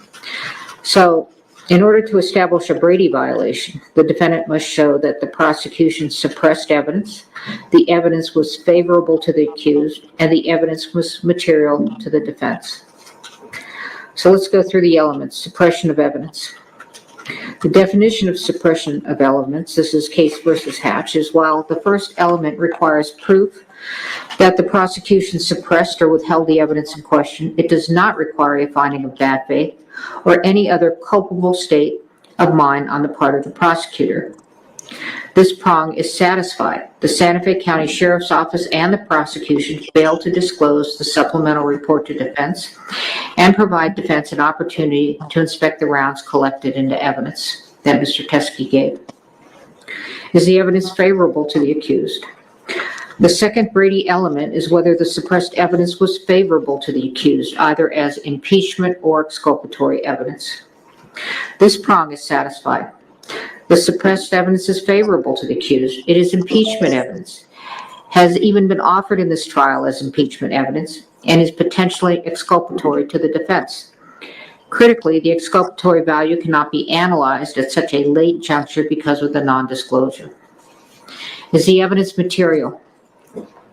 While post-trial discovery of evidence under Brady requires a reasonable probability that the result of the proceeding would have been different, discovery of evidence during trial requires an evaluation of whether the late tender has impeded the effective use of evidence in such a way that it impacts the fundamental fairness of the proceedings, and that is State versus Huerta Castro. This evidence is material. The late discovery of this evidence during trial has impeded the effective use of evidence in such a way that it has impacted the fundamental fairness of the proceedings. Alec has no idea what's going The on. defense is not in a position to test the state's theory as to the source of the live rounds that killed Ms. Hutchins. I'm also going to take a look at Harper, State versus Harper. The assessment of sanctions depends upon the extent of the government's culpability, weighed against the amount of prejudice to the state, quoting Chenard. Let's go through culpability. Our case law generally provides that the refusal to comply with a district court's discovery order only rises to the level of exclusion or dismissal where the state's conduct is especially culpable, such as where evidence is unilaterally withheld by the state in bad faith, or all access to the evidence is precluded by state intransience. The state is highly culpable for its failure to provide this discovery to the defendant. The state unilaterally withheld the supplemental report. Santa Fe County Sheriff's Officer made the decision, and apparently also with the prosecutor, pursuant to Hancock's testimony, that the evidence was of no evidentiary value and failed to connect the evidence to the instant case. The case agent as well as pursuant to Hancock's testimony, Ms. Morrissey was aware of the new evidence and yet did not make an effort to disclose it to defense. The state's willful withholding of this information was intentional and deliberate. If this conduct does not rise to the level of bad faith, it certainly comes so near to bad faith as to show signs of scorching. Prejudice. When discovery has been produced late, prejudice does not accrue unless the evidence is material and the disclosure is so late that it undermines the defendant's preparation for trial. The court concludes that this conduct is highly prejudicial to the defendant. The jury has been sworn, jeopardy has attached, and this disclosure during the course of trial is so late that it undermines the defendant's preparation for trial. There is no way for the court to right this wrong. Lesser sanctions under Harper. Trial courts possess broad discretionary authority to decide what sanction to impose when a discovery order is violated. State versus Lemire. The sanction of dismissal is the only warranted remedy. The jury has been sworn, jeopardy has attached, and a mistrial would not be based upon manifest necessity. Further, the sanction of dismissal is warranted in this case. The state has repeatedly made representations to defense and to the court that they were compliant with all their discovery obligations. Despite their repeated representations, they have continued to fail to disclose critical evidence to the defendant. Brady and Harper are satisfied. Dismissal with prejudice is warranted. Court also has power, inherent power. Per State versus Lemire, where discovery violations inject needless delay into the proceedings, courts may impose meaningful sanctions to effectuate their inherent power and promote efficient judicial administration. The state's discovery violation has injected a needless, incurable delay into the instant jury trial. Dismissal with prejudice is warranted to ensure the integrity of the judicial system and the efficient administration of justice. The motion to dismiss with prejudice is granted. Okay, so Young, I hope that your second element, would this help them?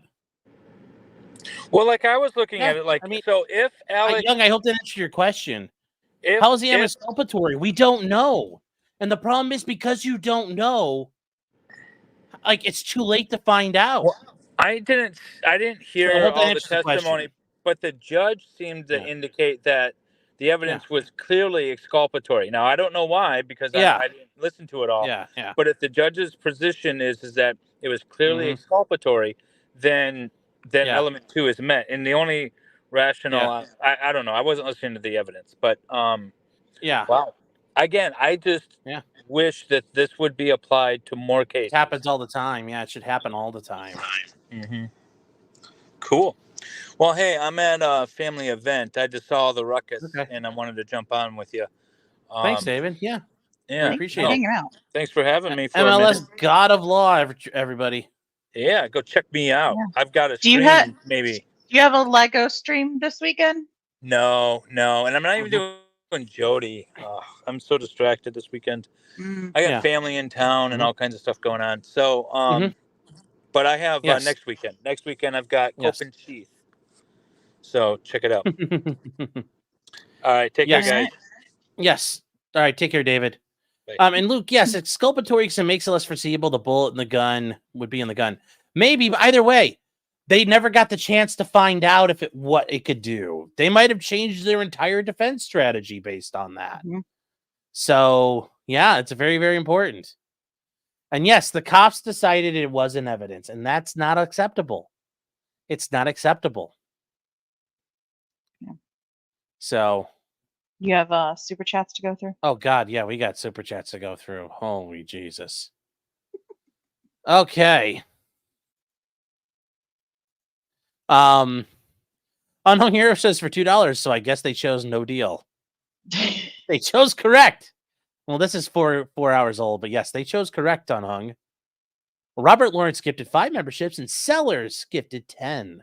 Thank you, guys. Unknown Hero says Fish Lips didn't age well. No, she didn't. Jasper the Cat says, will Pieta make a special edition Baldwin gun? I don't know, but now I want one. SB Sellers of 5 more memberships. Thank you. And yes, Clyde was rubbing in my face. The Skies in Neighborhood has been a member for 1 month. Says, is it just me, or is it weird to be texting cops? I mean, that's, instead of calling them, they might do it that way. That's not uncommon. It's not uncommon.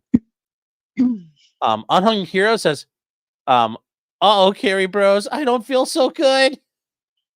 Right, Bronca? Yeah. Well, yeah. And Salty Witch.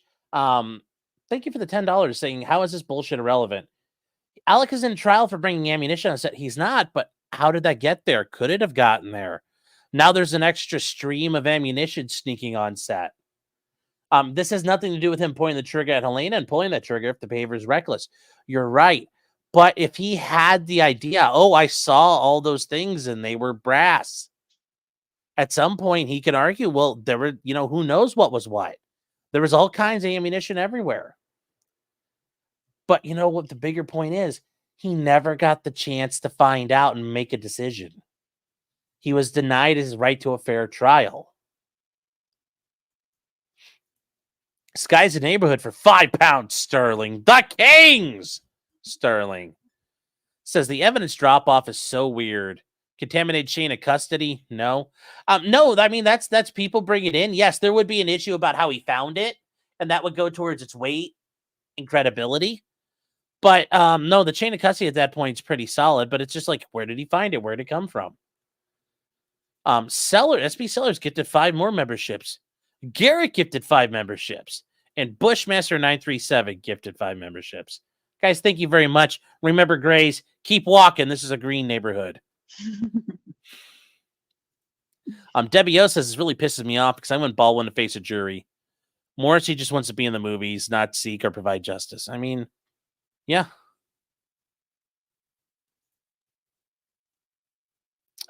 D says, I showed up late, so you're telling me the prosecution played around, and now that jive semen-loving git, Alec Baldwin, is going to walk. Yes, he is. Unknown Hero says again, Carrie Bros, I don't feel so good. Quick says, Sean, can you give a recap of just happened? I only caught pieces. I think I caught you up when I saw that. Unknown Hero says, how hard is Bronca coping? His girl fucked up. Yeah, I don't know. I don't know if he has or not. Unknown Hero says she may not have called Baldwin a cocksucker, but she probably is now. I bet she's calling him everything. Corey Boatwright for 5 memberships. Thank you, Corey. I appreciate it. D says, Alec will be insufferable now. White OJ, here we go. Oh, I guarantee it. Yes, he's going to be a dick and a half. Grimsbar says, clink. Thank you, Grim. OV Warriors says, the origin of the matter doesn't matter, though. But here's the thing. We don't know anything about that ammunition. So we don't know anything. So maybe, Carrie's like, it never left the state. How do you know? There was never any way to check that. Amateur Iconoclast says, how pissed is Hannah knowing Bowles did more to help Baldwin than her? I don't know. Like I said, he is so incompetent, he helped another guy out instead. T-Rex Trucking and Morris says, is the defense able to commit a Brady violation? That's an interesting question. No. In fact, for example, I can go out and interview a person. I can find a witness who says, yeah, I watched your client stab that person to death. And you know what I get to do? I take that paper, crumble it up, and burn it or throw it away. I don't have to disclose inculpatory evidence to the prosecutor. I don't have to tell them anything unless I intend to use it at trial. So if I find a witness who supports my guy, cool. If I find a witness as my client did it, I don't have to disclose. I don't have to disclose evidence that will hurt my client if I'm not going to do it. So if that makes sense, I've withheld all kinds of incriminating evidence, and I've hidden it. I've talked to witnesses, and I'm like, nope, I'm not telling that name. I'm not saying anything to anybody. Prosecutor's like, yeah, how's it going? I was like, I've been doing, the investigation's going well. How's it looking? I'm like, my guys, and I don't say what I found. I don't tell them where I went or who I talked to, unless that person helps. So Young, I hope that answered your question now. It's because we don't know anything about it. And to figure it out in the middle of trial, whether it's helpful or not, is too late. Bush says, how did Spiro know about this evidence if they didn't set it up like this. I mean, here's the thing. If they set this up back in Hannah Reed's trial like that, my fucking hat's off to them, because that is brilliant. That is brilliant. Or as somebody likes to do.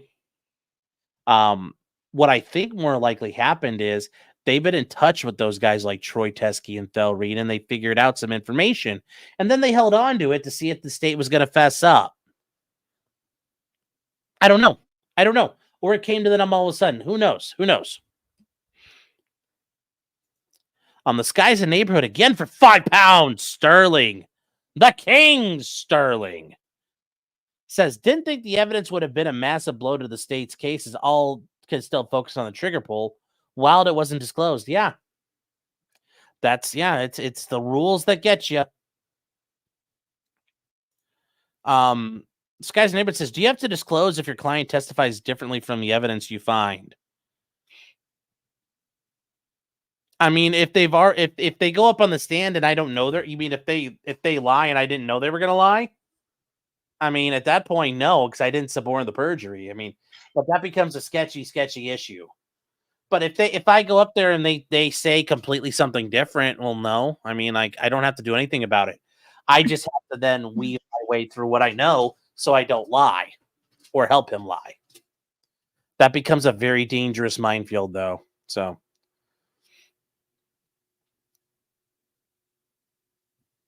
Yes, still don't point guns at people. Yes.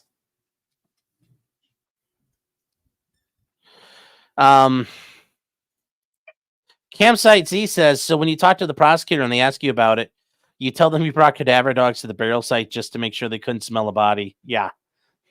You don't do that. Yes. But yes, I have no obligation to assist the state in their investigation. I cannot obstruct it, though. Carrie was hoisted by her own petard. Yes.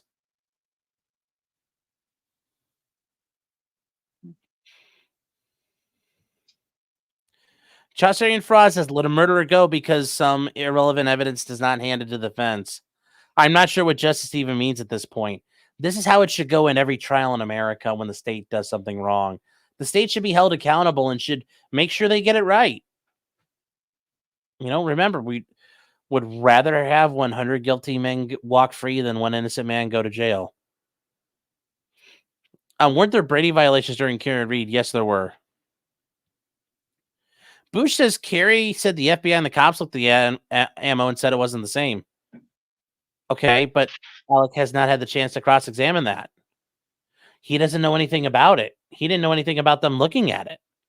Remember, they haven't had a chance to contest that. So that leads to a problem.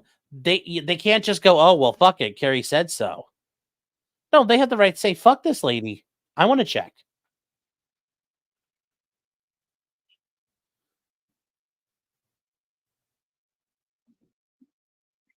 Eric says, unless you're on a movie set, you can kill someone and apparently get away with it. Well, if the police screw up, you can kill people in a lot of places, and if the police screw up, you'll get away with it. Dr. Coffin Nail says, any news on the Recounting footage? Just got here. Oh, dude, you just got here? Like, you already watched it the past 2 hours, man. Like, holy shit. You missed it. You missed it, and there was some freaky deaky stuff out there. But we're gonna go back and do it, right? I mean, we can redo it again, sure, but like, I'm just kidding. I want to see how we got there. I want to see how we got there from this morning. You don't have to do. Oh, I thought you were helping with the troll, baby. I thought you were helping troll here. No, so no, the Recounting footage is not out tonight. No more.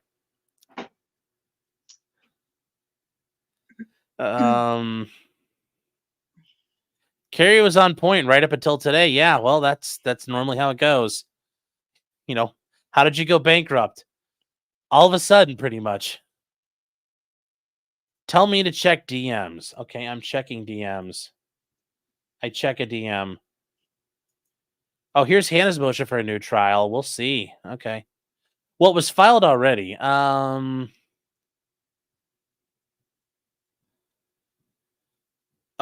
okay. Here we go. We'll get to this in a second. We'll catch up on the rest of these. Hannah's motion is also based on Brady violations. Yeah, we'll take a look. We'll take a look. Sean is truly a king. I'm Coffin Nails like, no. Yeah. Mr. Arcade, did you call Sean a cocksucker?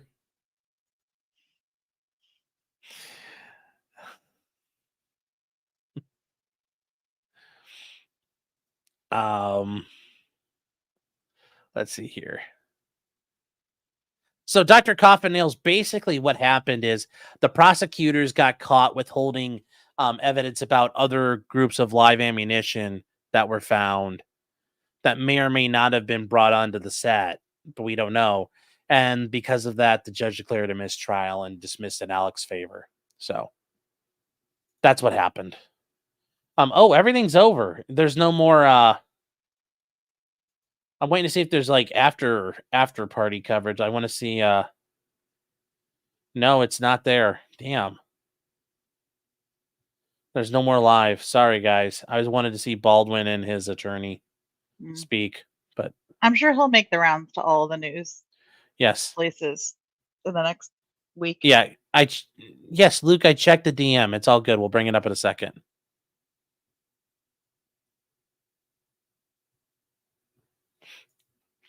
Brent says, but the Brady rule, the state needs to turn over everything that's favorable.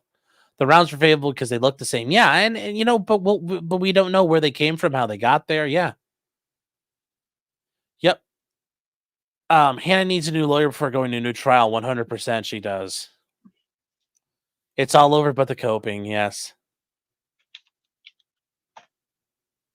Yes.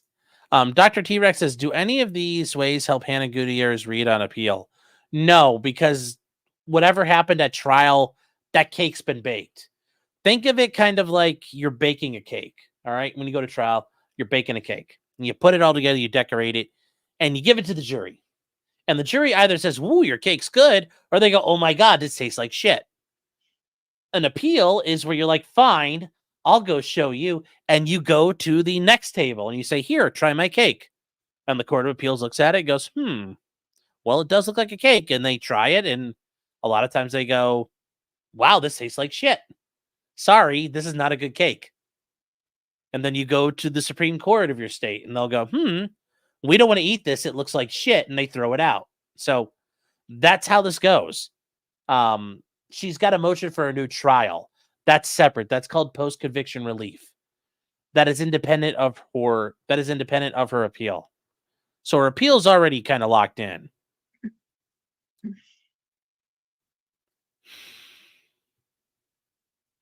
Thank you, Ralph O'Mail. Blake 2.0 says, I think it's been cool 2.0 is joining the streams. Well, yeah, she's I heard her, she was sitting there commenting in the other room, and I'm like, just fucking get in here if you're doing that. I love the cake analogy. The one thing I've been repeatedly told I've been able to do throughout the years is explain things in ways people understand. Is post-conviction relief post-not clarity? No. Post-conviction relief usually ends in disappointment anyway. Hold on, guys, 1 second here.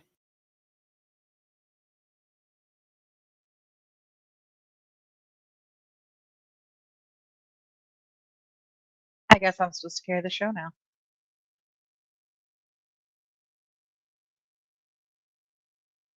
All right. Hannah would have already finished her sentence before a new trial happens. No, Sean said, yeah, that's probably correct.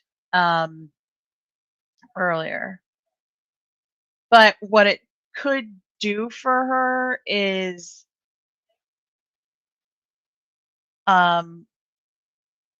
like erase her record, right? So if she wins the appeal, then she can no longer be considered a felon. Like if you apply for jobs and stuff. So.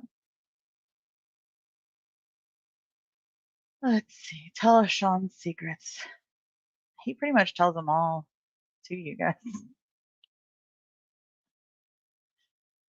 Let's see. see. Has Sean cleaned his desk yet? Yes, he has. Our cleaning lady came today, so he had cleaned it up last night before she got here. Roscoe, who am I? I'm Sean's fiance. I usually am not on trial. I'm usually not on stream. Usually, sometimes I'm in chat, but I usually, am behind the scenes. We just thought this was crazy today. He heard me chuckling in the other room and was like, "Just come on." And I held the fort yesterday, so because he had court. KR update. I don't know what KR is. We'll have to wait for Sean. I don't know what that one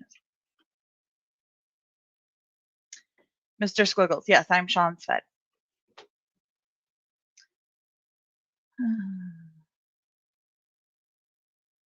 He got shamed into cleaning. Yeah.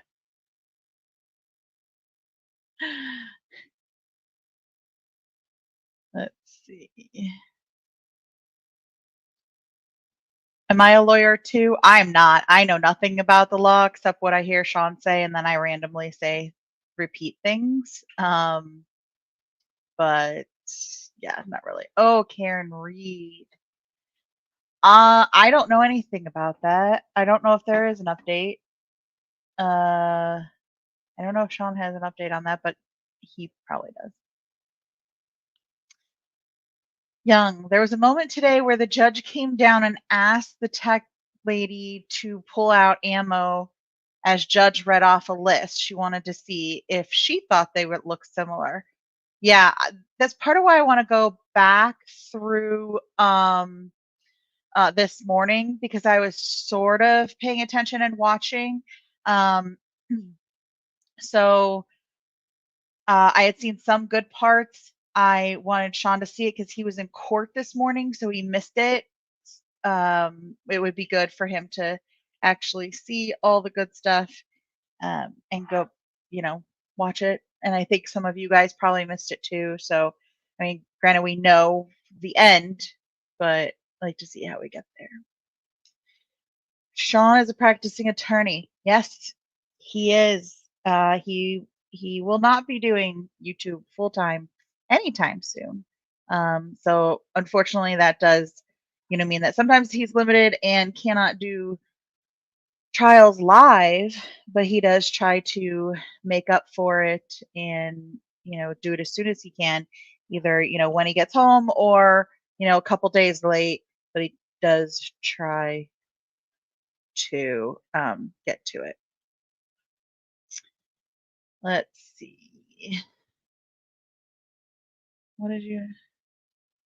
What secret treats do you give to Clyde to make him love you more? I don't know. I don't know. I think it's mostly because I'm home more. I work from home, and so they see me more than they see Sean. Who knows? Okay, what now? They were asking what I give Clyde to make him love me more than you. Oh, I don't know. Also, someone said we were really cute because we were wearing the same. Yeah. Okay. Just promise me you weren't power leveling shit today. I was not. Good. Don't power level yourself. Just making sure. I don't think I've power leveled at all yesterday or today. She is not a farmer. Did you talk? Did you answer this one? I didn't. I read the farms. She does not participate, but she reads. Do not participate, but I read. And it's funny because she's like, well, who's that? Who's that? I'm like, click in the links and read about them. Yeah. What was yesterday? I don't know. You learned about Boogie. I learned well, I didn't learn about Chantal until this morning. Chat trolled me and said that Null's girlfriend was Chantal, which I didn't know what that meant. And I was like, oh, good for Null. Yay. And then you were like, God. That's bad, baby. That's yeah. Sorry, Null. Yes. I don't know. Yes. Am I going to do a video about installing a tankless water heater? Maybe at some point. Forever hot water. Renai. Tankless water heaters. Have I ever called Alec Baldwin a cocksucker? Alec Baldwin is a cocksucker. Does Carrie know what she's ordering at Denny's? Does Detective Ducklips know what she's ordering at Denny's? Yeah, that's Denny sounds good tonight anyway. I already ordered food because I'm not cooking tonight. Okay, well. Clyde straight up sleeps on Future Mrs. Martin 2.0. Correct. He does. What is power level? Power level is when you reveal private things about yourself on the internet. Yes. That's power leveling. Because and then internet people are weird and they'll figure everything out. Yeah, they figure things out and then they stalk you and yes, or they'll take something like things. They'll screenshot this and they'll figure out, oh, based on the way the sunlight hits the house behind her. You, yes, you must live here. Just remember, chat. There was a time where 4chan figured out where an ISIS camp was in Syria and forwarded the information on to the U.S. Air Force and the Russian Air Force, and it got bombed off the fucking map. The internet is a very, very interesting place. With prejudice means, yep, it's done, guys. Forever. It's dead. Not coming back. Was Hannah at the courthouse waiting to be called? Oh, that would be even fucking She was supposed to be in the courthouse today? Yeah, she was supposed to be a witness today. She was supposed to testify today. Did you not know that? No, I thought it was going to be like tomorrow. I knew she was in the local jail. But she was in the courthouse. And she's like, I don't know what happened? Baldwin got to quit. Baldwin got his charges dismissed. She's like, fuck. Back to jail for you. Yeah, she's like, oh my God, I'm back to eating pussy. Mm-hmm. Moto88Z says, why is it called that? Why is it called what? Why is what called what? Why is it called what? It's a very wrong definition of power leveling. No, power leveling is where you reveal things about yourself.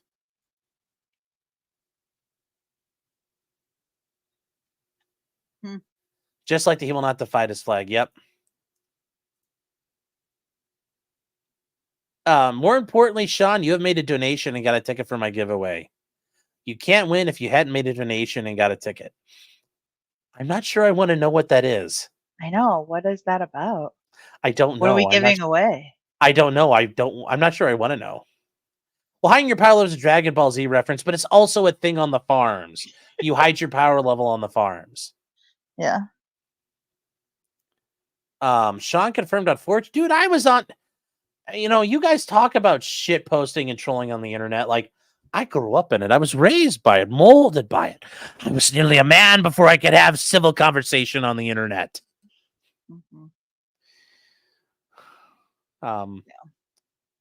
Yes, gasp, we're in Ohio, I know. But we're not in the part of Ohio where they dropped off 20,000 Haitian immigrants. KLF said, a ticket for your ticket. Which Jim's doing a stream this weekend. Yes? Yes, he is. We're going to watch it on Locals. Yes, we are. Anything you can grab from a porch at a trailer home in Carrollton, Ohio. Have you heard about the great Reverend Robert L. McKim Sr.? Me? Yeah. Oh, I'll have to let's show you that one. But yes, I'd love to go up there. Carrollton's like 2.5 hours away, though. That's a long drive. Jim is in Mr. Medicare. Yes. Yeah. Yes. Oh, I thought he's like, we're on a first name basis. Jim wants in chat. Oh. Okay. I think we're all caught up, chat. All right. So we're gonna move. Okay. Who's like? What are we freaking out about here? Oh, Max. Hey, Max. Yes. Max is here. Hi, Max. No, he sent me a link. Oh.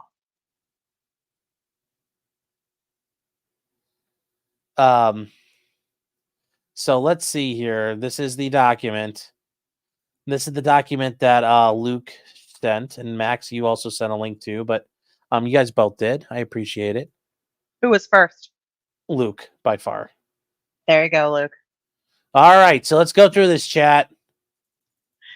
Hannah Gutierrez, I gotta do it like that, or Linda lady. She's like, Hannah Gutierrez read, and it's like, I can't do the ethnic R rolling thing. I can do a hard R, but I can't do it like a rolling R. Gutierrez. Yeah. I could do like Russian, Yeah, I that's could weird. Slavic language, but not the Rome. That's funny because I could do French, but I can't do Spanish. Hannah Reed by and through her counsel of record, Jason Bowles of the Bowles Law Firm. Okay, well, okay. So revelations that an evidentiary hearing that occurred before this court 2 days ago have made clear Hannah Reed is a victim of government misconduct. It's because the state withheld bombshell exculpatory evidence it had a right to an obligation to disclose and would have resulted in a fundamentally different trial and likely different outcome. As the court is aware from the ongoing proceedings in her co-defendant's case, there is no overstating the depth of the state's dishonesty and misconduct. In short, despite having in its possession a report from its own experts stating that the firearm used on the set of the arrest film contained unexplained tool marks on critical surfaces of the trigger and sear, which likely were not the result of the damage occurred by the FBI's impact testing, and 2, did not appear to be original manufacturing marks or use and abuse tool marks created based on their irregular orientation. The state buried this information and never disclosed it to Hannah Gutierrez Reed. That's the third report they're talking about. When they mentioned the third Lucian Hague report, that's what they're talking about, the third report. Not only that, the state then called the expert at trial and sat Ali by as he purged himself during cross-examination. Ooh.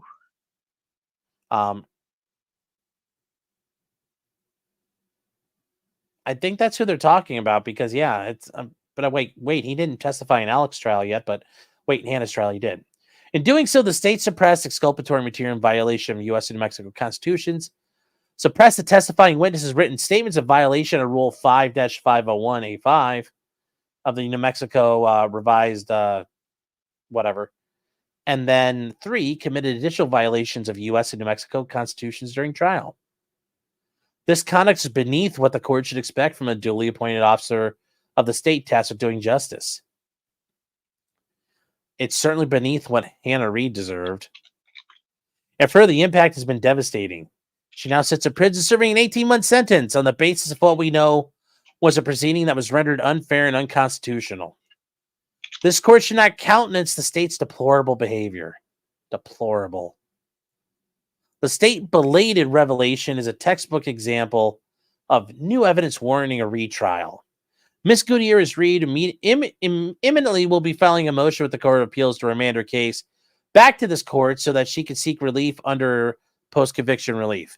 And it sounds like that might happen, especially given this case. Given the strength of that new trial motion, and this is kind of like what happened with Alec Murdaugh. The Court of Appeals was going to hear his case, but then there was all the issues of the new trial, and they're like, we're going to put that on pause, figure out the new trial issue. Because there was so much crazy evidence. Hannah Reed respectfully requests this court in order releasing her from confinement pending the resolution of proceedings. And I think Judge Marlowe might grant that. I think she might. Now, the facts here, we've been through the facts. But here's where we get to, but what neither the court nor the jury nor Hannah knew was that months before the trial, the 2 firearms experts, Lucian Hague and Michael Hague, issued just not one report the state disclosed, but 2 subsequent reports. Specifically, the results of the Hague's initial examination performed on July 3rd were published in a report dated August 2nd. Now, remember, this is the stuff where Lucian Hague said, oh, I had to talk to him to figure out what happened. And he talked to the FBI guy. So the reports were published in 2 separate reports, dated August 26th and August 31st, 2023.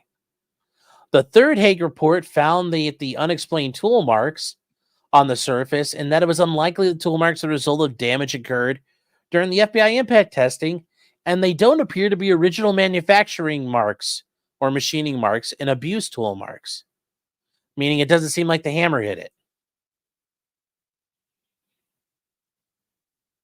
So this is oh boy. This is oh boy. Looks like I fucking won, Carrie. Suck that bar complaint. Oh, she is not gonna get a she is not gonna get a bar complaint out of this. I doubt it. I doubt it. I doubt it. I doubt it. Put another way, the state's experts concluded there were unexplained alterations of the firearm's trigger seal. He means sear. A critical conclusion given that Hannah Reed's co-defendant, Alexander Baldwin, has claimed that he never pulled the trigger on the gun prior to its firing the bullet that killed Halyna Hutchins. The state, however, did not produce a second Hague report prior to the commencement of Hannah's trial, nor the third Hague report. Whoa! I thought it because there were two of them out there that Alec got, but it's like, oh, they completely skipped over two reports. Holy shit, she might get a new trial. And only weeks after jury convicted and the court sentenced Hannah Reed. It was only on May 31st, by which time Hannah was already at the New Mexico Women's Prison in Grants for intake and classification, that the special prosecutor admitted that the state failed to disclose the 831 supplemental report for almost 9 months, and such a failure was mine. Yeah, she admitted all this. We've listened to the hearing. Oh, that's okay. That's one of the hearings we listened to prior. Yep. Yeah. A Fur is saying, can Halyna's family sue the state? Nope. You can't sue the prosecutor for losing. It sounds like the state did not have adequate staff for discovery. It sounds like it.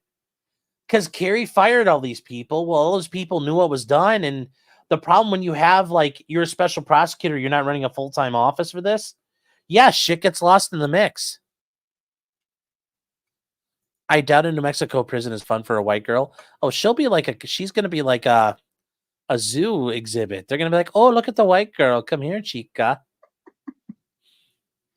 She'll be getting traded around for commissary. The state's discovery disclosures in Baldwin's case is important. On January 24th, Baldwin made his initial discovery demand. Between April 22nd and April 29th, Baldwin repeatedly raised concerns to the prosecution about missing expert materials.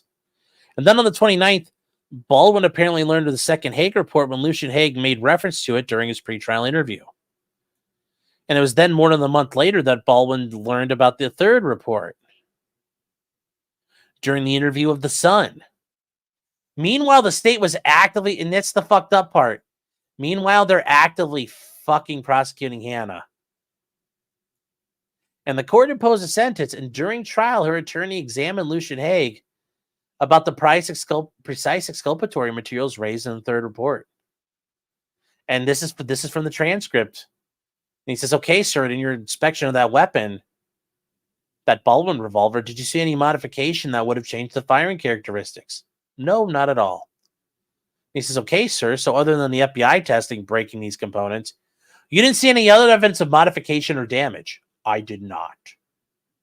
That apparently is a lie.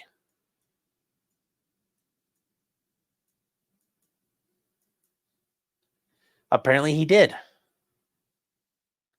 At the same time, Lucian Hague gave his sworn testimony. The state possessed a report stating the opposite, and that's not good. That they're unexplained tool marks. Remember, they're unlikely the result of damage, and they don't appear to be original manufacturing marks. The state continued to withhold the third report. Yeah. With the third Hague report, Hannah Reed would have a sufficiently evidentiary basis to argue that unexplained alterations caused it to fire without anyone pulling the trigger. An unforeseeable intervening event that rendered her conduct not responsible for Halyna's death. Nor is she able to impeach the testimony with his prior inconsistent statements. Yeah. So there's a bunch of case law here, guys, and he cites Brady v. Maryland, and also Giglio. Our two friends. To prevail on a Brady claim, the defendant need not show more than likely they would have been acquitted. They must only show the new evidence sufficient to undermine the confidence in the verdict. And that is very good evidence that can undermine confidence. So it comes down to whether or not it was appropriate. Will it probably change the result if a new trial is granted? Was discovered after trial. Okay, well, those two are met. Could not have been discovered before the trial by the exercise of due diligence. They've asked, hey, prosecutor, do you got anything else? Nope. Okay. That's all you have to do. You don't have to investigate further. is material, yes, is not merely cumulative and not merely impeaching or contradictory. I agree, she should be. And Hannah Reid's entitled to a new release pending trial. The presumption of innocence is restored pending a retrial following the vacator, and that's the vacating of a conviction. For the reasons discussed below, Hannah Reid is entitled to a new trial, and she should be treated like that and released. She was out on bond before. She's not likely to flee, and she doesn't pose a danger to the safety of anyone. And here they can authorize her bail. They can make her do conditions. They can restrict her. They can tell her, you can't go here, you can't go there, you can't do this, you can't do that. What did I just miss?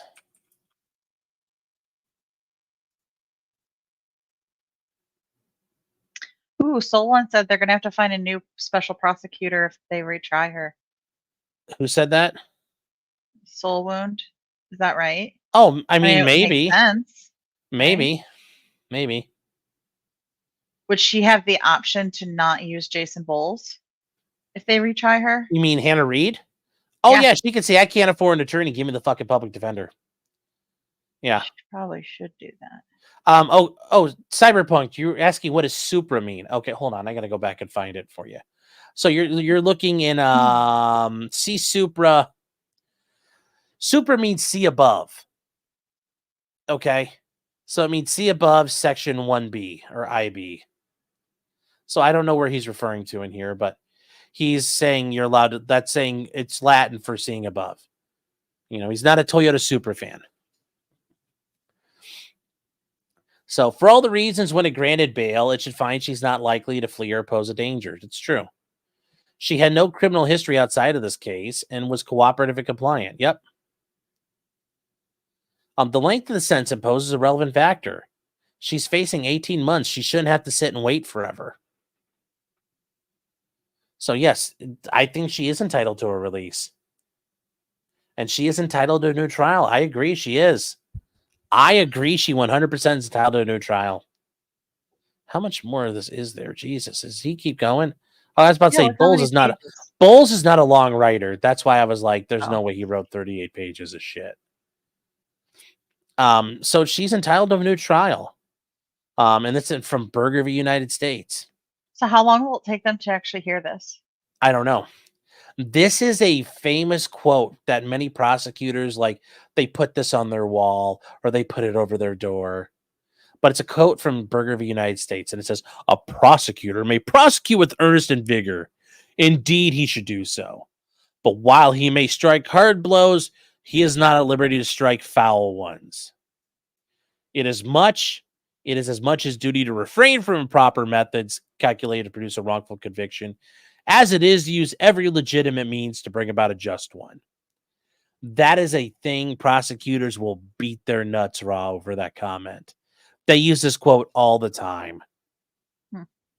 Oh, they love it. They love it. Like, see, we're God's children. You're like, okay. Okay, staties. The conduct of the state is exactly the evil the court had in mind in Berger, and again in Brady and Giglio. God, I guess Bowles realized he's not coming back, so why not be a fucking asshole? And that the evidence is material either to the guilt or to punishment, irrespective of good faith or the bad faith. Remember, bad faith or good faith, incompetence is just as dangerous.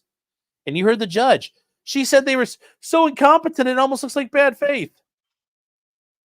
And they see Brady v. Maryland again, 1963. There is no legitimate dispute the state violated her rights under Brady. It was now stipulated failed to disclose evidence as favorable and material. This third report, these reports, guys, will use the same factors. Is there a way for her to discover it? Was it too late? Yeah. The jury was impaneled. Things would have been done. This would have changed a lot, but they never got it. So everything they did is garbage. And what happened to him? Also, he didn't italicize Giglio. That's, rookie mistake.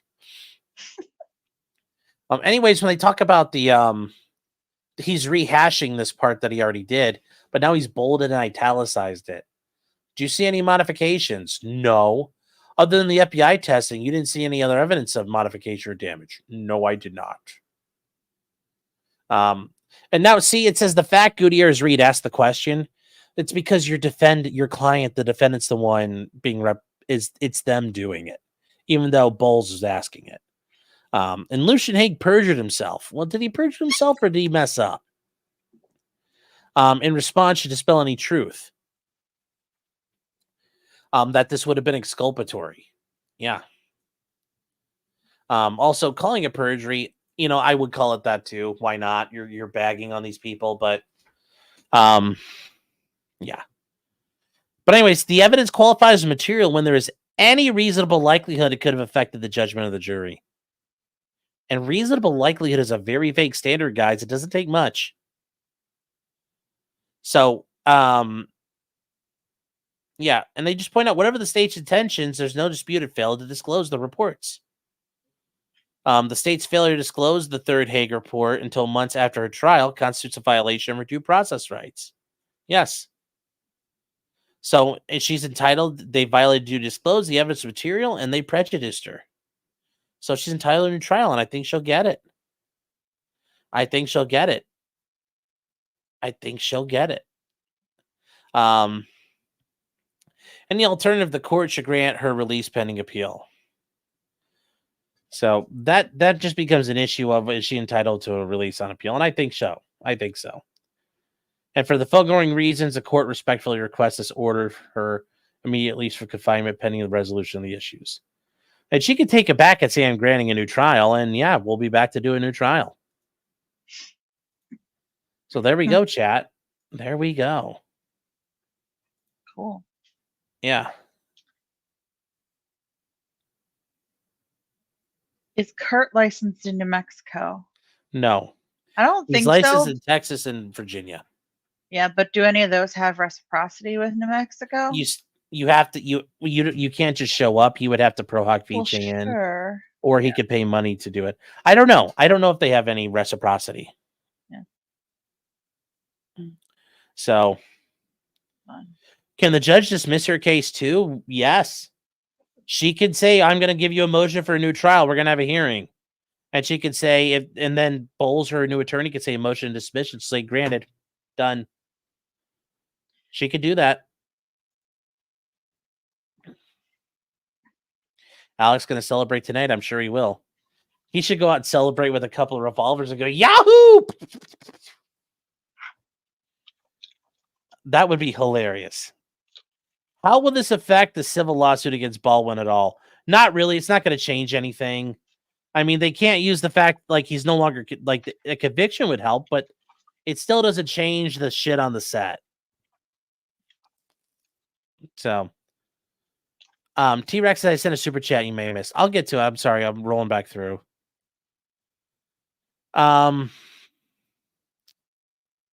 Let's see here. Guys, we're going to wrap this up real quick here coming up. Sweetheart, we'll call it in a minute.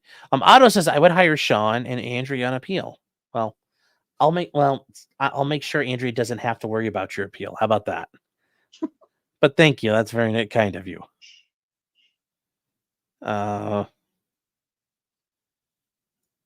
Let's see here. T-Rex, do you think this helps her on the appeal? No, like I said, the cake's already baked there. T-Rex chucking him more for $9.99. Thank you. It says judges issue sanctions against Morrissey since the other prosecutor quit while this is being discovered. Will they be held and possible sanctions issued? She could decide on her own to have a show cause hearing and say, granted, the sanctions were fucking the case over.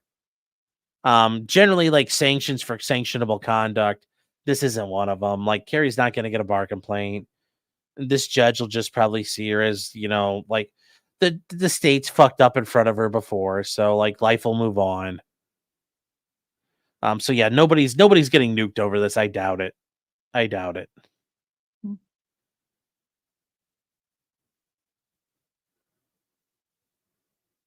SB Sellers, I said send tons of shit chats you've missed too. No, you didn't. I saw your No, SP Sellers, we we saw covered all these. your Yeah, we got all this. gifted memberships. Yeah, if you sent some super chats, I didn't see them. Let me go back and look through. Hold on here. We'll go back and check.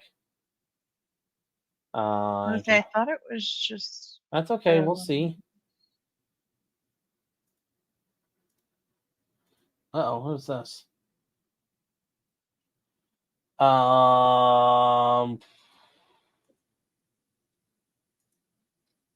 Let's see here. All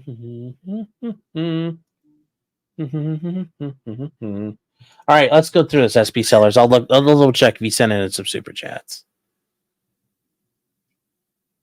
Yeah, I don't see. You know, SP Sellers sent a lot. I do appreciate all your memberships and everything, but I haven't seen you send any super chat. Yeah. And yet SP Sellers is It's still denying me even there. now I got blocked. Well, YouTube will do that to people. I'm sorry. YouTube does that. It's really, YouTube is gay. YouTube is asshole. You know. Donald Trump don't trust China. China is asshole. Yes, YouTube is asshole too. Oh, geez. Yes.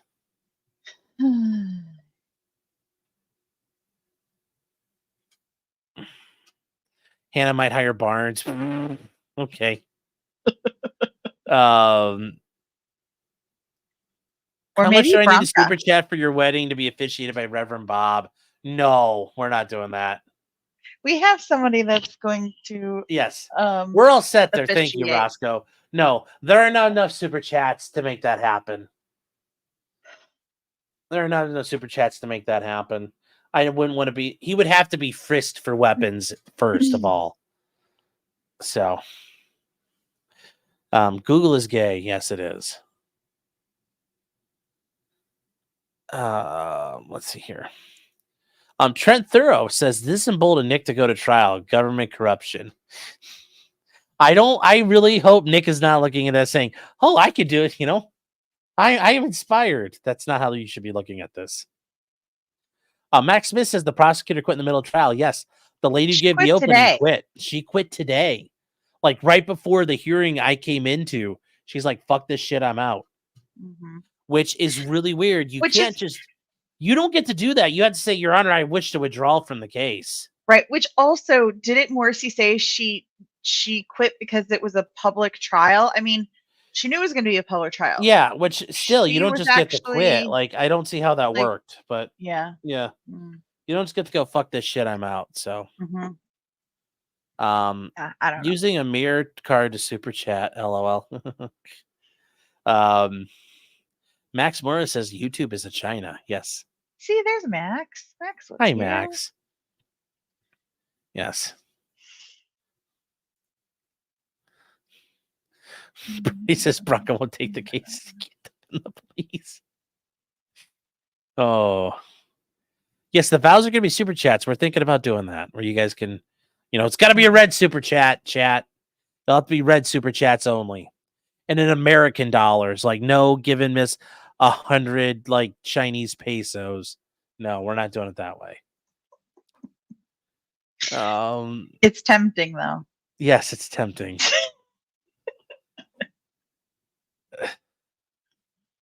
Oh, where is the thing here? I wanted to see. SP Sellers got a super. No, I see that. We're coming to it.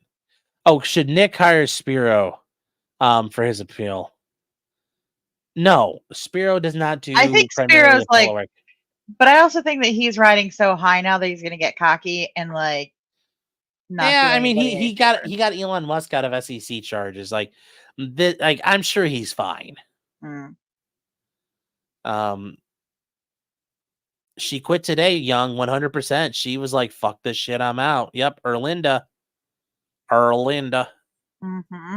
Roscoe Coltrane says, but he would, yes, Robert would wear his best pajamas. Yes, the least pee stained of his pajamas. And then SB Sellers, talk about that awesome reporter TV won't let me say anything bad about that wrote about Gosney. He's tweeting anxiously about it. Yeah, remember, fuck that journalist. And remember, guys, you think you hate journalists, but you don't hate them enough. Yeah, that's very sad because Yeah. I love Gosling. He is very knowledgeable. Yes. And I wish him a lot of success in his new role, but like they're trying to undermine him. That's very not Bernie nice. says a red super chat and N-word tower. Oh, jeez. Let's do it, chat. Let's meet the goal. In USD only. USD only. No 1,000 Iraqi dinars. No. Yeah. Not in Viet Dongs. No. Yeah.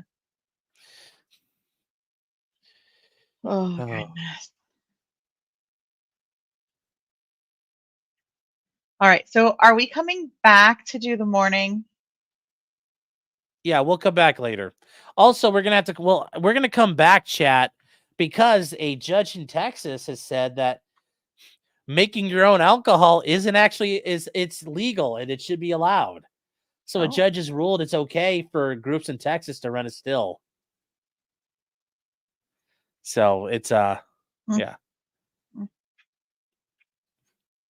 No, we're not doing drachmas and pound. Well, pounds fucking sterling, sure.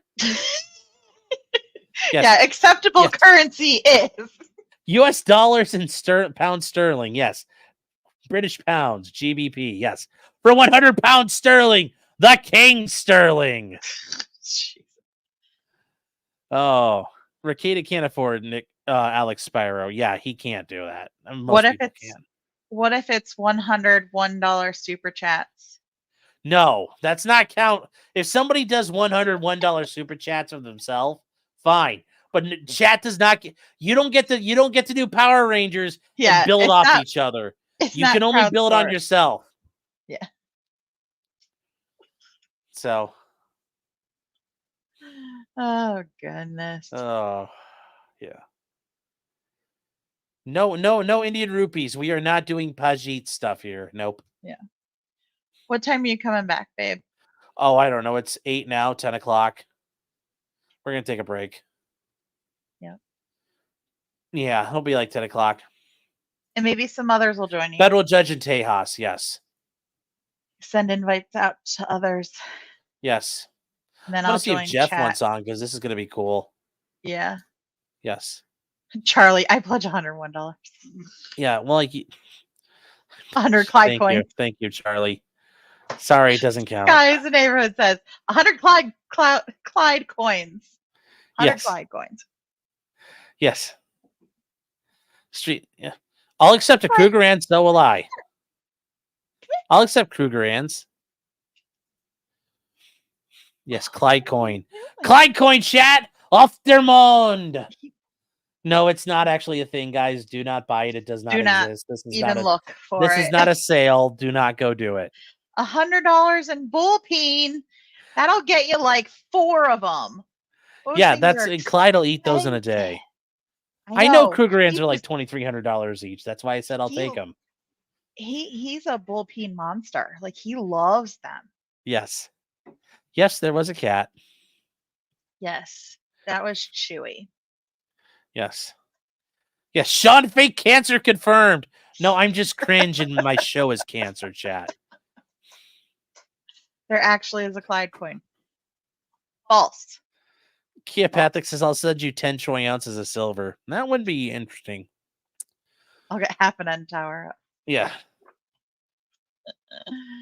All right, guys. So, yeah, we are all done. Are these Amber Heard style pledges? No, we're not doing Amber Heard style pledges. Guys, thank you all for being here. Like I said, we'll be back later on tonight.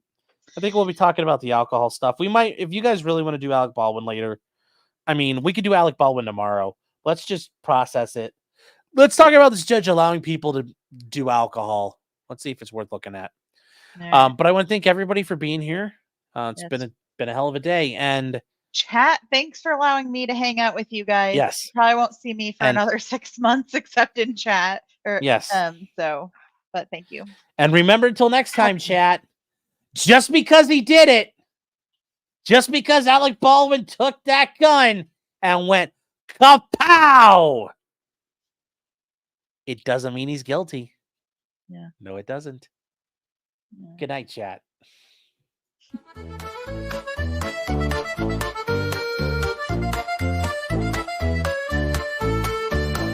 Weapons, blacksmithing, and models of planes, esoteric works, and even some trains. Much merriment had while drinking White Claws, tips on hunting, and even talking the law.